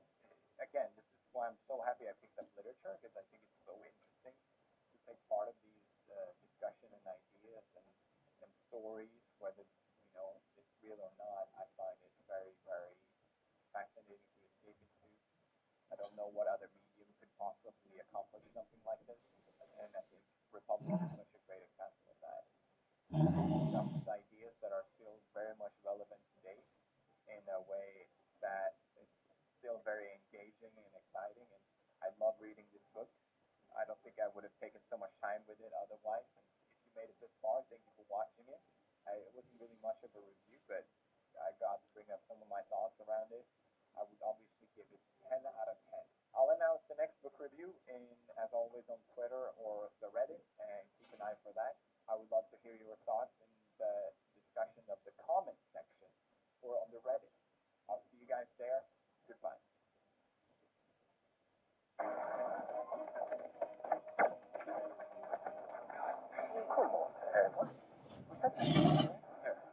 Creamy Snickers. You could use a little smoothness. Get smooth with new creamy Snickers. Vittu. Mitä vittua enää? Chrome PDF viewer crashed while printing a document. Oh wow! What a great use of ink. That barely costs anything anyway. Hello everyone, my name is PewDiePie. Subscribe if you haven't already. We're reviewing Software Gordon. You ever think computers gonna take over the planet? Well, this video might make you reconsider. Let's watch more. Failed to print document. Printing is not supported on this printer. Wow! What does the printer do? This printer cannot print, but you can make phone calls. Error. Could not copy files because no! There's one possible way to reply to this. Okay. That's a great reason to anything. Could not do it. Why? No! Why did you not clean your room, Phil? No! Okay. That's good. I'll try that one. Hey, Google, guide me to the hospital. Is that the right direction? Oh, it's hospital. Thanks, Google. Only 34 hours away.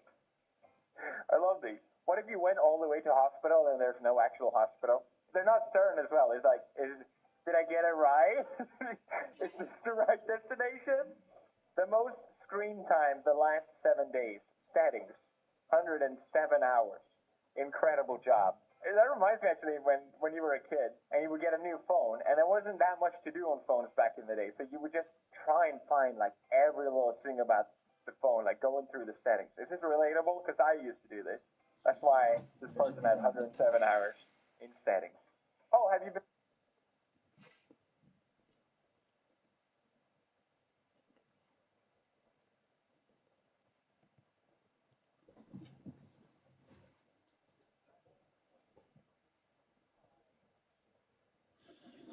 Vittu.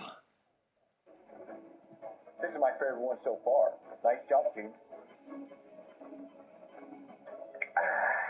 That's something, Vinta. These bad boys get sold out quick, so if you want one, don't wait. Link it in the script. And another reason, if you're not sold yet, despite the fact that this is the best cup in the world, they sold out quickly, 30% off if you use code PewDiePie. 30%! If there's ever a time to be like, give you now. Now's the time, gamers. Now. You want to be better at games or what? Can't you tell how good I am at games? It's only valid as long as the supply lasts. Don't be one of these people that wait for the supply to unlast itself. Shaker is $9.99.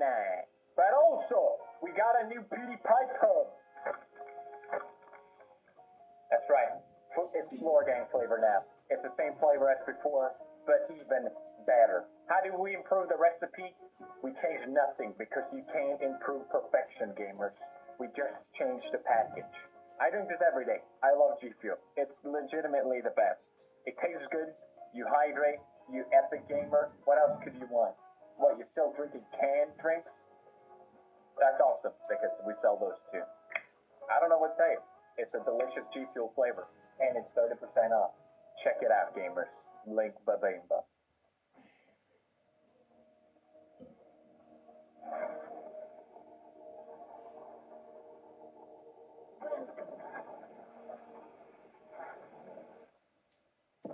We gotta introduce you guys to Faker if you haven't seen him already. He might be just the best mid laner in the world.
Your work can feel much smoother with Monday.com WorkOS.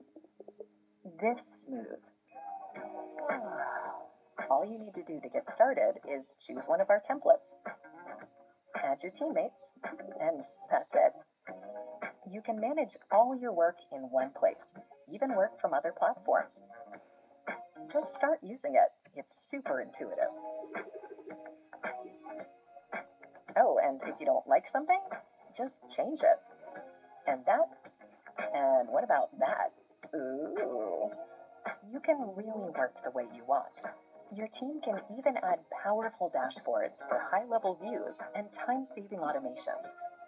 Anyone can do it, and they can do it in minutes. No matter how complex your work, it stays easy with Monday.com.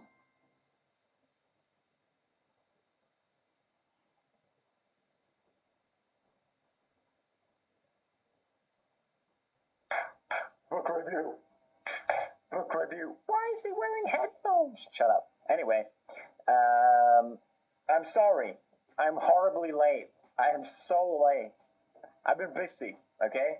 I also planned this very, very poorly, okay? We read Epictetus' discourses and selected writings. Did you love it? Did you hate it? What would you rate it? Not many people complained that I was so late, so I assume no one read it. The 5 people that actually did be like, bruh. Can you say Epictetus without giggling like a schoolgirl? It's got epic and tits in it. That's hilarious.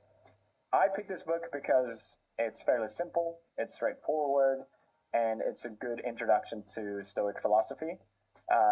There's probably better examples, but this is what I chose. I really, really like this book. It's one of the few books that make me feel fortunate as a, sounds a bit cringe almost to say, but fortunate as a human to be able to experience. I really mean that. I don't care if it's cringe, actually. Not just for its content, but also the fact that it did survive, which is not to be taken for granted. Earlier works of Stoics, like Chrysippus, didn't survive, and this has been around for 2,000 years, so that's great. It was written by Aaron, who was Epictetus' student, and he wrote down his teacher's words word for word. And I assumed he just thought, hey, this is epic.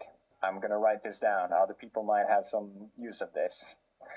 Fun fact, Aaron also wrote Alexander the Great's autobiography.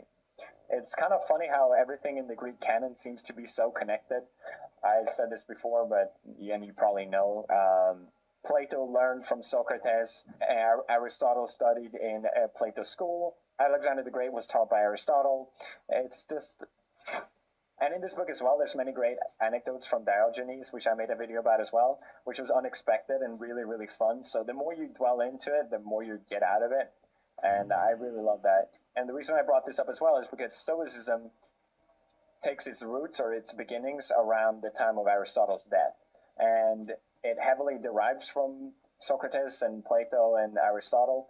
But I would say the main difference, there are obviously a couple, is that Stoicism is philosophy more as a way of life. I've explained this before, but the general explanation I hear about what Stoicism is, it's become fairly popular recently, is that there are things in life that you can control and there are things in life that you can't control. And whatever you can't control, you shouldn't let bother you. They shouldn't make you feel angry or sad. And I think that's a good example because it's something that most people can relate to already, or you've taken this into practice maybe naturally without even thinking about it. It's easier to cope or deal with things if we recognize, well, this is out of my control. I can't do anything about it. If you miss the bus one day, maybe you think, instead of getting upset about it, you can try and appreciate getting a good walk. Positive thinking, everyone. That's not really Stoicism, but I mean, in a sense, Stoicism is that for everything, which sometimes might seem as a bit extreme, but it's also, in every sense, necessary to be free as an individual, to be truly free, which we'll get into later. I think these smaller examples are good, and if we would let any single thing that doesn't go our way bother us, then we would just live life in constant distress. And according to Epictetus, being angry or feeling sorrow are just not useful emotions, because he says, when did anger, however, ever teach someone to play music or pilot a ship? Do you imagine that anger is going to help teach me the far more complex business of life? Well, it won't. So in the sense that there are things in life that we can and we can't control, the book actually starts off in book 1, Discourses, with concerning what is in our power and what is not. And Epictetus begins to explain that we naturally unbound ourselves to things, bound to these headphones for seemingly no reason, but wanting to cover up my hair. I'm bound to this camera because I needed to film this video. I'm bound to the computer. I'm bound to this desk, this chair. This is where the whole floor gang meme come from. I don't need it technically. But also we bound ourselves to maybe even other people, friends and family and our children. We see them as sort of an extension of ourselves. But according to Epictetus, because we bound ourselves to many things, they depress us and they weigh us down. And he starts off by giving a smaller example. If we want to sail and we look out to the sea and the wind isn't blowing in our favor, we look out to sea and torment ourselves, hoping that the wind will change again. But what really is it to us? It is not in our power to control nature. And these things that we bound ourselves to, we sort of feel a sense of ownership of, but we don't own any of it. You may think you own your house, but at any point, I mean, unlikely, but it could get destroyed. Your friends and family could pass away at any moment, and so can you. Or they could leave, and so can you. And it goes as far as even your own body doesn't belong to you, because as you may control it in a sense, you also can't control it being in perfect health. you can't make it perform exactly as you wish. So from that logic, it doesn't belong to you. And this is easier to see with smaller things. Like, okay, I don't own this book. Sure. But it's important to grasp for everything, not just to avoid sorrow and pain, but to also to develop your own personal freedom, which is my favorite part of the book, and a surprising piece that really, yeah, we'll get into that later. So just because we can't control these things or the outcome of them, that doesn't mean you can't enjoy them or that you can't participate or even influence the world. It's rather recognizing that that's a difficult thing to do, changing people's minds, for example. But I would argue that a Stoic even appreciate, in a sense, things further because they see them for what they really are, according to its nature. And according to nature is a phrase that you hear a lot of in Stoicism. A Stoic's goal is, after all, to live life according to nature. And to put it simply, this means that you see the world for what it is, and therefore you accept it. You accept age, you accept loss, you accept death, everything from simple to the weather. So on this principle of living according to nature, you might ask then, well, why shouldn't I just live like whatever I please? Why shouldn't I not just fill myself with food or drink or give into any sensational pleasure that I want? Well, that's because we may not control all these other things, but the only thing that we control is our will, and that is what controls our actions. So let's say, for example, crazy example, I enjoy maybe drinking whiskey in the evening. That might satisfy a desire that you have, but ultimately you are bound to that desire then. And according to Epictetus, we should try and eliminate our desires, because otherwise we are bound to them, and otherwise our actions is really the only thing that we can control. In book 1, there's a really good quote. It says, I must die. Must I then die lamenting? I must be put in chains. Must I then also lament? I must go into exile. Does any man then hinder me from going with smiles and cheerfulness and contentment? Tell me the secret which you possess.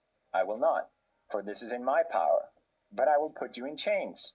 Man, what are you talking about? Me in chains? You may fetter my leg, but my will, not even Zeus himself can overpower. So, again, whatever is in our own action is what we ultimately have power over, or ownership of.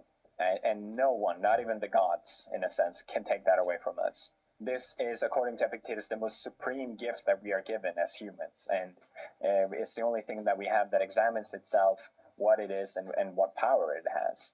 And through our will and developing a reason, which we gain when we get older, we see things differently and we act differently because of it. Some people can live life without being disturbed by certain events. Other people struggle more or less.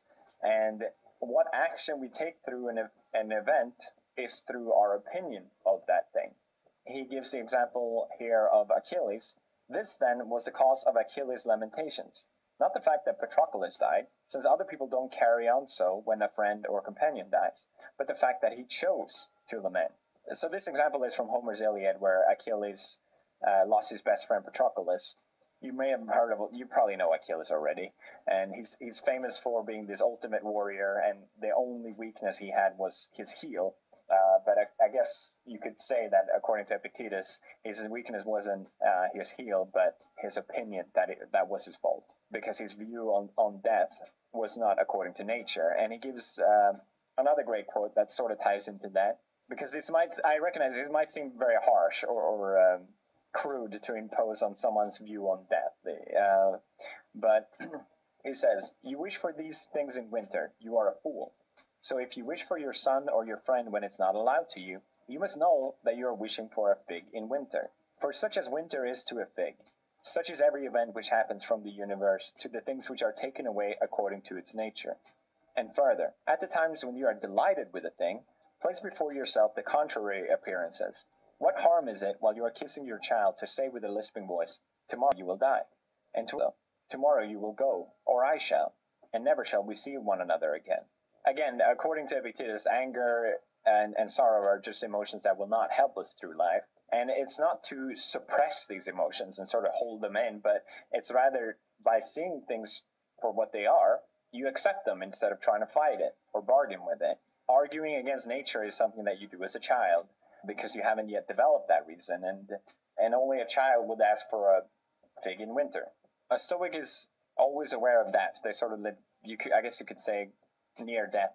So by seeing things according to its nature, that opinion of death might seem heavy or overbearing almost, to be constantly aware of it.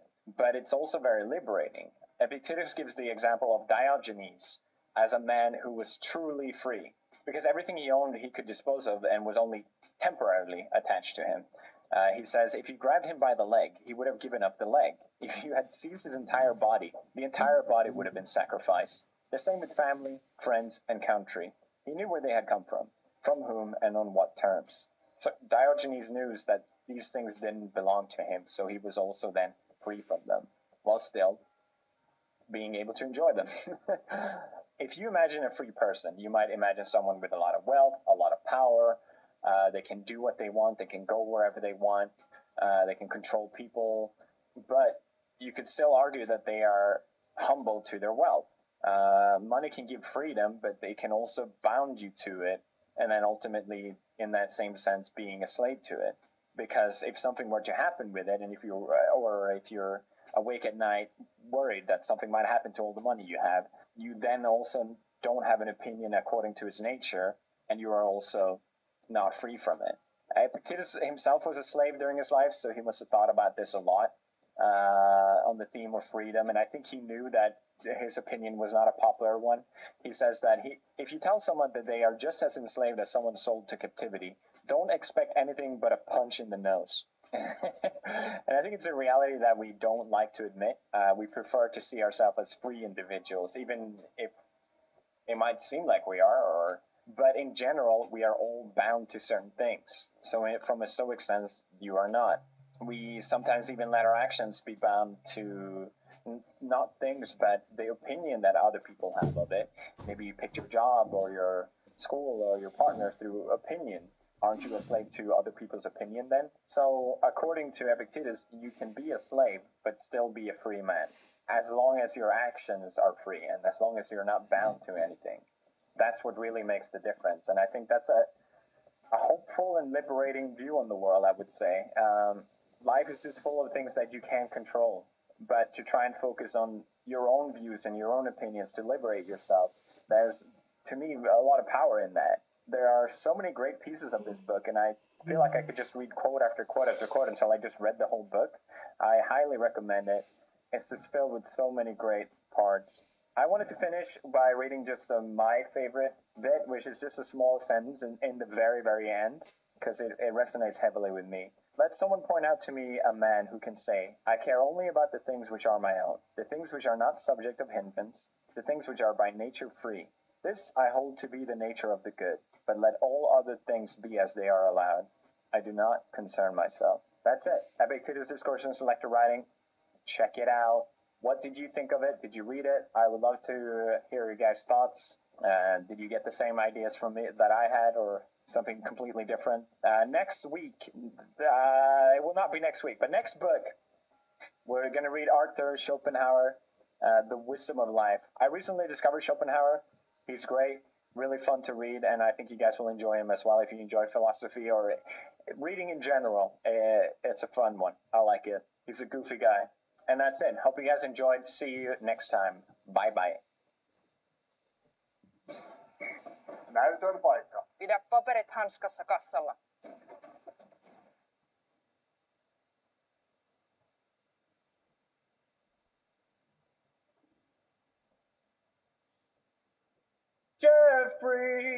Jeffrey Bezos.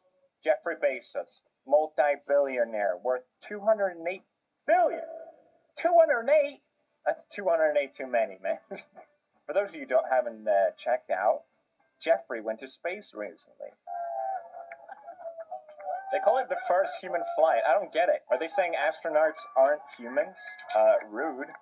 They went in what, of course, looks like a giant schnob, a schnitzel, an abaruni. No one during the development process dared to look Jeffrey Bezos in the eye and say, Jeffrey, hi, the rocket's great, but it looks like a dog. Can we... I don't like making fun of people's appearance, but he looks like he's about to snap at any point. I get it. I wouldn't want to confront this man and say his $1 billion rocket. What it actually So yeah, Jeffrey Bezos, super rich. But have you ever heard Jeffrey Bezos laugh? It's worth all the 108 billions. Tell me that's not a supervillain laugh. You can't.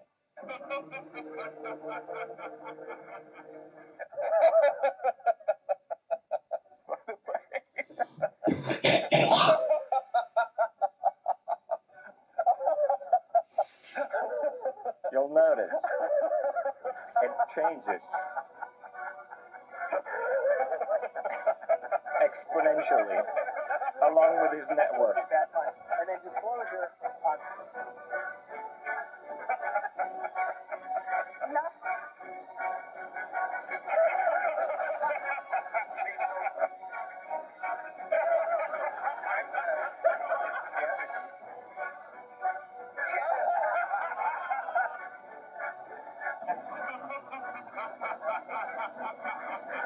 Terrifying.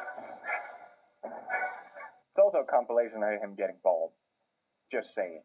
Anyway, have you seen that clip where Jim Carrey jokes about how his wealth has changed him? It's so fitting for what I just showed you. It's a bit of pressure. I noticed that it changes you in little ways. Like it's changed the way I laugh at parties. Oh really? Yeah, I used to go, that's really funny. You know, now I go, wow! Oh, beautiful!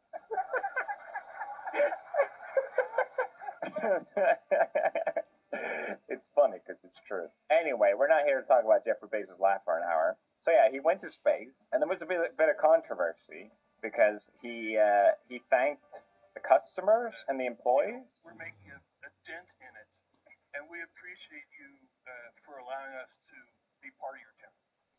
And then I also want to thank every Amazon employee and every Amazon customer because you guys paid for all of this. So I like how everyone's laughing uncomfortably. So yeah, this people weren't happy about this because Amazon has historically not treated their employees very good, to say the least.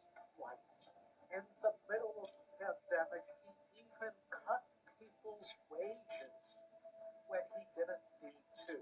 But did no one hear him? He said thanks. Hello? Is everyone missing this? Why is everyone so mad? He said thank you. Ungrateful. Some people can't take a simple thank you. Hello. So I forgot to mention this, but the plan for Blue Origin, which they state, is that this sort of space travel, they literally go up to, like, they go to where the line is of, here's space, and you float there for like 60 seconds, and then you go down, and then you can tell all your rich friends all about how amazing this experience was. So their plan is to commercialize this, and the plan is to try and make a promise of space to all. I doubt it. That's not happening. Vitu läppä, vitu läppäjuttu, vittu. Kela sitä läppää. Et vittu, se tuntuu hyvältä. And we need to protect it, as I saw it there in all its beauty. Or you'll see some unfunny jokes about how the earth is not flat at all. Dummies, I was there. That's the projection of the next 5 years. You're welcome. And second of all, am I the only one that don't care? Like, I don't care about going above the earth so high that it counts as space, so I can say I went to space. I don't get it. If I went for free, I still wouldn't do it. I don't care. I can't be the only one. It's the coolest thing ever. It's so cool. I want to be out. It's cool to try and understand it, but we don't have to leave necessarily to do that. So right now we have Elon Musk, Epic, Richard Branson, also doing a space program. Jeffrey Bezos doing a space program. So we have at least three billionaires working on space programs. What do they know? Right? What do they know about the Earth that we don't? How fucked are we? All right. So richest man on the planet. He goes to space. What else does he do with his money, you might ask? Well, I found this out recently. He's building. I don't know why. I don't get it. But he's inside a giant rock. Inside the middle of nowhere, he's building a giant clock. Which the engineering skill to build this is amazing. It's supposed to last for 10,000 years. And the problem with a clock is that they will automatically offset its time as it keeps going. So it's hard to connect. And if you do such a long span of time, like 10,000 years, it's a really difficult feat. It has this sort of built-in self-correcting system that uses the sunlight, and yada yada. There's a Legend of Zelda reference in the clock. Okay, now I like it. That's it. Okay, but how do I tell what time it is? I'm not mad about it, I'm just confused. I will say, something I like about Bezos is that he's a fellow hater of Apple. Not for the same reason, but he hates them. We're happy to sell competitive products on Amazon. We do it all day. We sell Nest thermostats. Do we? Okay. I don't know. Thing people are doing on the iPad right now, look at the rankings. We're playing a game called Angry Birds, where you throw birds at pigs. Right now, you look at Swedish writers, Jeffrey Bezos just a booga booga. Stop playing Angry Birds, you infidels, you scum. But something I noticed and I wanted to find out while making this video was, why do people hate Amazon so much? Like, despise Amazon. And people hate Bezos. Actually, a lot of people do it. So I looked up criticism for Amazon, and there's a lot to break down here. A lot. And I'm not gonna, because that'll take forever. I think that one of the big things is them not paying taxes, and something else as well. There was a bunch of fake news saying Amazon is pay taxes, pay your taxes. From what I understand, the way they could pay such low taxes was that they ran the company for a long period of time. So they were able to cover that cost with what they cost and pay less taxes. And normally I would say something like, well, don't hate the player, you should hate the system. You know, if they have these rules, they should really change them. Because obviously people are going to take advantage of them, especially something like Amazon. But it seems like a fair thing, right? Government helping new company startups. Maybe there should be a limit on the money in the future or something. I don't know, to adjust for it. But I can't really hate on that. There are other practices that you could say is scummy, so I'm not trying to just brush over that. Another way they pay less taxes is they offer their employees shares, which, you know what? I'm sure the people who work for Amazon that got shares are very thrilled about that. At least I'd be. I think shares are up like 87% since the pandemic, which is how it got so ungodly rich. Which is kind of fucked up if you think about it. Like, the people that benefited from the pandemic were the billionaires. And the middle class and lower class are all that paid for it. Like, how does that make any sense? But you know what? That's how it goes. I think to me, out of all the stuff that Amazon has been, I mean, maybe there's more and I don't know about it, but what I responded to the most was how they treat their workers so poorly. I was kind of shocked by some of the stories that came out. I especially enjoyed this. They were losing about 3% of its hourly associates each week.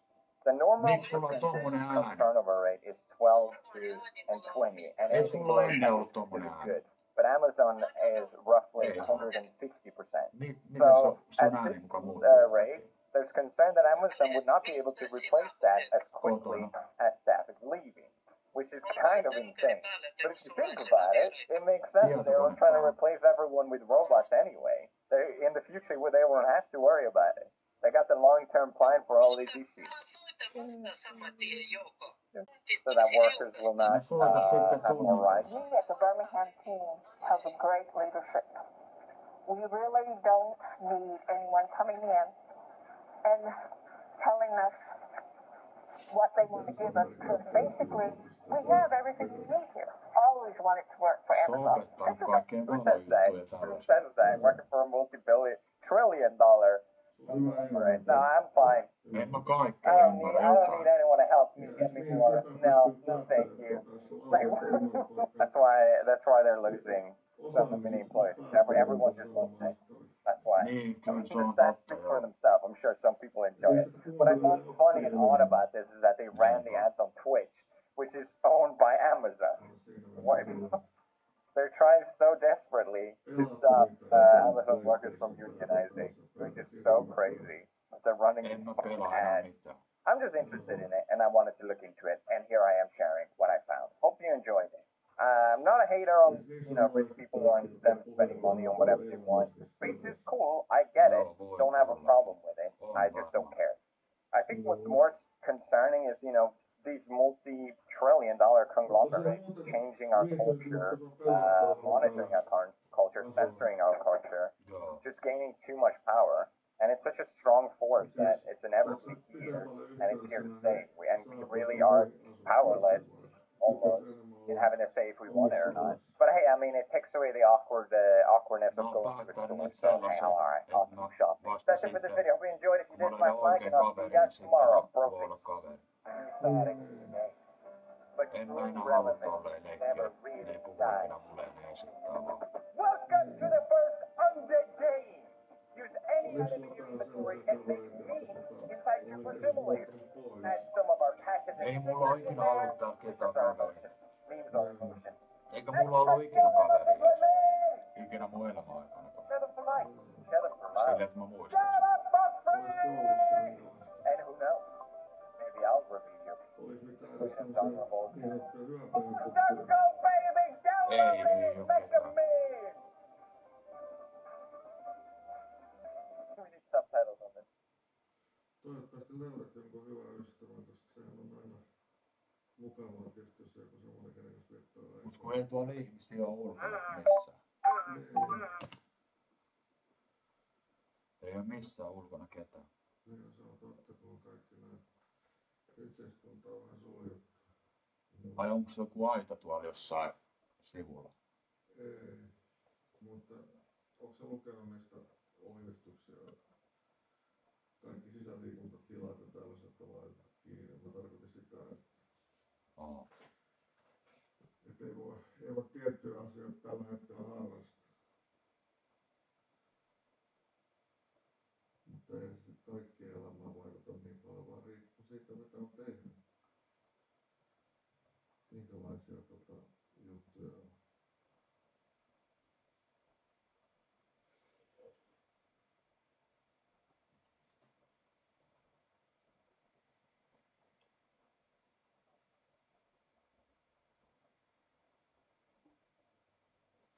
Tosiaan sit se on ensi keskiviikkona kello 13. Niin tuu tuohon yhteisötilaan. Se on sosiaalityöntekijä kanssa otetaan se etäyhteys tietokoneella. Miksi nämä varjot liikkuu itsestään välillä? Tuntuuko siltä? Ei tunnu, kun mä näen sen ihan omilla silmin. Joo. Mä en oo sekas eikä mitään. Mä oon ihan silleen selvinpäin. Ja nyt mun mielestä mä oon ollut 5 päivää kaikista eniten selvinpäin. Et 5 päivää sitä sen jälkeen, niin mä en edes tiedä missä mä olin. Mä olin jossain psykoosissa. Mut nyt 5 päivää mä oon ollut niin selvinpäin kuin vaan voi olla. Joo, se tarkoittaa sitä, että sä et ottanut mitään, kertonut mitään aineita vai? Joo. Silleen, että mä pystyn juttelemaan ihmisille ja silleen vaikka itkee tai ihan mitä vaan. Niin. Eikä tunnu vammaiselta eikä mitään silleen, tiiäksä. Niin. Että on hyvä olla kuitenkin. Joo. Sulla on hieno sohva tää vihreä. Joo, tää on tämmönen sohva vaan. Sais se jostain täältä vai? Joo. Kyllä. No tärkeintähän se on, että sillä on hyvä istua siinä sohvalla.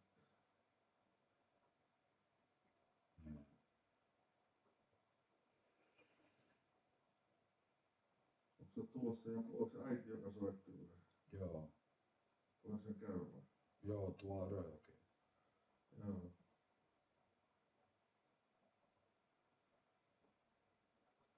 Miksiköhän sillä oli ääni muuttunut yhtäkkiä? Oliko? Joo. Voisiko se johtua sitten sitä puhelimen kaiuttamasta, oliko hän jossakin ulkona soittamassa, jos se muuttaa vähän ajan, en tiedä. Aina välillä se muuttuu ihan eri ääneksi se vaan puhelin. Tai se ääni. Joo.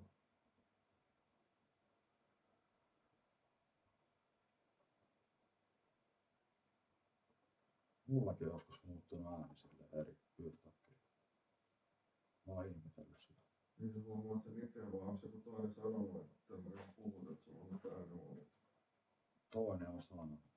Joo. Mutta en mä ite huomaa sitä. Niin. Kyllä. Paitsi kerran mä huomasin silleen, että kun mä olin sairaalassa, niin mä olin vähän sekaisin ja mä olin siellä vähän aikaa sitten. Mä menin ulos, niin mä kuvasin itteeni.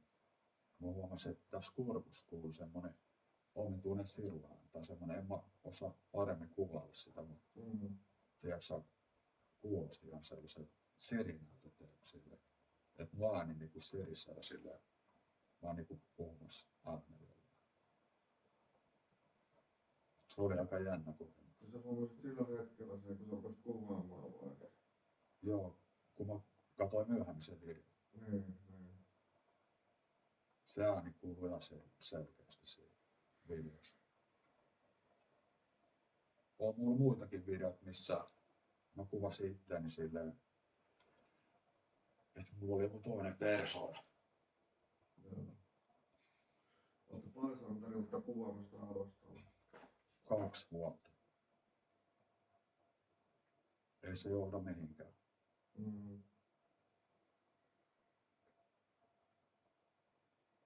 Ikävä kyllä.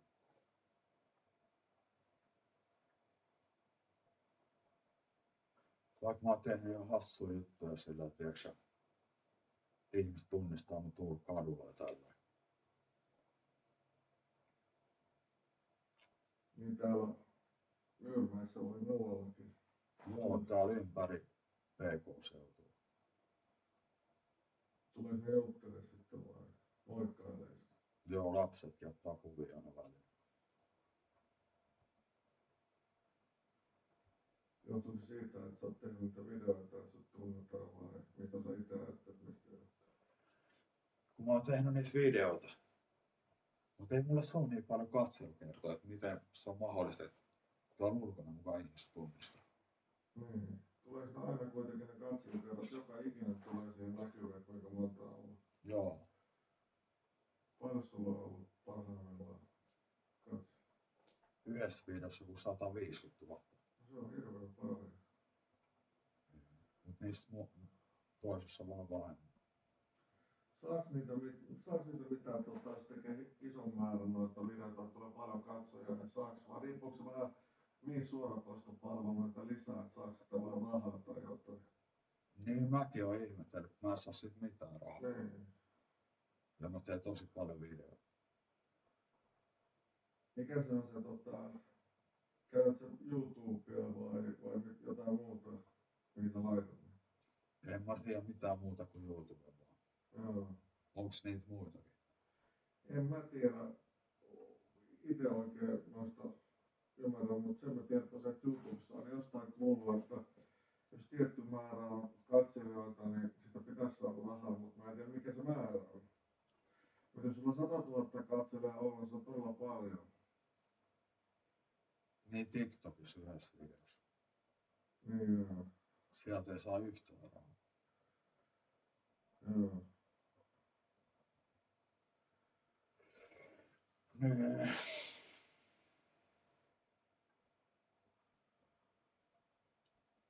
Tykkääksä tehdä niitä videoita? No ei mulla oo muutakaan tekemistä. Mä katon välillä jotain videoita, jos sopii jotain. Mutta en mä ymmärrä niin hyvin englantia, että mä osaisin täytymisesti. Onko sulla sitä telkkaria? En mä uskonut, kun mä pelkään teillä. Joo. Mut netistähän näkee aika paljon tarvittaessa, niin eikö se todella? Niin no. Jotain. Tietyt nettisivut toimii. Tai siis silleen en mä osaa paljon nettisivuja. Haloo.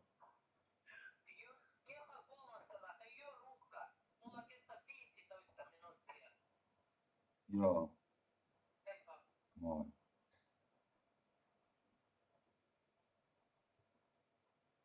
Onko äidillä auto? On sillä. Niin, että sä pääsetit suoraan, ettei ole yleisistä.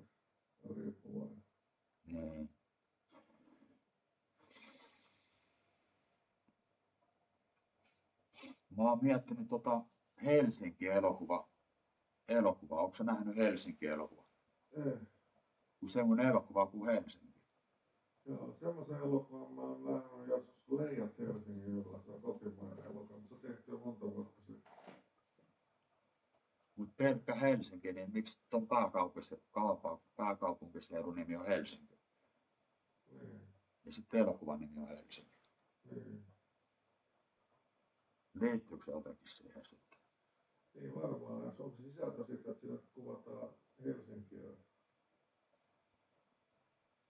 No. Tiedätkö sen yhtyeen sen Halo Helsinki, niin sekin siinä on nimessä on kans Helsinki. Niin, mutta on. Joo. Mutta onko ne helsinkiläisiä? Kai ne on se. Varmaan.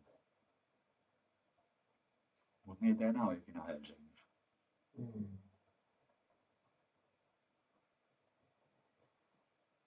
Tykkääkö sä antaa rap-musiikista vai mistä musiikista tykkää? Konemusiikista. Tai sellaisesta, mitä mä muistan joskus kauan sitten kuunnelleen. Niin. Voidaanko se tulkita teknoksi tai onko se joku muu nimi?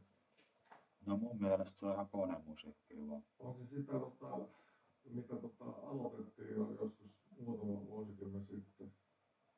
Niin kai. Syntesaattorilla ja muuta. Jotain sellaista. Mun mielestä mä kuulin joskus aikoinaan musiikkia aina öisin, kun mä nukuin. Niin mä muistan ne kappaleet niistä. Joo. Ainakin niin mä muistelin sen mun aivoissa. Koska ei ollut mitään radioa eikä mitään, mikä olisi ollut päällä ainakaan. Eikä kuulunut mistään naapurista. Niin mä kattelin aina ikkunasta, onko siellä ketään, mutta siellä ei ollut ketään. Joo. Kyllä. Sitten vanha musiikkikin. Joku 70-luvun musiikki. Niin mä tiedän aika paljon niitä kappaleita. Mut silti. Mä en tiedä missä mä oon kuullut ne. Sitäkin mä ihmettelin eilen. 70-luvulla tehtiin hyvää musiikkia. Niin, mä oon 93 syntynyt. Niin. Mut siellä on, mä en tiedä, kuunteleksä radiota, niin siellähän on paljon, löytyy esimerkiksi Nostalgia radioasemalta tulee vanhaa musiikkia ja samoin tulee tuolta Helmi. Mut eiks ne uusia kanavia vähän niinku? Se Helmi on aika uusi kanava, soittaa 80-lukua ja tuo Nostalgia soittaa 70- ja 80-lukua. Mut Nostalgiakin on aika uusi mun mielestä. Niin, eikä se monta vuotta ollut. Niinpä. Jossain mä sit on kuullut sitä musiikkia. Niin, eikö se musiikkikin välillä ihan hyvä kuunnella? No muutenkin. Laittaa itse soimaan. No kun ei kukaan muu perheessä ole soittanut, niin ei kukaan sitä sit ole soittanut lapsena. Niin, en osaa sanoa. Mä kysyin äitiltä, jos se tietää. Niin. Onko se Santeri nuo kuulokkeet toimivat, mitkä tossa lattialla on? On Musta. Niin. Ne on laturi. Ei, mut nuo kuulokkeet. No joo, ne toimii joo. Joo, no hyvä.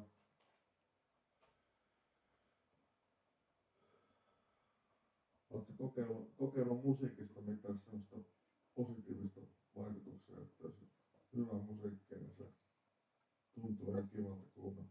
Joo, mä tykkään kuunnella musiikkia ja jammailla sille itekseen.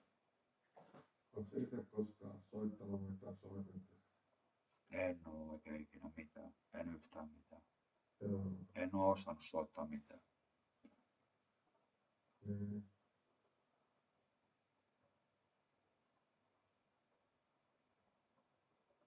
Mut kyllä mä ymmärrän silleen musiikista. Joo, se on ihan hyvä.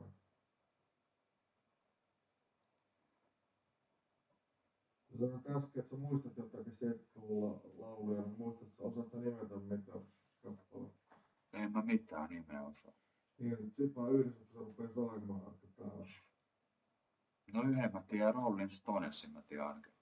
Joo, ne on soittanut pitkään. Mut YouTube ei löydä niitä kappaleita, mitä mä tiedän.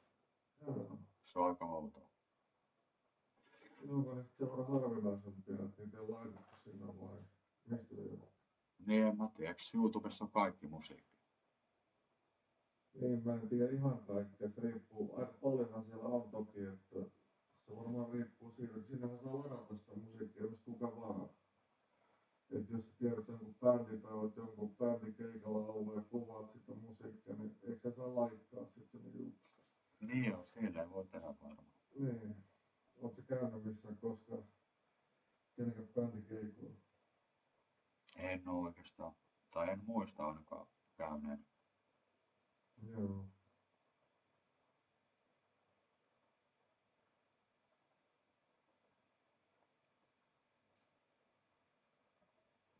Jotain toi selitti, että tuolla valolla kuulemma 2 eri suuntaa, että on se valo ja sit on se valopuoli kanssa. Mitä koulussa ei opetettu, niin toi opetti se äsken. Joo.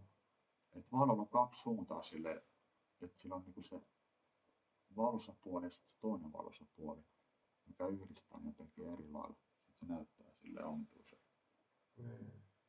Mä en tajunnut ihan kunnolla, kun se sanoi se englanniksi. Sitten mä huomasin, että valoilla pystyy jotenkin muuttaa sitä muotoa. Kyllä. Tiedätkö sä siitä mitään? En, mutta senhän mä tiedän, kato, kun jos ajatellaan auringonvaloa, niin sekin on tähän sateenkaari joskus.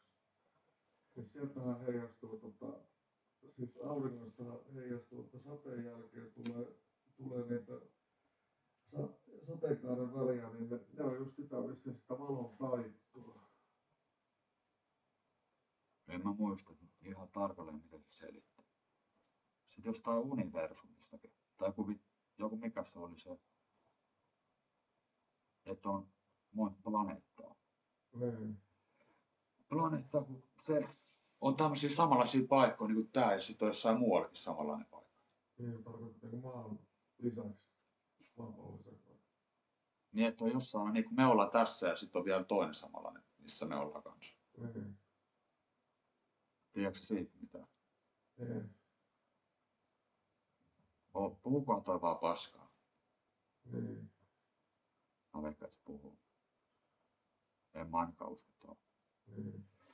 Koska ei mitään tapahtunut edes. Niin.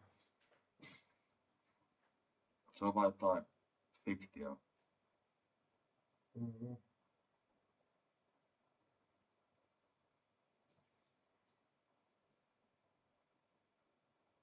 Ja poltat sähkötupakkaa. Joo. Taitaa olla vähän halvempaa kuin tupakka. Joo. Mä oon huomannut, että mulla on ollut tänään 4 eri ääntä. Joo. Muutama kaveri ja sit tuli isän kanssa. Isän ääni. Niin kun mulla on tosi hyvä kuulo, niin mä muistan kaikki äänet tosi tarkasti. Missä päin? Onko sun isä? Missä päin? Se on kuollut jo. Joo. Muistat kuitenkin hyvin, millainen ääni isällä oli. Joo, muistan. Olitko lapsi silloin, kun isä kuoli?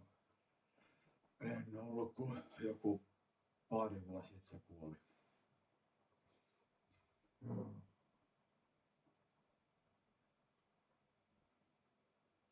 Oliko sulla sisaruksia? On mulla kaikki sisarukset ja veljet. Joo. Oletko niiden kanssa ollut yhteyksissä? En mä niitten kanssa pidä mitään yhteyttä, eikä ne suostu puhua mulle. Eikä mun äitikaan. Kukaan ei puhu mukaan niin paljon sillä, että ne itsekin keskustelisi siitä asiasta sillä. Mutta äitihän pitää hyvin yhteyttä, eikö niin? Niin, mutta se ei puhu mitään. Niin sä kaipaat jotain, että tämmöistä, että keskustelisi sun kanssa. Niin, jos ne tietäis sitä asiaa. Niin. Kyllä. Kuka ei tunnu tietävän yhtään mitään. Kuka? Kuka ei tunnu tietävän yhtään mitään. Niin. Tää on pelottava maa.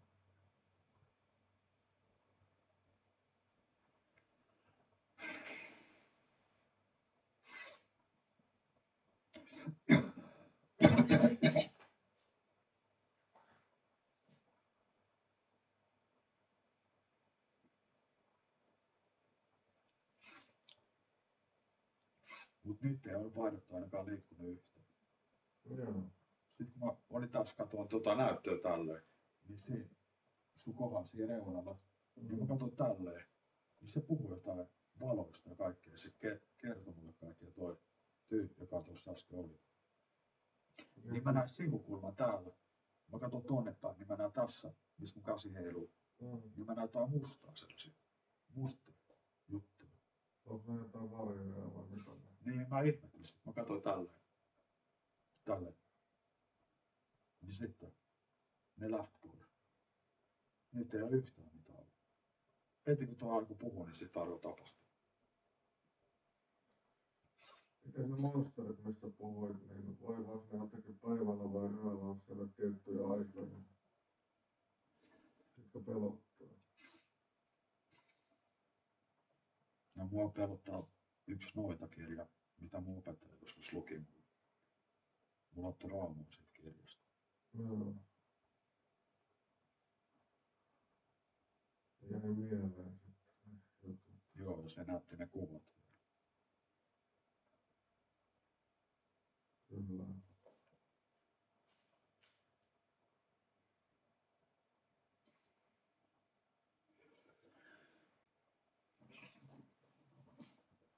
Onko äiti täällä? Varmaan. Halo. Olen kohta siellä. Yle ulos pari minuuttia, 5 minuuttia päästä. Joo, no moi. No niin, mä lähden Santarin toimistoon, niin saatte äitin kanssa olla. Niin palataan asiaan ja viimeistään silloin keskiviikkona, niin yhdeltä niin tuo yhteisötilaa, niin otetaan se kontakti sen sosiaalityöntekijän. Joo, okei. Jos tulee jotakin asiaa, niin sitä tullaan kysymään mua sitten. Niin. Kiitos tästä ja hyvää päivää. Moikka. Moikka.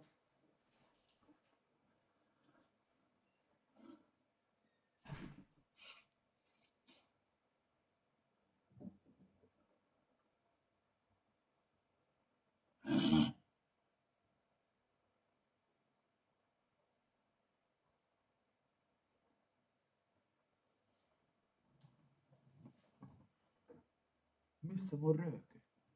Niin katsotaan nyt se kommentti, kun mä kaivan muni ja mitä mä teen sen jälkeen.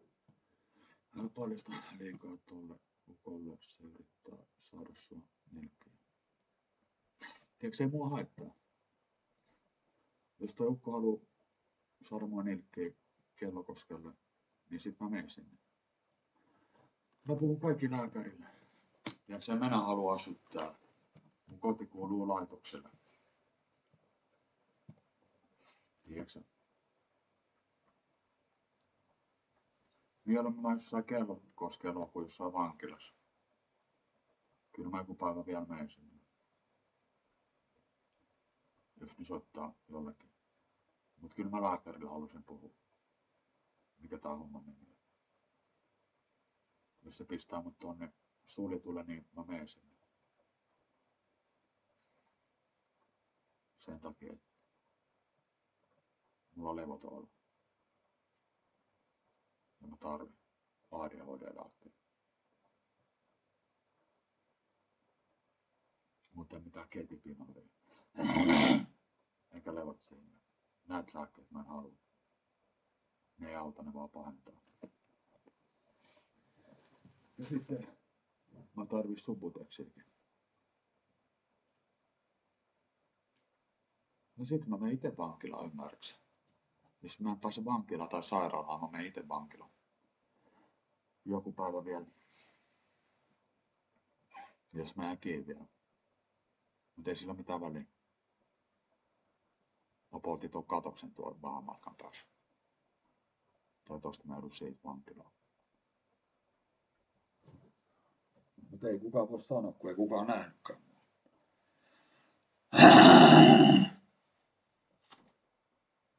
No missä mun röökit on?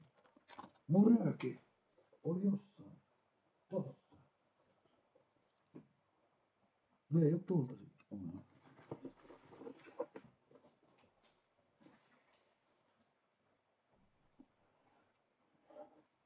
Mä olisin toivonut, että se talo olisi palannut kokonaan ja ne ihmiset olisi kuollut sinne.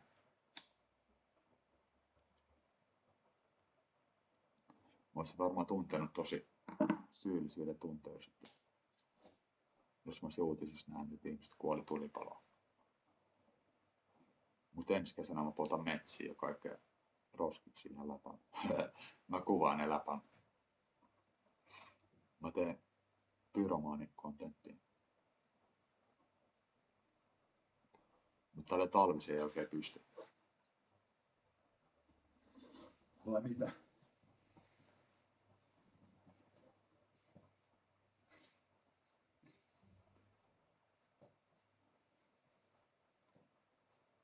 Oispa kesä. Kesällä voi polttaa kaikkea. Tuon metaakin voi polttaa. Mä aloittaisin tuon metan polttamisen tuolta vähän keskemmältä. Mä aloittaisin tuon metan polttaa tuolta keskeltä. Sitten se palasi sille tänne ja tonne ja tonne ja tänne ja tonne. Joka suuntaan eri puolilta. Niin helikopterit pitää saada vettä laskea sinne. Kelaa vähän vittumaista. Sitten se on ihan musta alue. Mitäkään siihen tulisi sitten? Ei mitään hajua. Pelkkä tappeluareena. Jengiläiset tappelee siellä sitten.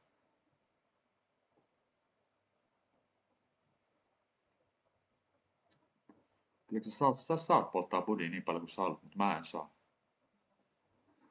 Tiedätkö, mä tuun polttaa budia vittu pätkääkään. Poltaan yksinässä vittu, mä oikein sitä vittua sun budia. Mä tarvii kokaiinia, amfetamiinia ja MDPV.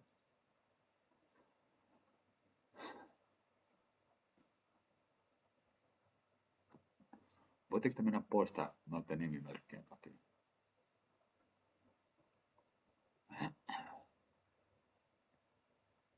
Koska mä etin Miia poliisiin ja sitä ja tätä. Ja ei silläkään väliä.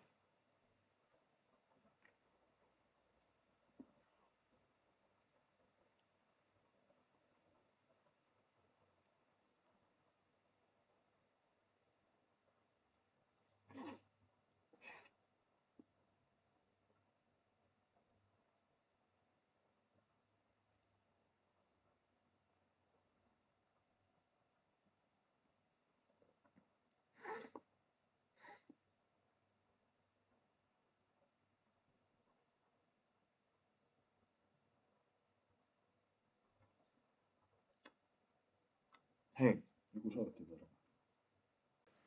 Taskussa tossa.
Joku vittu ilmato ja tossa vittu käytävällä kiinni vittu muuhun. Kela vittu. Tulee pomeen rööki vittu. Jää vittu mun takkiin kiinni. Vittu mikä paikka vittu. Ei tää kukaan halua olla.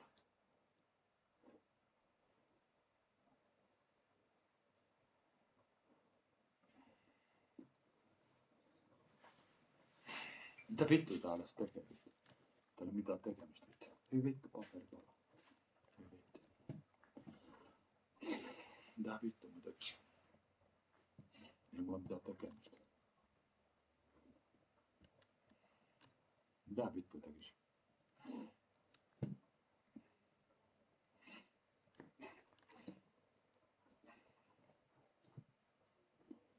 Ei vittu, ei se ollutkaan se. Vittu tähän on.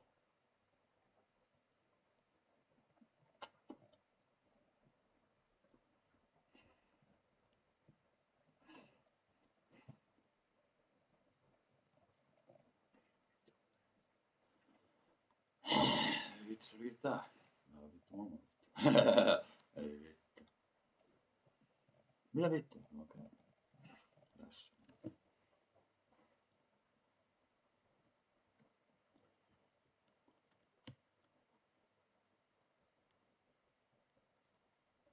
Vittu tää on vamman. Miksi tää on täällä?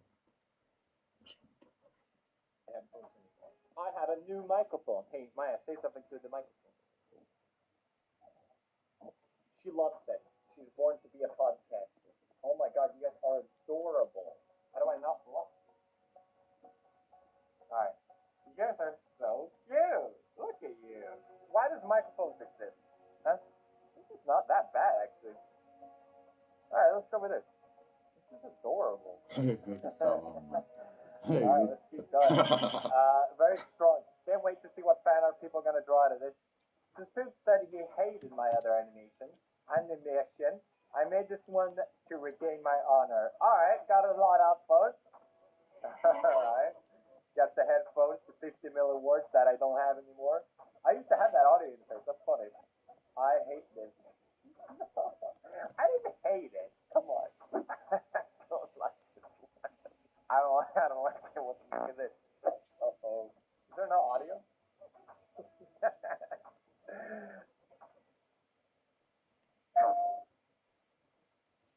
The land is dying.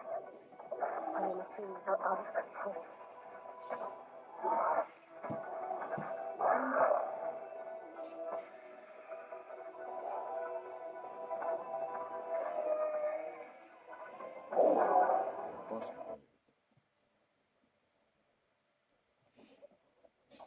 That's sick. Well done. Your honor has been restored. Why are you guys so chill? They're all so annoying. Huh? I think they've just been fed. That's literally why. But you feed the pugs and you make them poop. They're like, alright, I sleep now. Mom, can you have Among Us? No, there's Among Us at home. Among Us at home? Jubilee. It's funny because it's true. Right, Edgar? Yeah. But where's my cam? We want a my cam. Alright, Sais, add my cam. Oh, look, you want to lick his ear. That should stop. Give up? You lick like that. You got two of you now? I don't drug my palm. Oh! Okay, that's good. Cats are actually useful. Holy shit. Oh, they did their job! Oh my god! You believe this? That's crazy. Can't believe it. Yeah, very cool.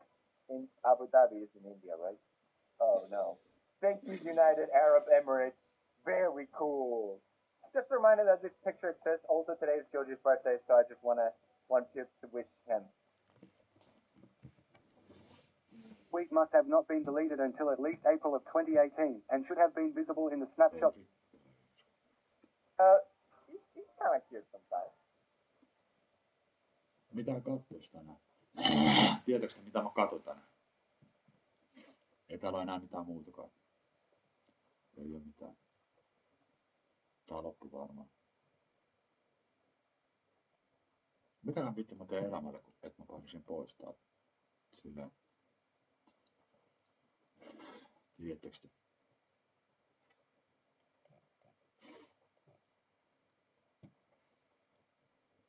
Mä en tiedä.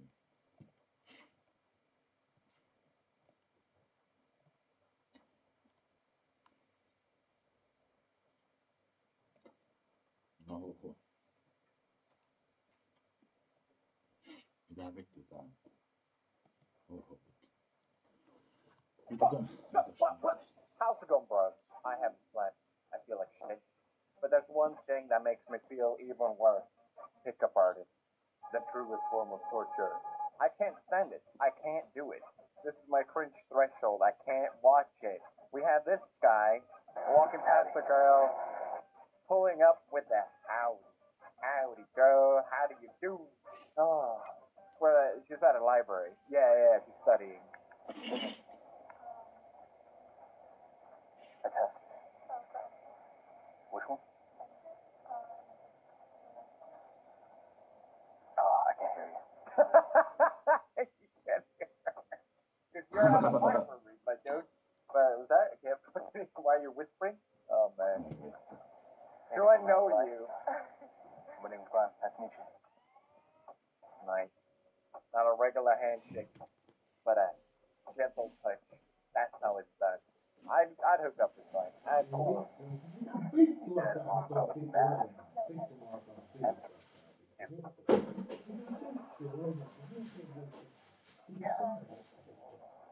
Okay. I mean, yeah, it was like cat related. But I never heard of cats. You probably got smarter than me, so that's probably why.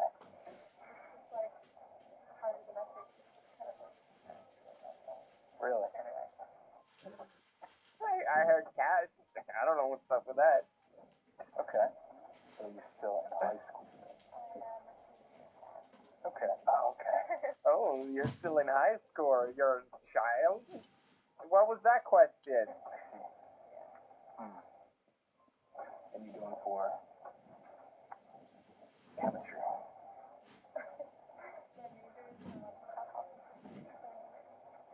Okay. Interesting. What does that entail? Like, I'm guessing some sort of anthropology. Some sort of... Oh my God, is he gonna score or what? Dude, I mean, I don't know how to talk to anyone, okay? But I think trying to force these conversations cannot be better, right? So like, what's this? Hey, you seem epic. Can I get a number? No, I can't do it either. Okay. Very cool. Very cool. What'd you test? Look, he keeps asking about her fucking...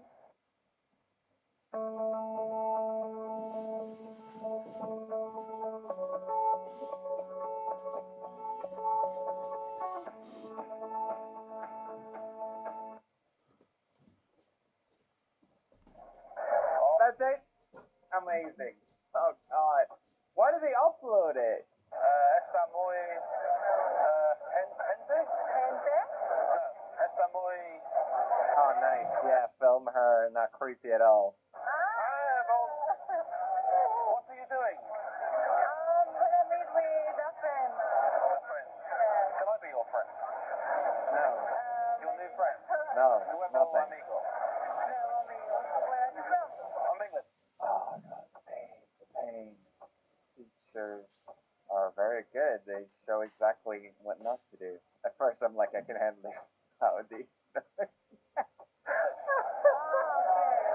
So I did go to Colombia. Really? Yes. When? Several years ago. Several years ago. 7 years. Several. Oh, God. I like Just make Colombian it women stop. very much. Stop him. Yes. And I like you. Do you have a boyfriend? No, I don't. I would like to get to know you. I just had a drink of wine, and I can't remember if you told me your name. Could you tell me your name? Joanna? Joanna, right. Steve. I'm dying. I'm actually dying. This is death. I know death now. Nothing to fear. I hate this so much. So you're going to a party now? Yeah, it's a job. Yes. You're my friend. So you're with all your friends, and I guess it would be a bit weird if I came along to that party. It would be a bit Yeah, it would be weird. I'm glad you realized. Now leave. Leave this poor woman. Leave her. strange. Wouldn't it be a bit strange? if I came along? Wouldn't that be super duper weird? What are you doing? Stop it! You're an adult, goddammit! I don't know. What can we do? I don't know. Maybe. What should we do? Because I'm attached to you now. You're never going out of here.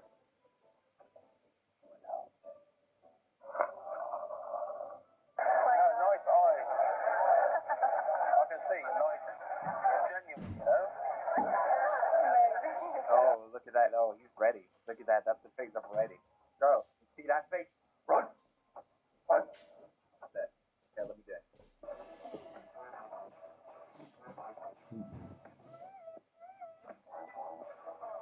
God! Women, I apologize for every man. I'm just smiling at her. She saw the camera, right? She was looking in the camera. That accent. And the skirt. Look, she's staring right into it. What is happening here? Are Colombian men, are they very forward as well? Yes. Do they come and talk to you and they like this and they're like touching you like this? Is that what they do? Oh, God. As long as you like the guy, right? It depends. I mean, if I was like this, like, hello, I like you, you wouldn't like it, would you? What? What does that mean? It being short? Talking to her boob? What is that? You like tall men?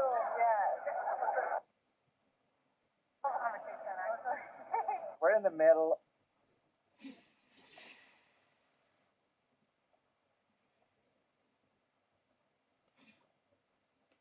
Oh.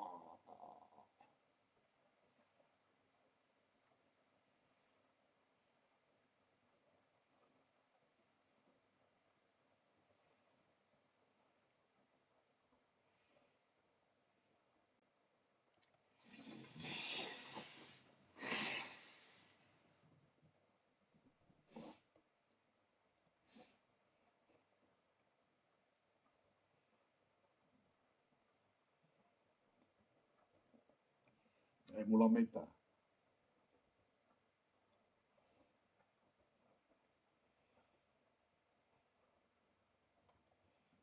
Mä laitan mun lempibiisin.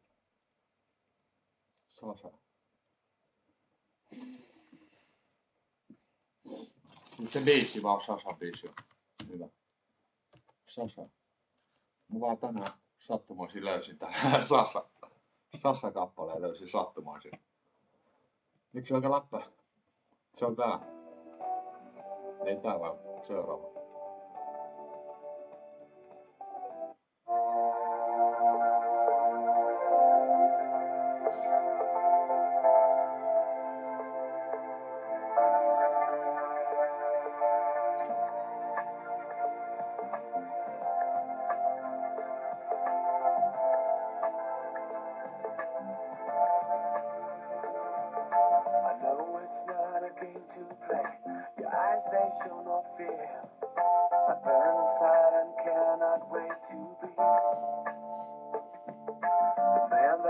Your body close is here to set you free, to hold you near and satisfy your needs.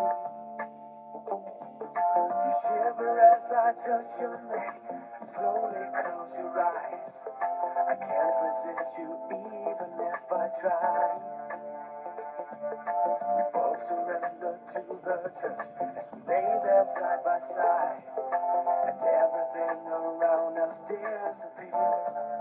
If you believe in love tonight, I'm gonna show you one more time. If you believe and let it out, no need to worry, there's no doubt. If you believe, if your lips come close to mine, the tension becomes more than I can bear. Then you wrap your arms around me, and I feel your every move. This feeling could now lead us anywhere. Now we leave the world world behind us. This moment we will share. Just you and me, that's how it's meant to be. I never wanted you so much. I feel your every breath as you gently whisper in my ear. If you believe in love tonight, I'm gonna show you one more time. If you believe and let it out, no need to worry, there's no doubt. If you believe, if you believe, if you believe and let it out.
Mikä kehitys ja avautuminen.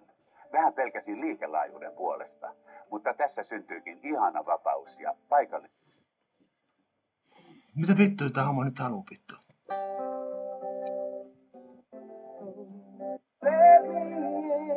Paska biisi. Tää on hyvä biisi. No mitä?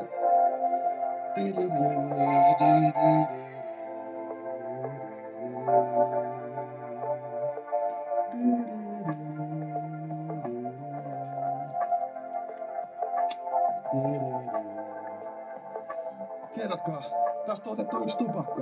Yksi tupakka, vaikka tää oli auki. Tää oli kiinni tää aski. Yksi tupakka otettu. Miten tästä on yksi tupakka otettu, jos tää on just tavasin? Eiks mä oota? Okei.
No voi vittu, kun tämmönen vitun nopea.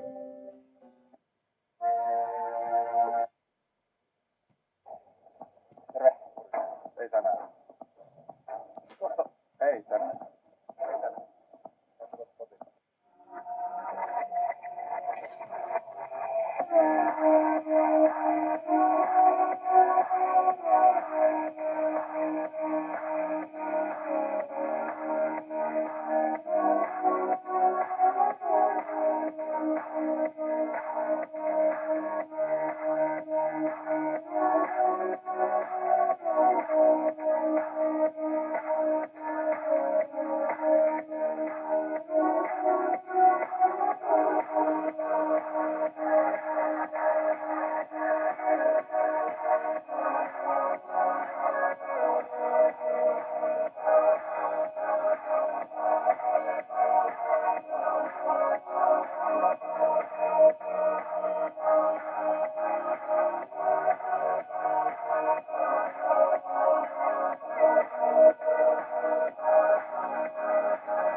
Oi vittu!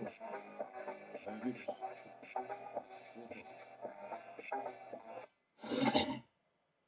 Mitä vittua?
Mitä tää on?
وانا بتعبي طولها من برتغالي يعني برضه انا كنتش بعيدة يا بيش لا ممكن تلاقونها طعمها ويش لا armas tenía vistas y que mira vistas y que mira ahora yo no sé que tú filodan se trataba por el isla.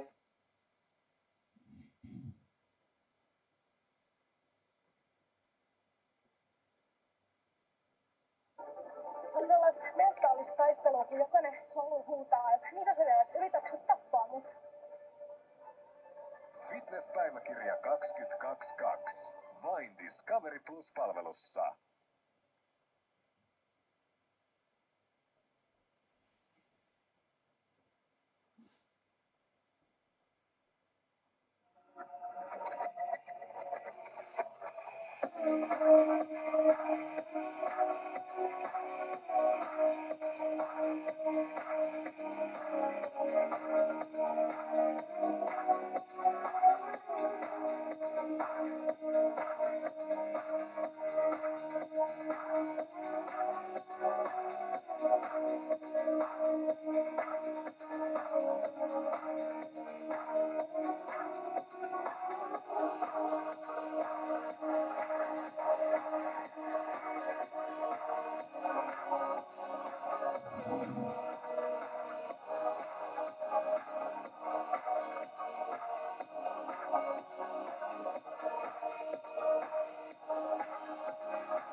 scared me the most was the implication that the most meaningful thing in our life was done. There wasn't, though.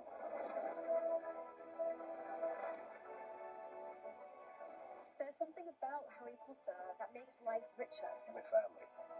We will always be part of each other's life.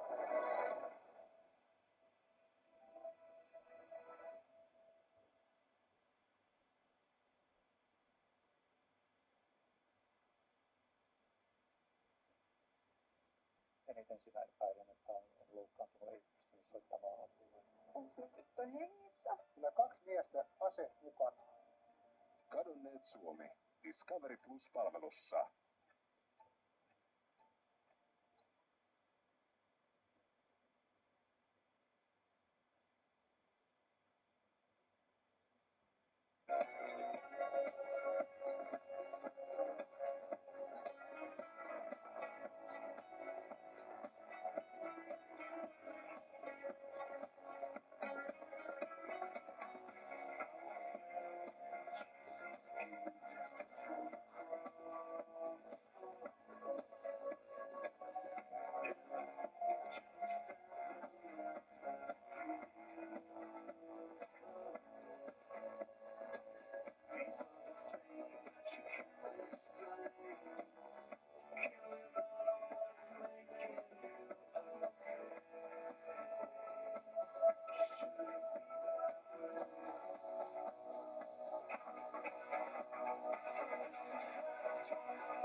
have breaking news. This is something everyone's got to know. The big time TV shows. Haven't you heard enough about the Simpsons? No, I guess not.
No mä soitan sit kun mulla on se kädessä siitä. Okei, hyvä. Hei, voit sä soittaa siinä Nikolle? Ei oo numeroa. Älä viitti. Kun se oli sitä juttua vai mä olisin nyt lähes hakee sitä. Vittu. Kun ei sillä avannut oven. Eikö sulla se numero siis? Ei oo. Saat sen meses laitettua sen tai jossain. Ei mulla oo se mese. Älä. Ei jäbälkä yhtään massia. Ei oo. No voi vittu. Haluat sä heittää yhden maun?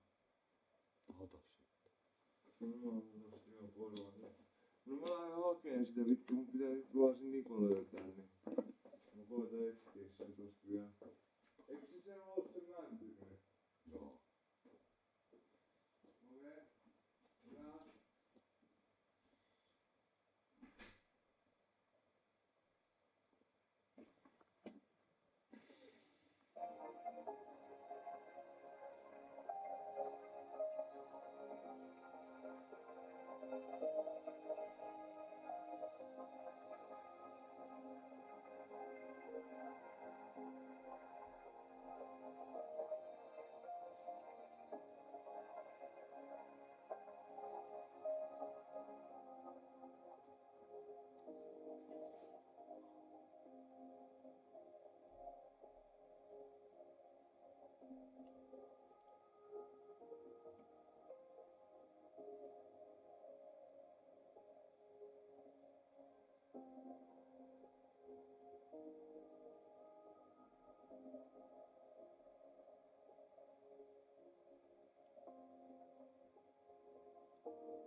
Jaa.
skippaa treenaamisen, älä skippaa tätä mainosta. Megaburn on luonnollinen reseptivapaa ravintolise.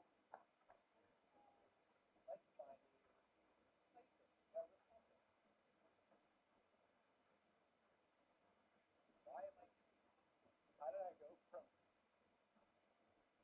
It's cringe for me to even bring it up, but like I used to scream at horror. Anyway, I'm new to philosophy, and I've always been told that I should always start with the Greek. And no, thank you. I always say I would rather read.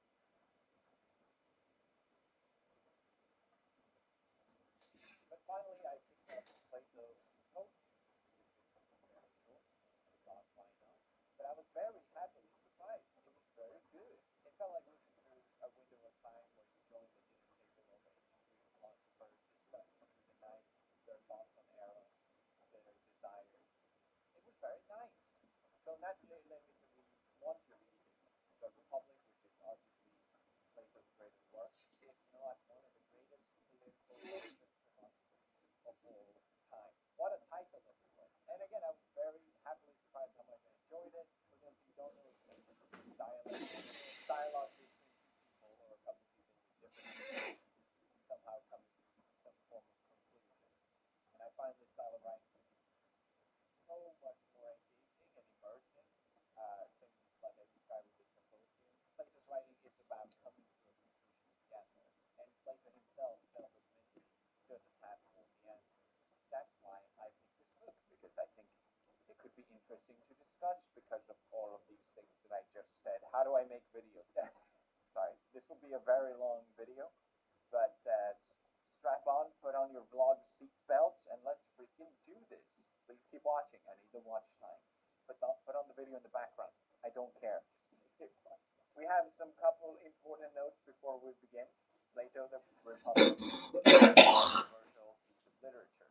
It challenges fundamental ideas, not just around society, but also how we view our own lives in ways that might feel a bit uncomfortable. It probably should make you feel uncomfortable, and I think that's a lot of times the point, as a way to challenge ideas. I don't know if that's true or not. I just threw that in there. But most importantly, I just want to say here early on, big disclaimer, I do not agree with every single idea that this author has. A necessary 2019 disclosure, everyone.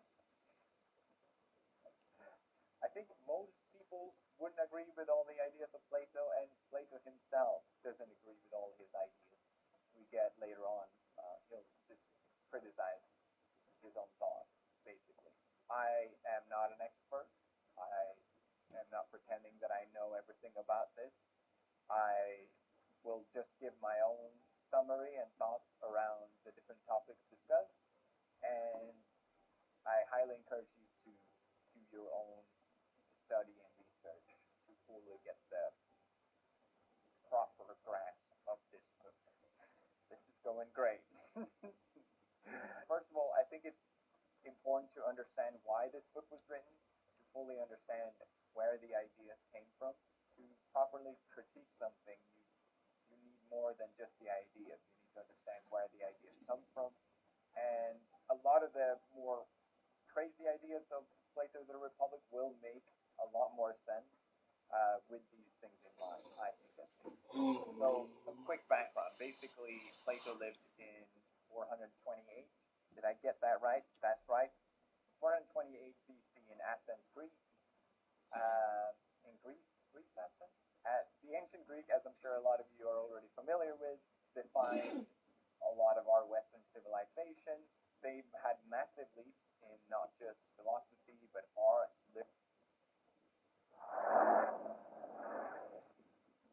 Venus Williams, who is your best friend? Hey, Daddy. Serena Williams. Welcome, everyone, to Floor Gang. روحي وما ملكت يداي فداه. Sailing Gang. Shouldn't even need to say it at this point. Just stop. Another thing that's cringe is strange videos. Today we're going to look at the strangest videos online. The strangest videos. Oh, I have no idea what to expect. Simon sent me this Twitter. I don't do Twitter. but we should watch.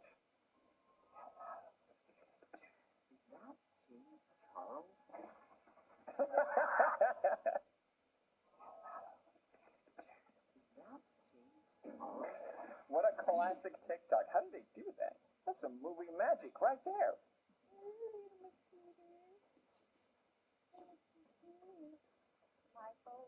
Focus. Oh, yeah!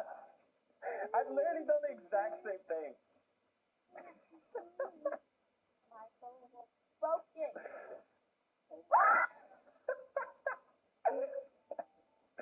Alright, I mean, that's funny. I laughed twice now.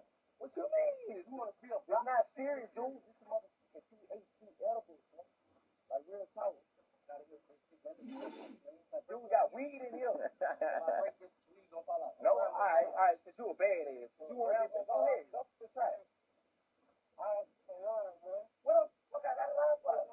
Man, you better float.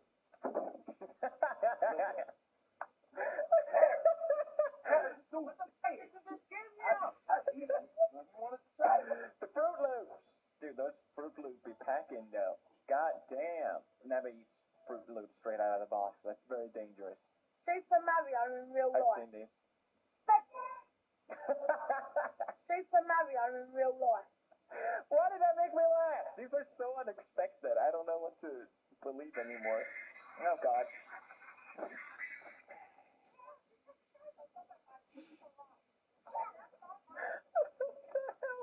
I don't know if I should be laughing. What is happening? What is that? What is that?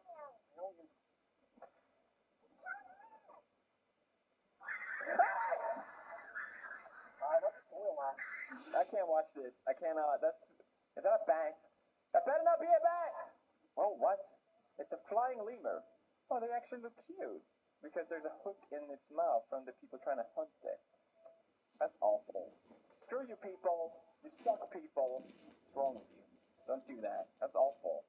Oh, that's not really good. Absolutely. And I looked over here and I was like, well, shit, that's not good either. Yeah.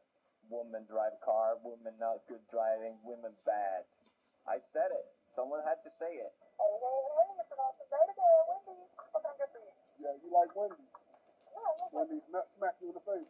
Oh my God. Hey, Mr. Nelson. Oh my God! Oh my God! No one's ever said that! Perfectly cut. Beautiful. Thank you. Another laugh. Okay. I dig it.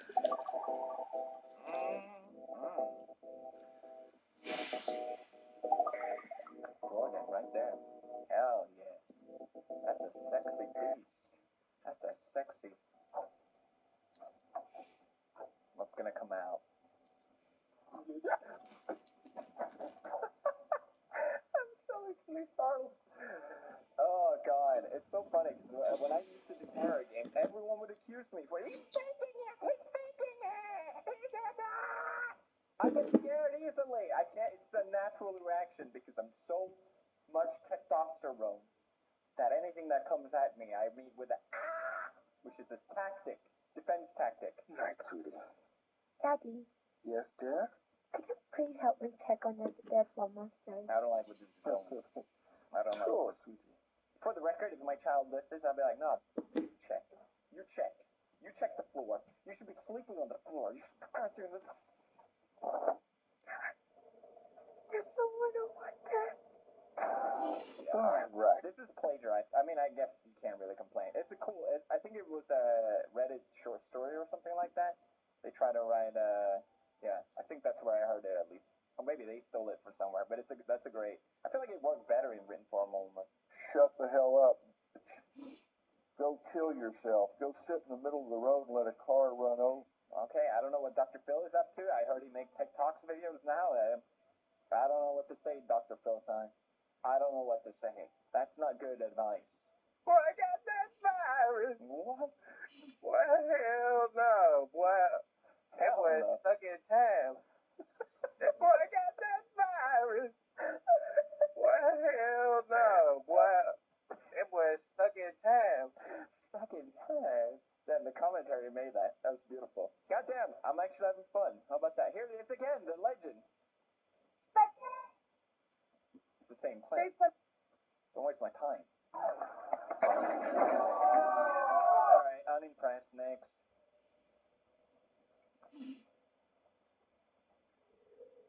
Alright, the music is doing this. Nothing else. Something's gonna pop out. I'm ready. Alright, full to talk to her. I will not react.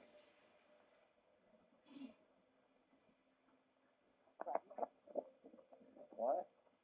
What? God damn it, I can't see anything. What's the... Okay, we will analyze the footage. God, it makes me scared. Look, I get goosebumps. I don't know what it is, and my imagination is scarier than the video. My mind is the scariest place. If you took to... I think the those neck rolls is the scariest part of this. Jesus Christ, so you look at that. Oh, it's his hand. Okay, never mind. What? What is it? God, it annoys me. Because I know everyone is calling me like, okay, alright, look at the Stop posting memes, you fucking nerds. Oh, okay, there was a person that went. Cool. Alright, what do we got? We got some whipped cream in a glass. Oh. This is great. It's so unexpected. I love it. It's like I don't know how to react. The fact that it's mixed with funny ones makes it so much better because I don't know what's to come. It really catches you off guard. And then there's these. And then there's those. And I know that's all it is.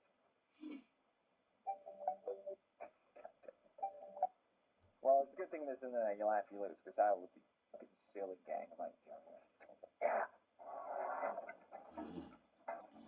Number 15.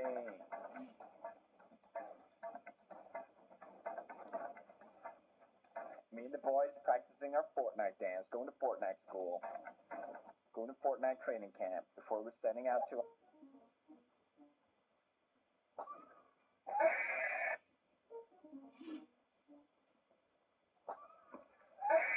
Wake up in the morning feeling like... It's a good life. Life is good. You wake up and you feel good. Oh, no. What does this mean? What did you do to these people? Maybe it's people that he helped. Huh? Have you ever thought of that? Stop looking at so cynically world badly. I saw this. Yeah. Go, go.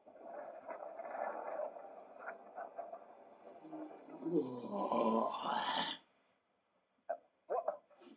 Oh, that's confusing.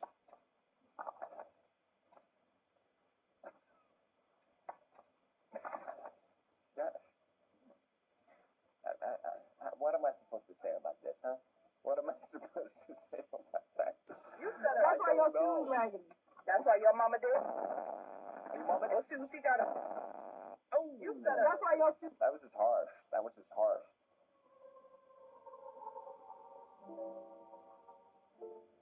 Sorry, I did not catch that. That was Friend Flintstone, Professor Gadget, and combine will make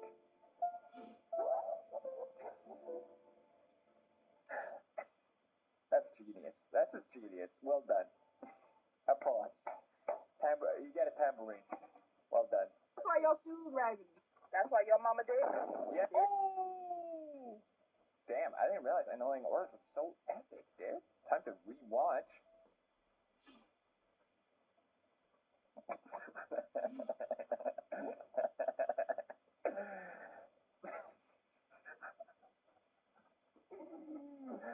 Why is that funny? God bless. God bless you, sir.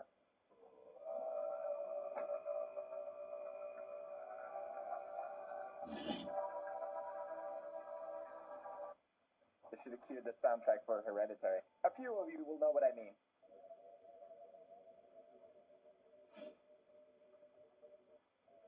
That's it. That's it. 5,000 retweets. Really? Wow. Okay. All right. The bar is high now. It's gonna be tough to be. Ah! Toilet Go movie. That's hilarious.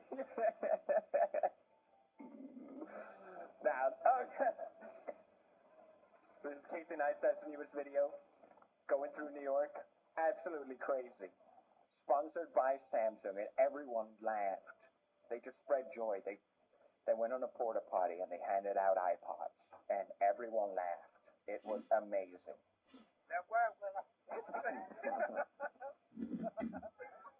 That's impressive, though, to be real.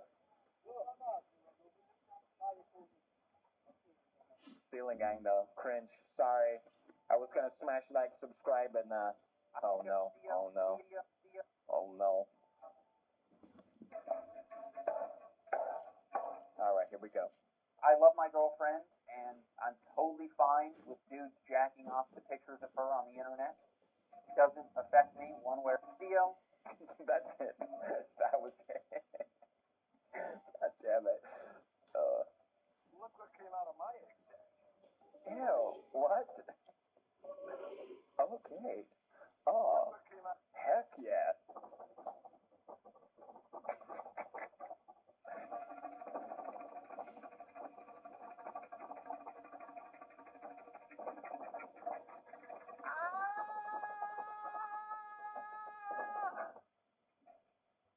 We've spotted an alligator that seems to be in trouble, so there's only one.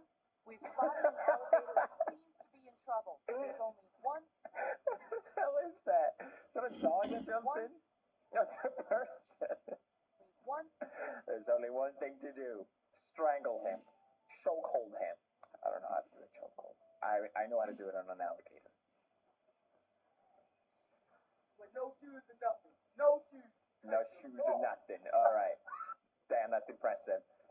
No one's ever done that before. What the hell?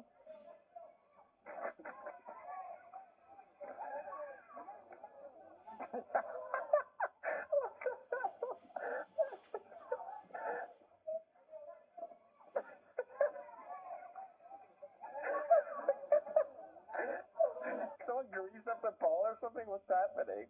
No, Felix, it's just women. They play like that. Okay, alright, got it. Got it. Women bad, got it. Understand. Women, am I right, lad? Alligator.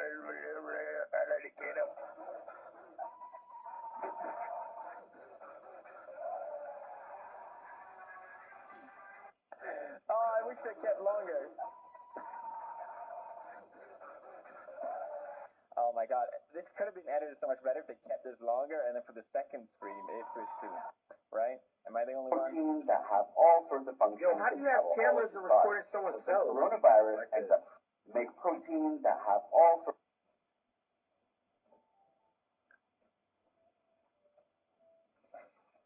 I mean, I can't tell you. I couldn't tell you. Sorry. Do I look sexy? Yeah. Thank you, Poppy. Yes, sir. Do I look sexy? Yeah. Thank you, Poppy. Yes, sir. I'm so confused, but amused at the same time. I like it. No, Minya-san. No! God damn, that's strong. Ooh. Ooh. Oh. Oh no!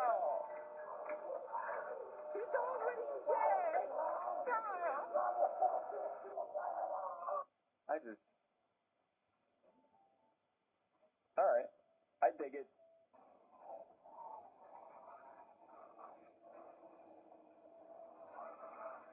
I'm surprised this didn't get more retweets. That's hilarious.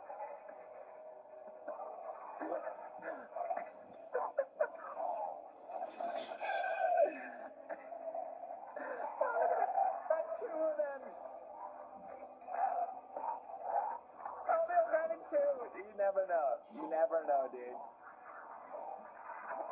Guys, there's more than enough for all of us.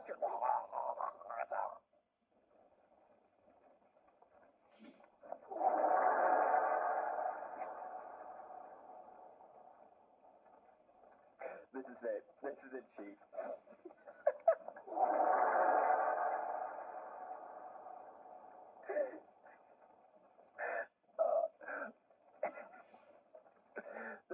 makes me laugh, literally.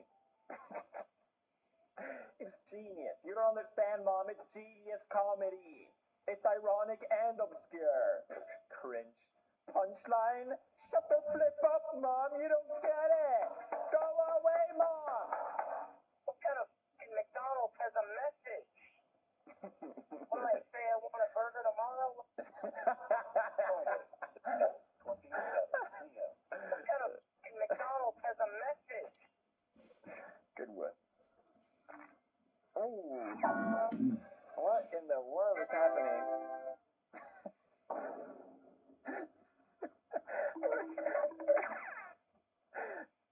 What K-drama is this? I need to watch it.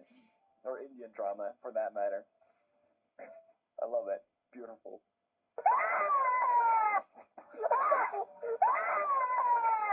Okay, guys. Time to end video. If you enjoyed, gently hit the like button. Subscribe if you're Tambourine Gang. Subscribe if you're Flora Gang. And see you tomorrow. Subscribe and merch. Okay, bye. In a world where science knows no boundaries, travel to a land where no tuber has been and explore never-before-seen landscapes. Encounter beings that are extinct. Meet Maya and Hector's ancestors. Collect ancient items. Rediscover your favorite scientifically accurate dinos. What will you create?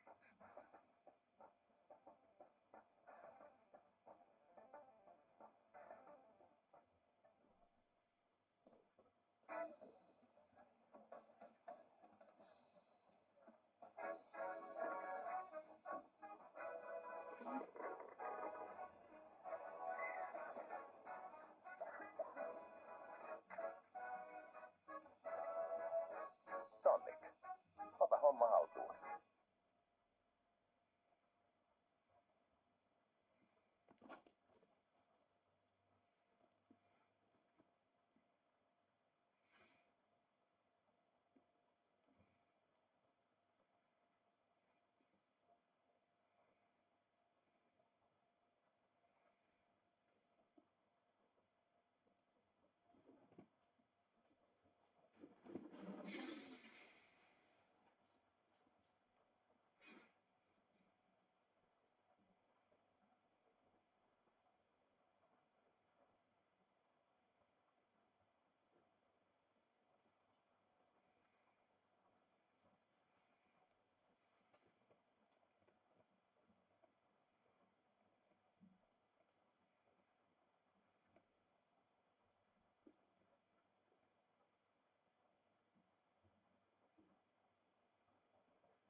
Do you guys like to cringe?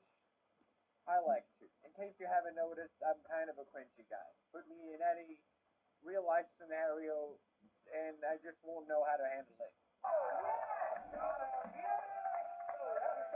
That was awful. It turned into a high five and it just fell apart. I never want to do that again.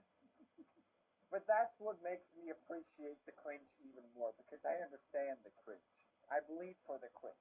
So without further ado, let's go through some of my favorite cringe. Special TV edition. Hooray! You're really scraping the barrel now, Felix. I love this because it's basically how I do all my intros.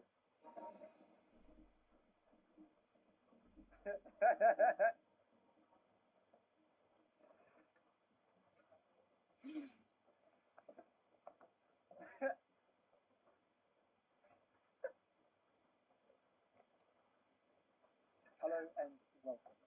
Thank you. I never felt so welcome. How natural that was. Just turns around with a little confusion, the look of terror. Hello and welcome to this video. Hope you guys are looking forward. I don't know what it is with TV cringe. It's just fun here because it's such an organic cringe. You know what I mean? When that thing happened with Conan, I know. You see, calculating. I'm sure they'll edit that out. Yeah, I trust the editing system that they won't draw attention to it. They won't just cut it out. No,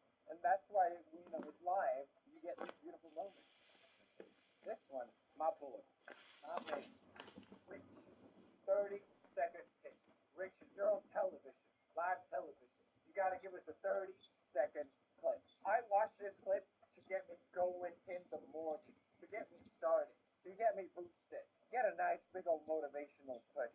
Just watch my man Richard killing it. All right, Richard Chachi, take it away. Come on, Richard, kill it. Hi, you're looking for someone who has more than just a focus on technology. You're looking for someone who has Oh, no. That's okay. Go for it. Tell us. Just speak to me. Like we're sitting at the dinner table. Go ahead, Richard. What do you have? What can you offer?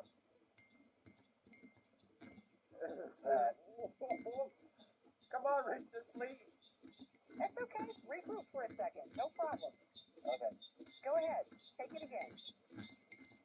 When all hope is lost, when Frodo lost the ring, when they Titanic sank, when that plane fell, when all hope was lost, Richard, top 10 anime comebacks of all time, kills it. He comes back and he kills it 1,000%. Okay, you're looking for someone who is more than just technology savvy. Yeah. Someone who has customer focus and international experience. A person who is a problem solver, analytical, yet still has common sense. Yes. I'm that person. He's that person. I have great customer focus skills and great soft skills. I have the ability to take end-to-end ownership of a project and the determination to do whatever it takes to get the job done. Fantastic, Richard. It's so wholesome. I'm so glad he got through it. My man, Richard. It's not a cringe. I just love the clip. You know that they're saying in their relationship, what they're not doing in public, they're doing at home. It's a bit more specific, but great saying, Felix. I know. Well, this clip is a testimony of that, and my God, it's probably one of the most painful fights I have ever seen on television. Thank you, Mr. President. Good morning, everyone, and welcome to Morning Joe. Joe's back. He's here, and it's great to have you back. We did lots of fighting over issues, so it should be a good show today. Oh, we did. Oh, yeah, we did. Uh-huh. Yeah, don't do that. Okay, no, we are. Oh, we are. What are you doing? It's 6:03. Really, can I ask you a question? Everyone knows you cannot hold hands at 6:03. Okay? You cannot do any endearing gesture at 6:03. Touching hands, you might as well give her a slap on the nose. I don't know. We're engaged. We're engaged. I mean, we've been engaged now for like 13 years. I think I should be able to hold her hand. No, not at 6:03. Not at 6:03. Everyone knows that. If you be quiet, I'll hold your hand. My God. There is a chance of tail in the morning. Below that, it will reach 13 degrees. So it's the first day of the last month of the Oh my God.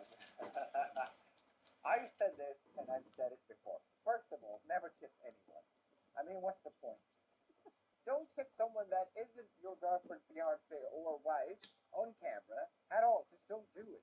Just don't do it. Okay? Just don't kiss people. Just don't kiss anyone. Just don't kiss people. But this guy is like, you know what? Screw that rule. I'm gonna go. I'm gonna.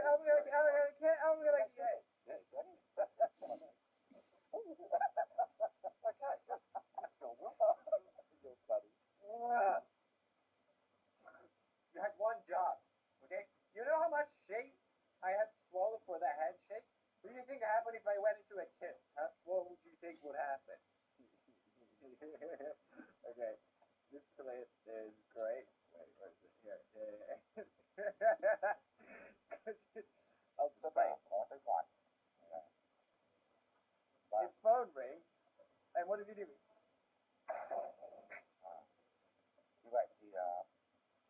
Yeah, that's less awkward.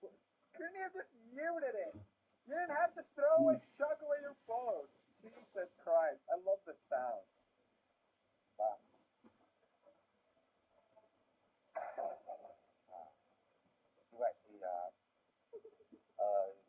Enjoy your broken phone and your lost job. Oh, this one is great too. My man, Mike Krafsick. He basically speaks just like I do when it's unedited. If you ever want to know how an unedited PewDiePie video looks like, it's basically like this. People trying to beat the heat and trying to stay cool.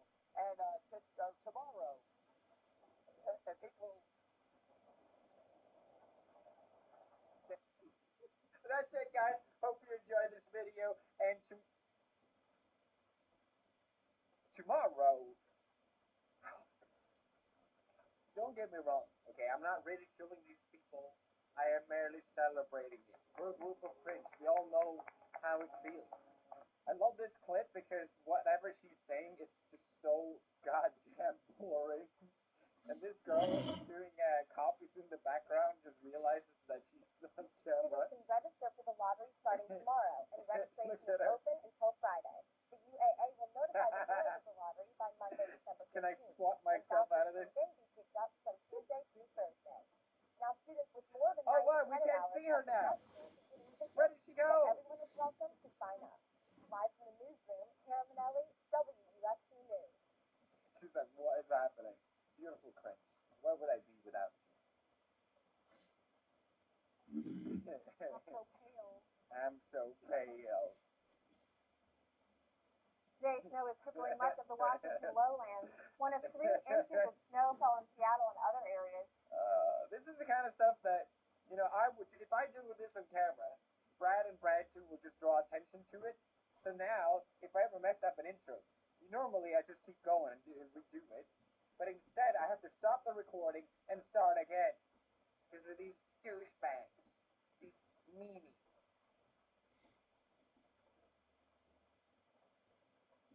This clip is so weird, okay? If anyone has the context behind this, please feel free to let me know. I don't know what the frick her problem is. Honestly, I feel like it was a broken record. Look at her. What is she doing? You got it, Daddy. I like calling you Daddy. Thank you. I can like it. What just happened? She's just like, they're communicating. It's not about her. This morning, but honestly, I feel like it was a broken record. This is like the best song ever. Play that song. You got it, Daddy. I like calling you Daddy. Thank you. I can like it. So anyway, that's the best song ever. I really enjoy that. You got it, Daddy. I like calling you Daddy. His reaction to it is so wholesome. It's not like, you weirdo. It's literally like, oh, thank you. Play that song. You got it, Daddy. I like calling you Daddy. Thank you. I can like it.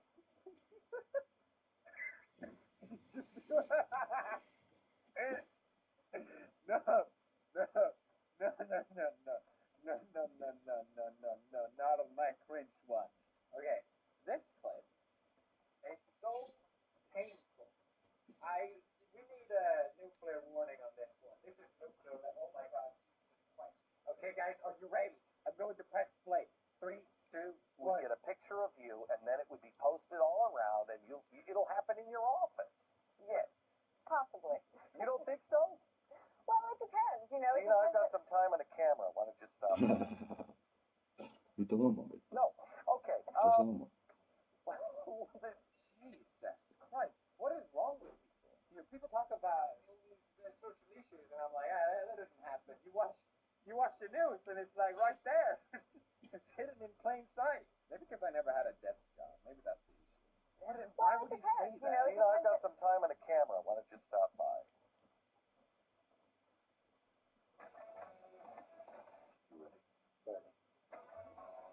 It's not a cop. What is it?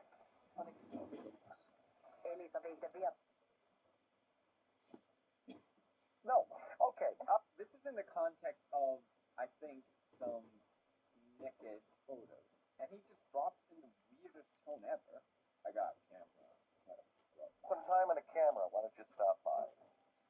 Yeah, I'll come by. What the hell? What were you thinking? It's not as bad as a kiss, though. Kiss was worse. That was a joke. Really? Weather. Oh, yeah. I think you two should get a... Yes! I love this clip. That's right, I've seen them all. I'm just showing it to you because I like it, okay? This guy makes a weird furry joke, and no one laughs. And it just makes it so much worse. Oh my God, I love her. Okay, Charlie, I'm gonna sit here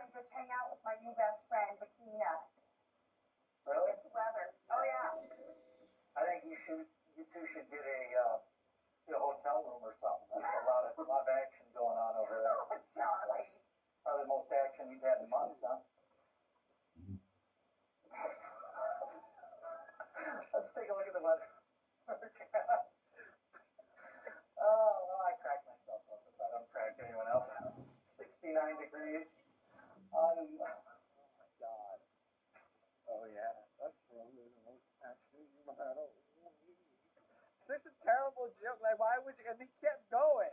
My God. You think my jokes are bad? Sheesh. Oh, I need a minute. I need a break. Because we got my boy. I can't even watch this. This is like. Going to do a spoken word for us now, right? Right. And tell us what we're about to hear. Just freestyle. It's Okay. just a freestyle. Freestyle. Well, Notice the Comic Sans Go ahead, there, Mark. by the way. Okay.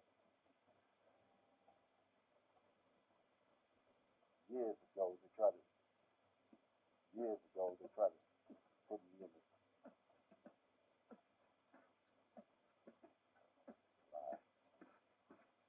Check it. It's live. Come on, dude. Freestyle. This is a You freestyle. want to try to read something from your book? yeah. I was wondering, like, surely most rappers have some sort of, hey, give us a freestyle. They just have, like, a go-to rhyme, right? Maybe they're writing some song or something, some material. That's what I would do if I had a rapper. Because I don't want to end up like Mike here. That's right, everybody. I make an effort to not appear cringy. Here's an actual customer out here. What's the best kind of fireworks to buy? Wouldn't you like to know, Weather Boy? Where are your parents? It's sketchy. Back to you. That kid has been raised on a pure onion diet. I can tell. This is onion versus soy demonstrated right here. Wouldn't you like to know, Weather Boy? Asserting his dominance straight away. Deliver that line like a fool. And like that kid made him remember his days in elementary school. So humiliating. This is too bad. So basically, they came to rescue this hiker because they left a message in the sand and a call for help by stones. You know the classic meme: send help with stones. Or not, but wow, that was really dramatic. It was really Well, here's some live footage of it. The breaking news. They were going at a really good clip there. We've had some hot weather. I guess the good news is, send something, please. Send something, please. But it looks like the hiker or the dead one appears to be okay physically. Thank God she's okay. Probably someone did in fact send her news. What an absolute hero. We sent our team out to send her news, and it worked out great. Everyone was just happy. It cured the heat. It just fixed all problems. I'm going to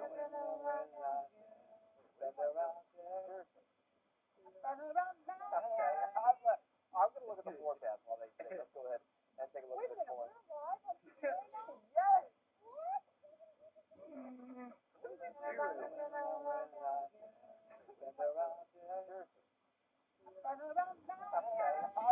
I'm going to look at the forecast while they sing. Let's go ahead and take a look at this morning. Look at her face right before. Look at her face now. Look at the forecast while they sing. All right. That's it for me for now. Leave a like if you cringe. Leave a like if you...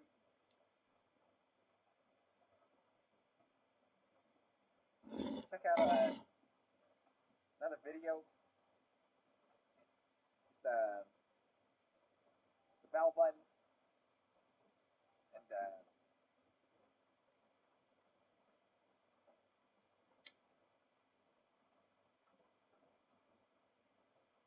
right, I know you're gonna keep this, just don't. Just cut it out there.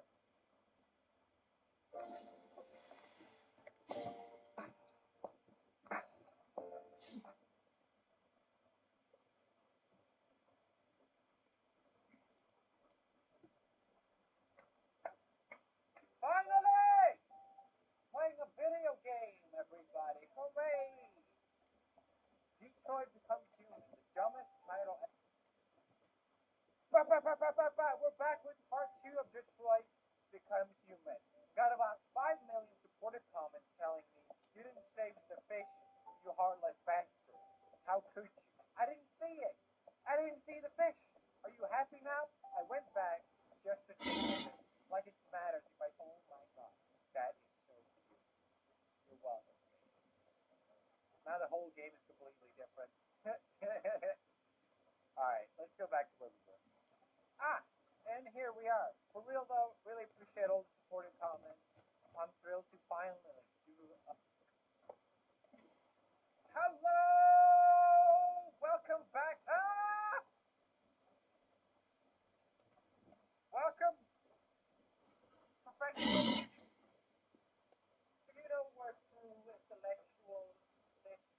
Where can you find them? There must be somewhere. True intellectuals. Spend their day writing Xbox Live messages. Everyone knows this. Einstein, Will Smith, Nikola Tesla. Is it Nikolai Tesla? I don't know, but I bet people on Xbox Live would know. Let's read some Xbox Live messages so we can fill our brains. Bigger brains, bigger pee-pee. Let's go. I plant my SMG in your mom's face from Sir Roger Balls. Very nice. A classic insult. How could you possibly come back from that response? How many chromosomes do you have? More than you. Boom, says the Xbox. Yeah. When it gets red circle, am I right, gamers?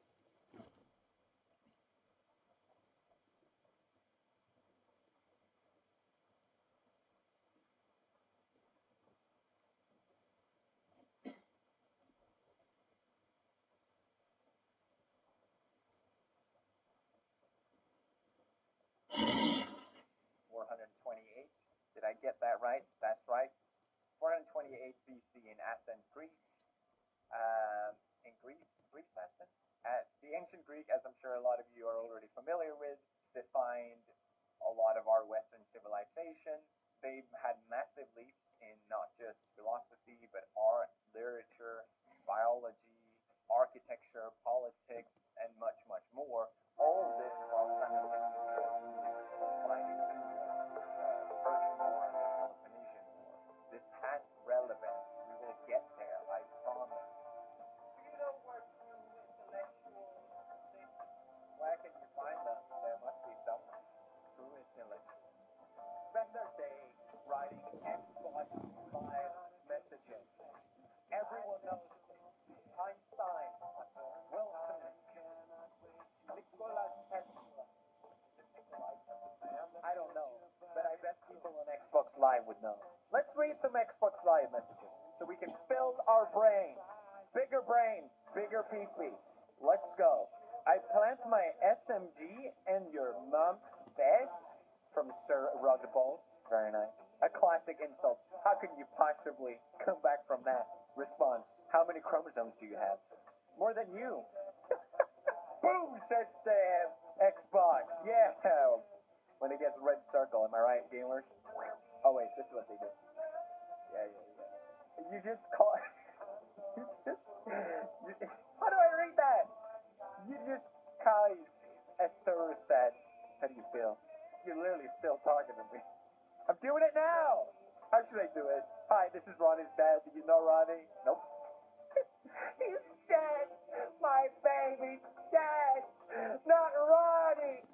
I'm so sad. I'm typing this on the Xbox. Oh, so sad to see an intellectual go like that. I thought Ronnie really. I never thought Ronnie. Retro Itachi. You have mic? No. It's been 3 years. You don't have to respond. I think it's only polite. It's only the right thing to do is to reply.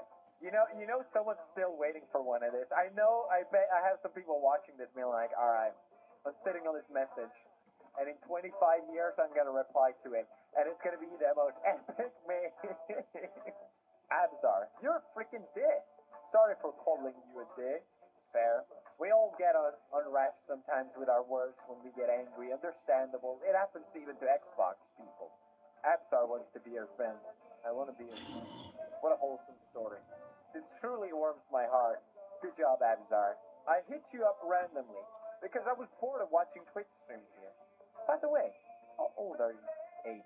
Just send me the virus link. It's gamerxo.com. Thank you, kind sir, for not wasting my time. Xbox users, they don't waste their time with formalities. They don't waste their time with social courtesy. They just get to the point. Like a true intellectual. 8 kills. Noob. I'm only 10. My mom just got me this game. I'm sorry. Sorry. Oh. See, this is the thing you forget about a lot of times when you're on the internet. Most people are just below a 10. And not worth getting angry about. I'm sure that if the internet, you had to show your face, and you had to show your muscle gains, and you had to show your age. If those three things were in front of every message, would all just be so much happier. Oh, and fourth, dick size. Yeah, that's right. Everyone has to post a dick. You know it's not a bad idea. Thanks for being the worst teammate I ever had. Please delete the game and never play again, for the sake of everyone else. And if you're in the party with the other dude, convey this message to him as well. You useless reptile.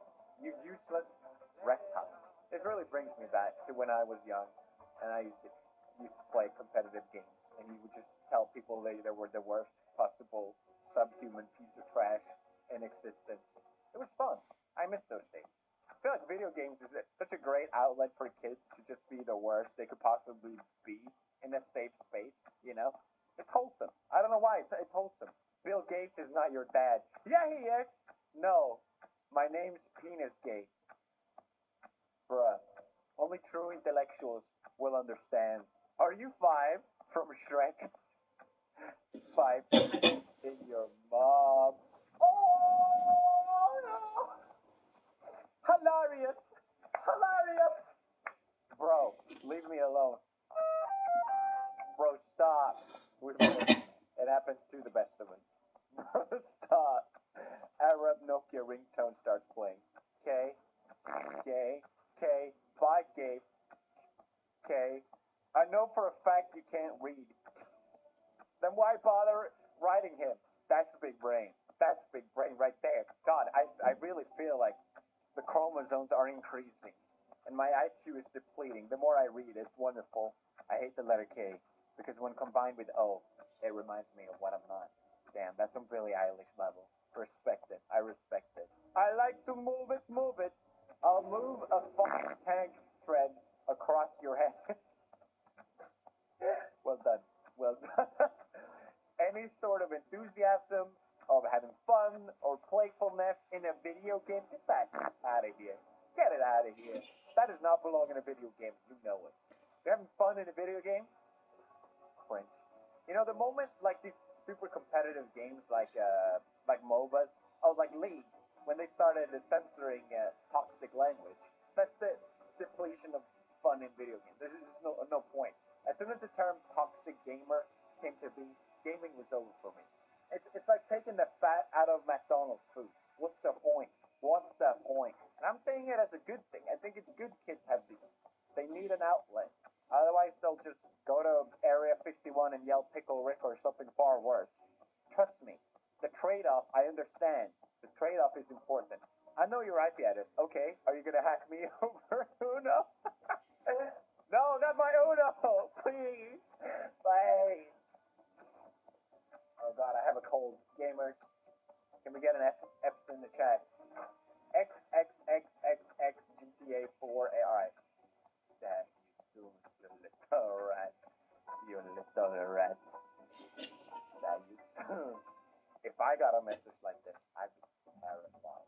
I'd be hiding my IP address over 500 proxies. My god. You better wipe your computer clean right this instant, because XXXXX GTA 4 XX is coming for you right soon. Get back away! Get back away! I will bomb your I hope your cat gets diarrhea! I hope your cat gets diarrhea! Diarrhea. You hacker! Get diarrhea! Diarrhea! What is that, a song? It sounds like a nice makeover. You're gonna get a diarrhea. Today, we're gonna give you a diarrhea. What? Because you're a hacker. Message to all friends and recent players. I'm not a pilot. It was one-time thing. Alright? One-time thing. I misheard him say he was 6 and thought he said he was 16. The court cleared me of all the charges. Just wanted to clear that up. Thank you, Jekyll Amos. This is it. Xbox gamer go to the bottom of things. They care, like no one else. Notice the fact that there's not a single PlayStation message here. There's been like one. The ratio of intellect is pretty clear. It's pretty eye-opening. I don't know how to say this, but do you want to be boyfriend and girlfriend? In the class, every time I joined, you were so nice to me. Blushes. Dude, Sabretooth King is part of Face Clan. You gotta say yes to this. Come on. The title of this is Simp. You know, it's just a 5-year-old, right? He's the leader of Face Clan. It's the leader of Face Clan. Okay, all right. We have a PlayStation 1. I think. I don't know. Or is it Xbox? I'm not some beta cut that plays on console. I can't recognize. You're being reported for using cheat code. Expect a notice from EA. I will ensure you will be banned from playing this. Yeah, the cheat code is called my opponent being shit at FIFA. Being called a cheater is like the best compliment. It's told to you as an insult. It's like when you kill people. I remember killing people in Modern Warfare 2 because you know when they're coming. It's so obvious. So you can sort of line up the shot and then they look at the kill cam and they're like, oh, cheater! Cheater! I'm like, no, I just know how to play the game and you're that's it. You guys want to see something pathetic? People have been saying I'm not a gamer lately just because I don't know the colors of the trucks in Slenderman. 900 hours. And I was never even part of Face Clan. S in the chat, boys. I swear I had more. I legit think I had like over a year in World of Warcraft. It's a shame I don't have my old account. Amnesia, 143 hours. It's not that bad. Dragon Age, that was such a good game. Torchlight was really good too. Well, that went off on a tangent. Jesus. Damn, bro. You're a small That's actually a good insult. That's a rare insult subreddit right there. Damn, bro, you're a small baby. I did not mean to team kiss. My mom Khaled for diner, and my controller dropped off, and it please don't report, cause I don't want to ban. I don't want ban, sadly. Come on, guys. He did not man. He did not man. Cut him some freaking slack, dude. If you don't man, you don't man. It's that simple, gamers. Not joining your party, what you want. Hacker, you're gonna cry, maybe shit your pants, piss and cum, maybe. That's what I thought. Go cry to mommy. Is this the origin of the meme? It cannot be the sauce. When it is 13 days ago, I don't believe that. That's an old one. Hey, look, it's A Panda. Stop swearing, you fucker. Dude, my mom is in the room, and you are talking about shit. Is this good or bad? Who knows? We will maybe never know. You are the baddest player I have ever seen. You are the worst at spelling, baddest. And also baddest is the past tense of bid. I am not a paid player. You're the paid player. You're the paid player. Damn, that's a sick combat, dude. Combat. Why did you revive me? You easily could have. I want the Thunder Gun XD. That's a gamer moment right there. That's a gamer. If I ever saw one, he wanted the Thunder Gun. XD! We should bring back XD. I feel like we can do it. If we all get on board, we can make XD a thing again. And remember when all of a sudden it was fucking cringe to write XD? For some reason, everyone's just like, oh, you write XD? That's so cringe. Who ruined it? Who ruined it for everyone? It's a great emoji that I misusing. A lot of times it's the emotion I have right now. It's like when I watch Pickle Rick. I want to XD so fucking hard. Stop swearing, Felix. You're making it harder for yourself. Or Side. Sorry, Side. Message to all recent players. Do you have a cute sister? I'm single, and I like to play Xbox games, and I'm looking for a girlfriend. She has to be hot, like Megan Fox, and she has to be nice to me. Because I cry a lot. Fair. Help me find my soulmate. Come on. Megan Fox and nice. There can't be that many. You're a little bit fat. Damn. The subtlety in that is what really hits it. If you just call someone fat, it doesn't really mean anything. If you say someone little bit fat, call someone stupid, it doesn't feel the same as you're a little bit stupid. Makes it a bit condescending. This guy knows it, especially how he ironically typed your instead of you are. Well done. Well done. It has layers to it. Heart and kiss emoji. That's hella gay. How? I don't know what fender you are. No homo if you're a boy. I am Attack Helicopter. Oh yeah, that's funny. Attack Helicopter is about as cringy as XD at this point. I work for Xbox. Your account is now banned. Please send 24-hour trial code to be unbanned. Thank you, the Xbox team. Thank you, Xbox team. This reminds me. When I play Tibia, you can send messages in Tibia, like through mail. It's this online MMORPG game. It's very old.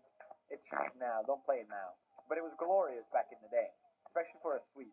Hail fellow Swede. You know what I'm talking about.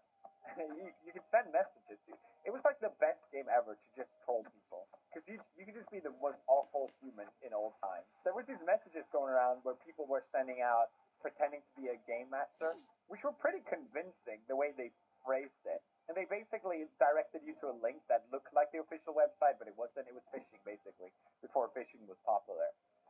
And my friend got one of them. I knew it was fake, but for some reason, me being the worst person of all time, I told him, no, it's real. I don't know why I did that. What's wrong with me? So he put it in this thing.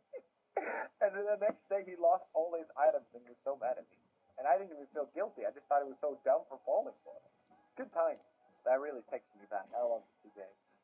You can't do these things in games anymore. Like, just take everything you worked days for. There's no games like that. Now everything's protected to be safe all the time. Am I right?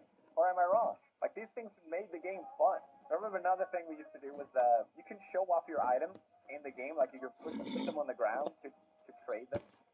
So if you wanted to be cheeky, you could, like, put it down on the ground, like, 1 second. I think I've said this before. You could put down, like, if you had, like, a really good armor or something, you could put down on the ground and then just take it up really quick and be like, haha, look at that. Look at that. You can't do that in World of Warcraft. You can't do that in other games. If you have an item, you can't lose it. But no, not in this game. So what we would do is we'd be like, hey, look at this.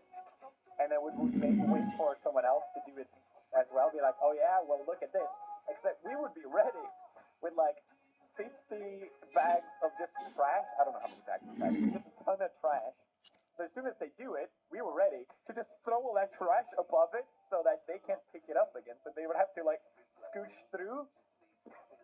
Be like, oh god, They have to dig through all this trash to get their armor back, but eventually they will get back to it. We would be ready, push them out of the way, take their shit. That was fun. Good memory. Sorry, I keep going off on tangents. It just takes me back. I used to be a gamer, you know? Not anymore. Are you a girl? Yeah. Can I be your foot-licking slave? Stop!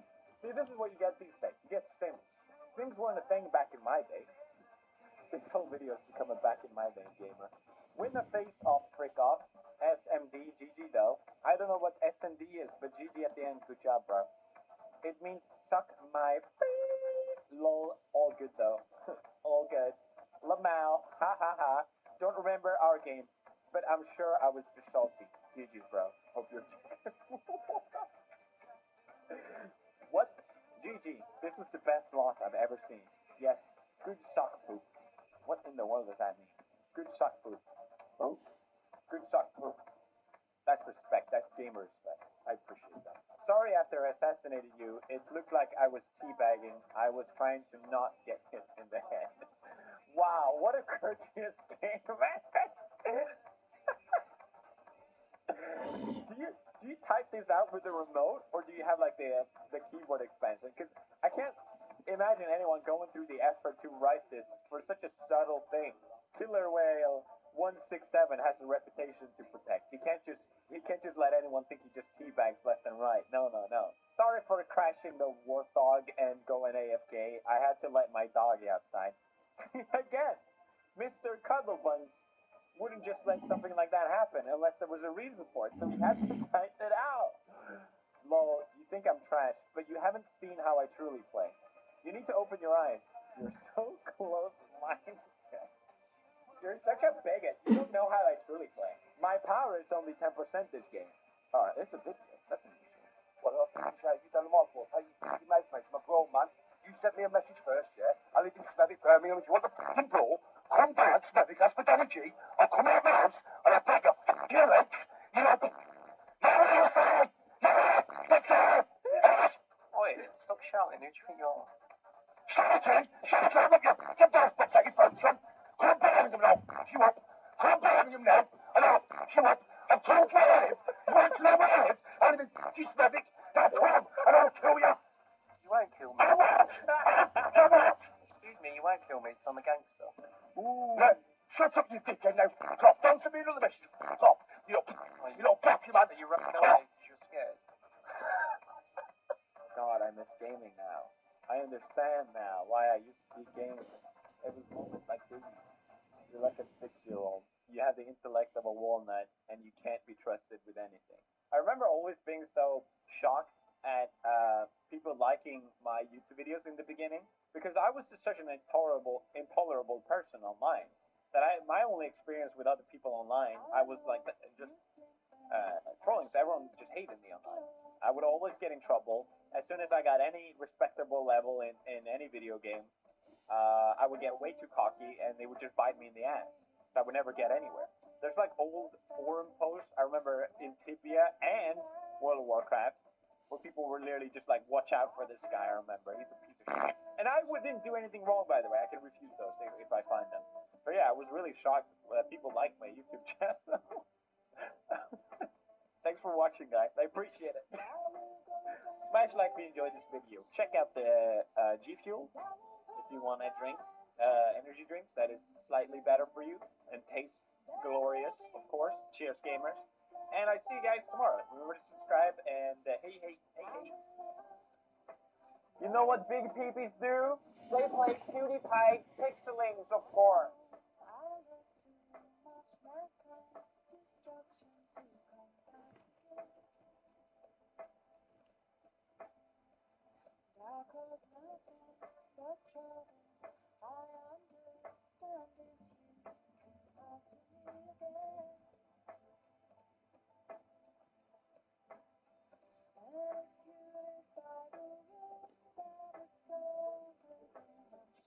That makes sense.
Niin mitä asiaa?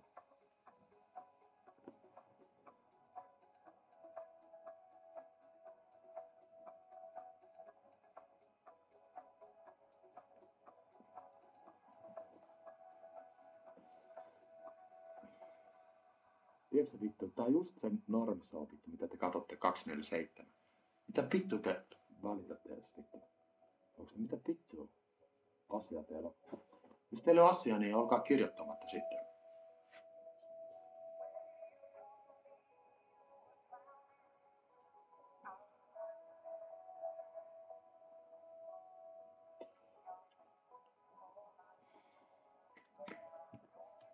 Onks tää nyt kohta normisoo menomenalta? Nyt tää on varmaan normaalisoo. Taas ei ookaan. Nyt se on vasta. Piti paska. Mitä?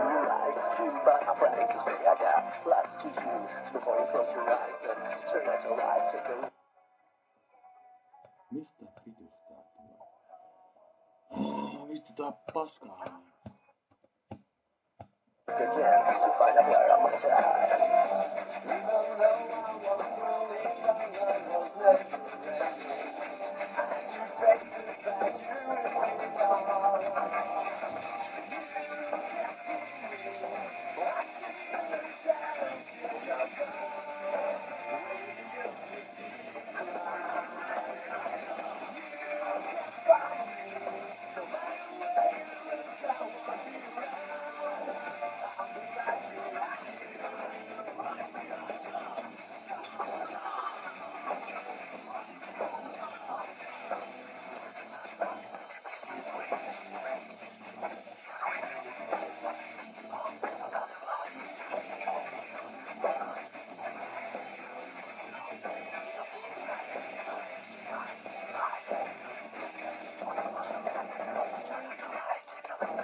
There's a lit cigarette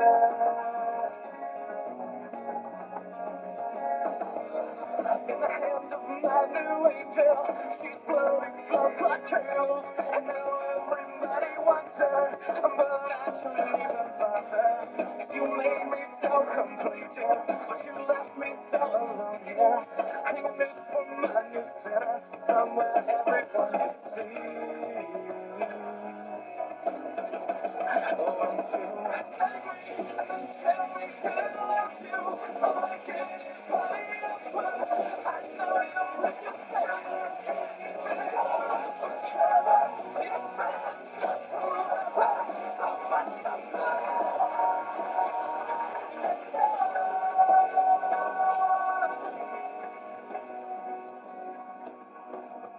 Now there's a whole wide world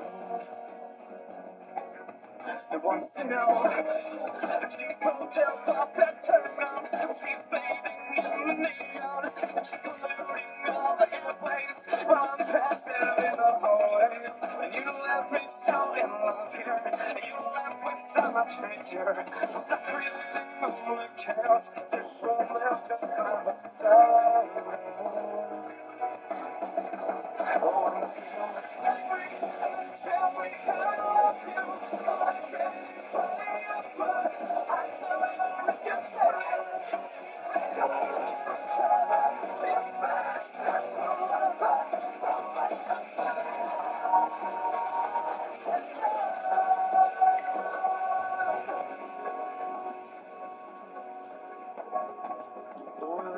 change your mind? If I change my mind, would you split the whole wide world? I want to know if you will.